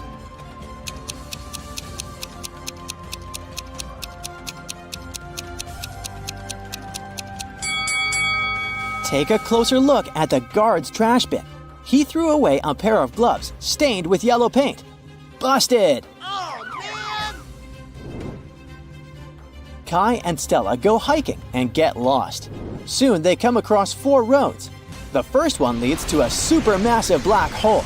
It swallows everything that gets close. The second road ends in a sea full of sharks. The third road leads to a mountain that's impossible to climb over. And the fourth road ends in a bottomless abyss. Which road should the guy take?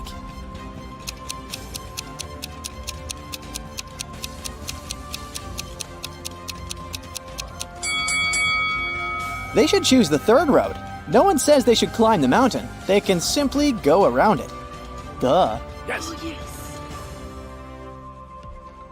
Stella and Kai keep on hiking. Stella asks him a riddle. Can you start a fire using 2 pieces of wood?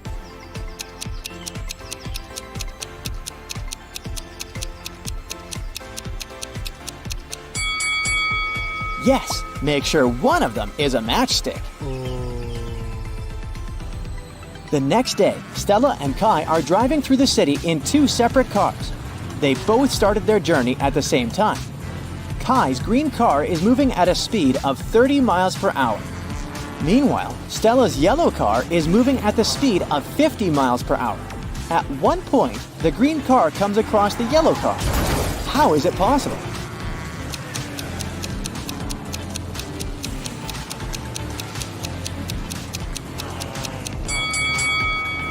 The cars are traveling in the opposite direction. That's it for today. So hey, if you pacified your curiosity, then give the video